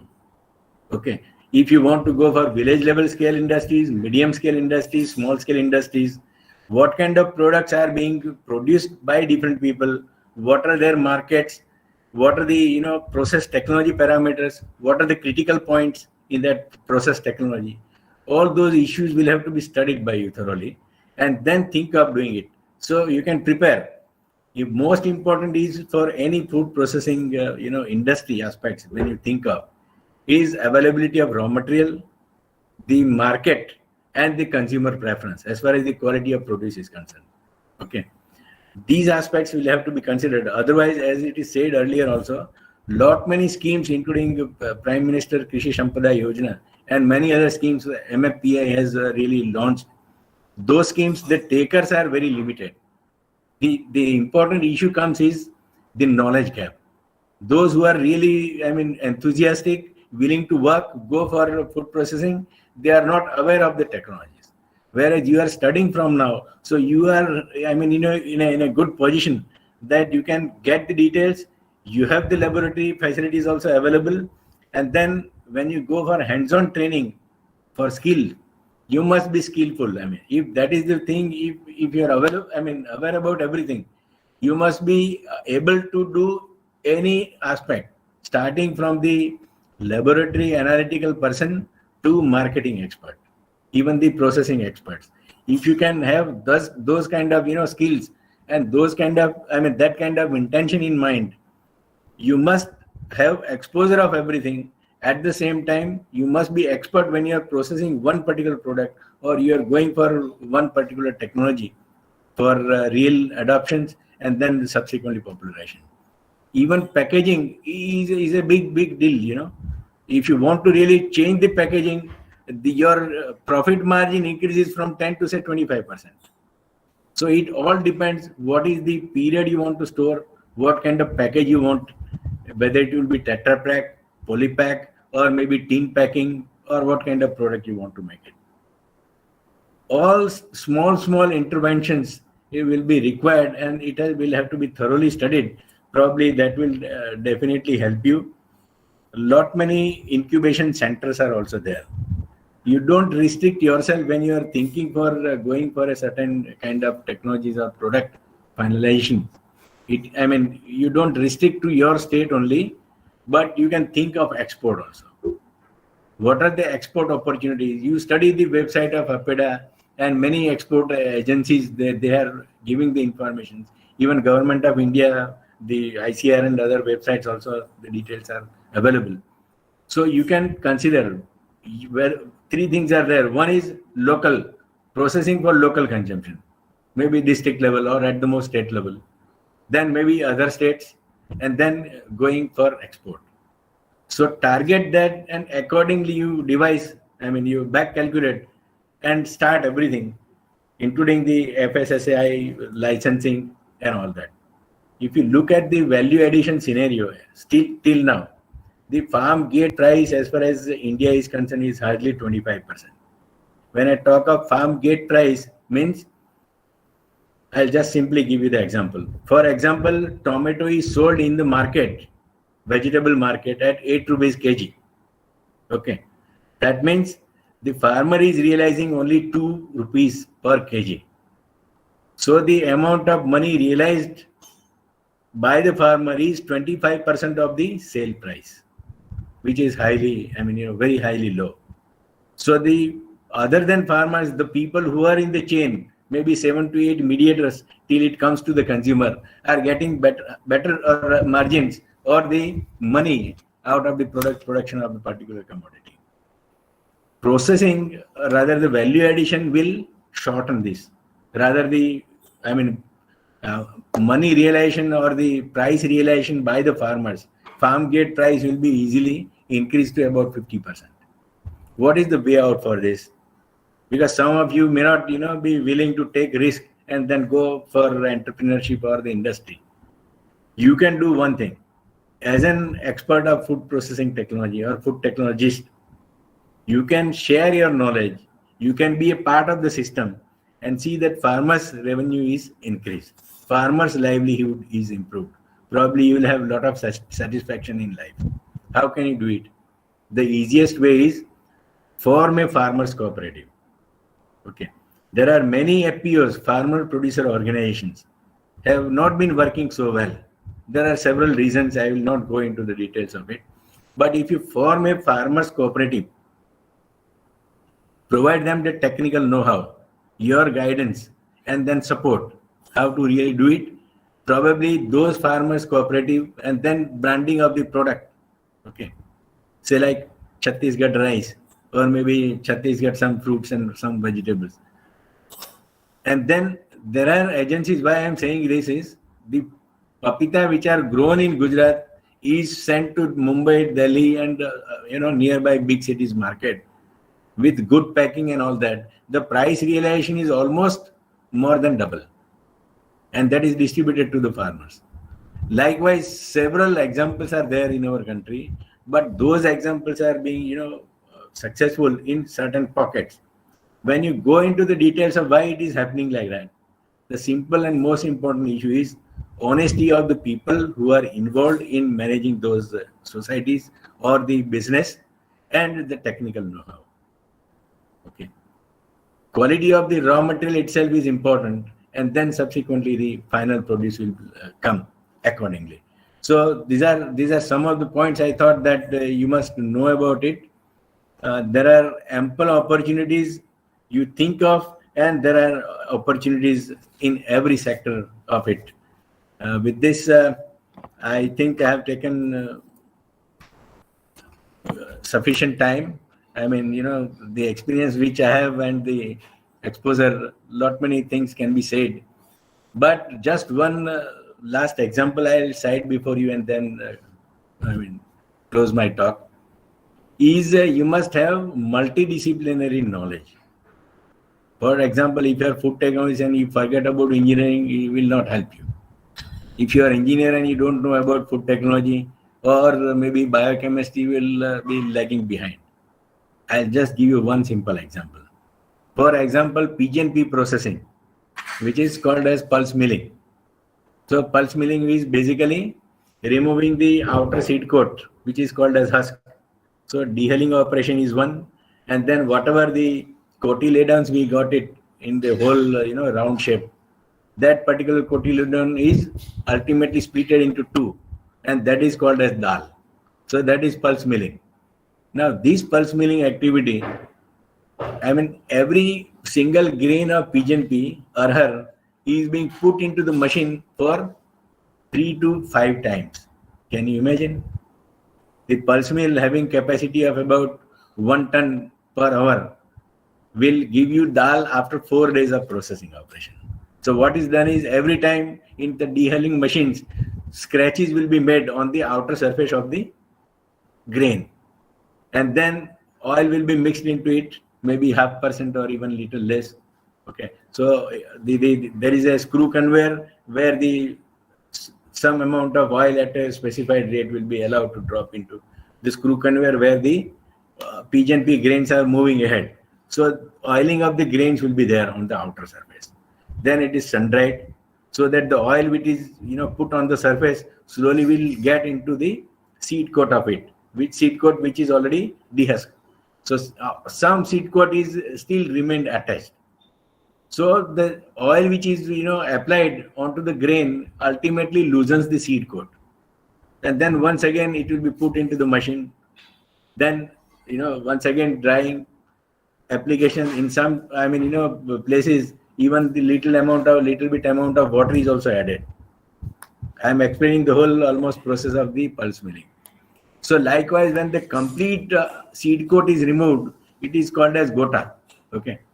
And that particular, grain completely dehulled, there is no seed coat attached to the grain, is then subsequently put to a machine which will be splitting machines, which will split into two cotyledons, two halves, which is called as dal. This is the whole process. Can you imagine 4 times the same grain is processed? So the cotyledon material, which is edible part apart from the seed coat, is also removed from the grain. And ultimately, instead of maybe say 82%, we are getting almost 72% as the dal recovery of pigeon pea milling. Okay. Rest of the things go as a powder of the cotyledon materials.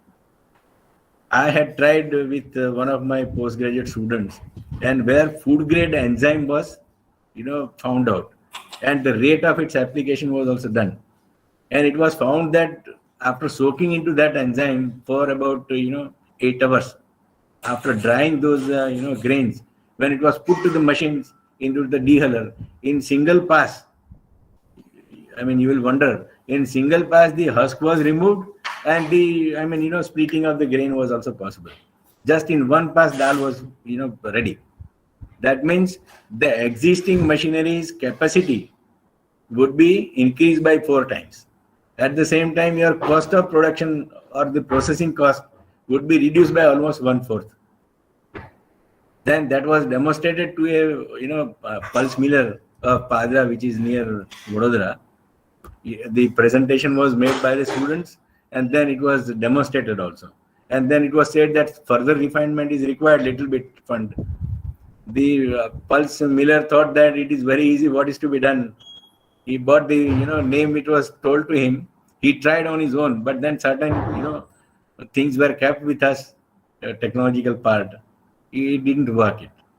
So there are 2 type of people in the country, especially in our area. That some of them are businessmen, which we really call them as, and some are simply trying to get the technology steal away and then try to go for utilizing it. So important is the industry attachment of the academic institution is also lacking. I have given you just one example. Likewise, several examples are there, technological wise, especially the food processing aspects, even the machinery development aspects are there. The point what I was trying to tell you through this example is that if you are knowing the biotechnological aspect, biochemical aspect of the product, you will be able to process the product at a much, much lower cost. At the same time, you will be able to maintain the quality also. So the peripheral knowledge of the subject, and you will be wondering, when I was head of the Department of Food Processing at Junagadh Agriculture University, I was asking agriculture engineering students to offer as a minor subject biochemistry. So the head of the Department of Biochemistry was telling, Dr. Sahab, ये तो हम लगता है कि engineering college के लिए biochemistry department postgraduate run कर रहा है. Because the biochemistry as such the subject is tough. So agricultural students are really moving away from that. But that benefited number of food processing people, those who really subsequently went to the industry. Quality control aspects and then thinking differently. There are many avenues as far as the biochemical aspects are concerned. If you are aware about all those aspects, how the protein denatures, how other parameters are really getting affected with your heat treatment, which you give during your food processing, that ultimately reflects on the quality of the produce and the product, final product. So you must have thorough understanding of each and every small parameters which you are going to address during your processing activities. I'm sure some of you will definitely think of going for entrepreneurship or maybe setting up an industry in any of the agricultural produce processing, which you feel that it has got a market. There are ample opportunities. I'm sure this webinar has been very successful with the interventions, with the suggestions, and with the guidance provided by the experts throughout the country, and the support from the Dean and the Faculty of Food Processing, or rather the Food Technology College. I'm sure you will have a very, very bright future. I wish you all the best, and thank each and every one of you, those who are offline and online, for listening patiently and allowing me to share my views. Thank you, Dr. Tripathi ji, Dr. Sadanand Patel, as well as Honorable Vice Chancellor, and all the dignitaries of the universities. Thank you, one and all. Namaskar.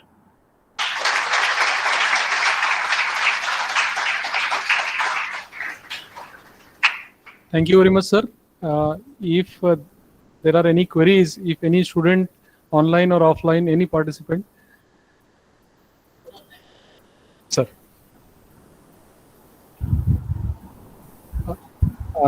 Thank you, sir. Thank you, Patel, sir. Thank you. Sir, we have witnessed here 2 days of eminent lecture series of distinguished guests from varied platforms. I would like to mention here that we have with us a phenomenal person who is the backbone of agriculture engineering education in Chhattisgarh. He has given not only technical education, but also he has guided many minds who are currently working in the field of food processing and value addition. He is Dr. Sadanand Patel, sir. He himself has been the person behind the opening of our Food Technology, College of Food Technology.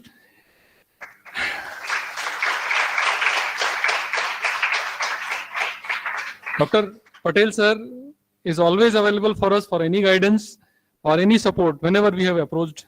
Thank you, sir. We are sure that your blessings will always shower us in future also.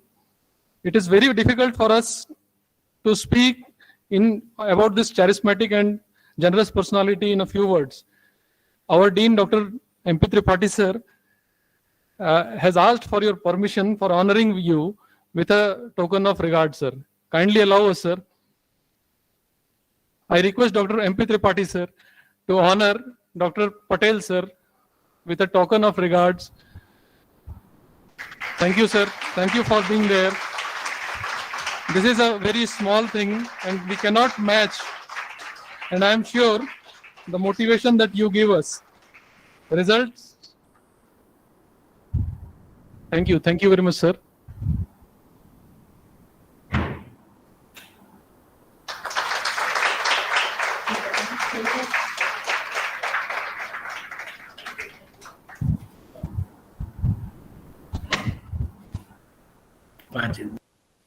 Now, at the end of this session, I would like to ask Professor N.K. Mishra, sir, to deliver the vote of thanks.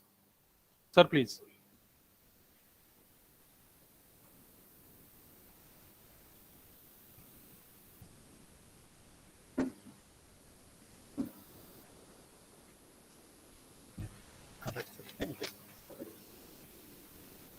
Thank you, sir.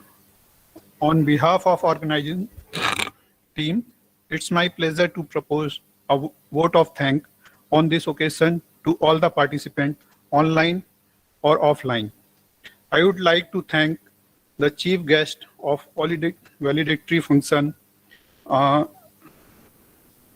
and board of member, Dr. N.C. Patel, sir, for his motivational and very simple speech, which covers from Udgam se Samagam tak, wherever it is agriculture produce or our students, their linkage from production from our colleges and Samagam to the industries. Further, I would like to thank our chairman, Dr. MP Tripathi, sir, Dean Faculty of Agriculture, whose practical thoughts are always encourage us to do something which is practical, beneficial to all of the farmers community. Next, I would like to thank guest of honor, Dr. Vivek Tripathi, sir, for his, his sharing of knowledge of various schemes. And he has given a very meaningful slogan to us, that is a save the food, save the life. Further, I would like to thank our chief guest of inaugural function, Dr. S.N. Jha sir, DDG Agriculture Engineering, who honors this function with his inspirational thoughts and make us feel proud to be associated with the field of agriculture processing and food engineering. I would like to thank our Honorable VC sir for his very valuable guidance and best wishes. I would like to thank our DRS sir, DS sir, DI sir, DS, W sir, and Dean sirs of both the faculties, especially to the Dean sir of Faculty of Agriculture Engineering for providing us this hall, all the facilities. Thank you, sir. Thank you very much, sir. My heart filled with lot of gratitude and respect for our expert speakers, Dr. D.C. Joshi, Dr. H.N. Mishra, sir, Sri Kaustubh Dharmadhikari, sir, Sri S. Verulkar, sir, Srimati Razia Sheikh, ma'am, Sri R. Suryanshi, sir, Dr. Archana Prasad, ma'am, Dr. Rakesh Meena, sir, and my colleague, Engineer Prasant Pisalkar, sir, for not only sparing their invaluable time for us to grace this occasion, but also for enlightening us with their commendable talk on the subject. Thank all of you for clearing and enhancing our understanding in various topics.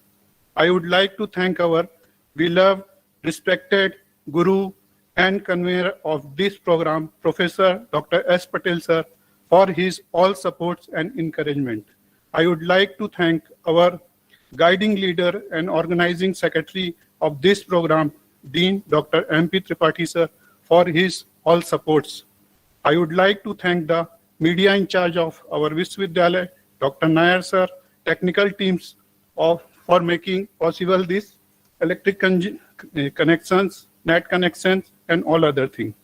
I am thankful for the catering team who has provided us the processed and value-added product and make us energized throughout the days. I am thankful to report here Engineer Kalne, sir, all the faculty members, my colleagues, staff members, students of both the colleges of College of Food Technology, College of Agriculture Engineering, and last but not least, all the participants for all over the pan-India, making this webinar as a great success. I would like to thank Dr. Mahapatra, sir, Dr. Kashyap, sir, for all his pain, their pain and joys for make it done. Once again, I thanks one and all for their presence and all support. Thank you.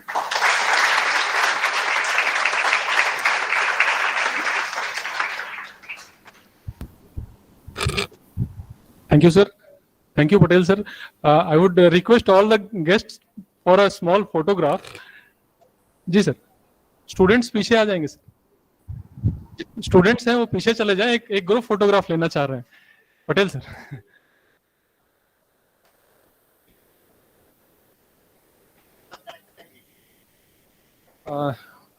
एक minute देखो.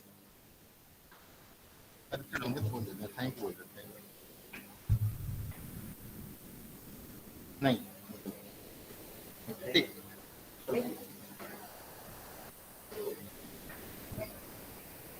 अच्छा photo कौन लेगा? अभी रुक जाओ, photo लेना है उधर.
Thank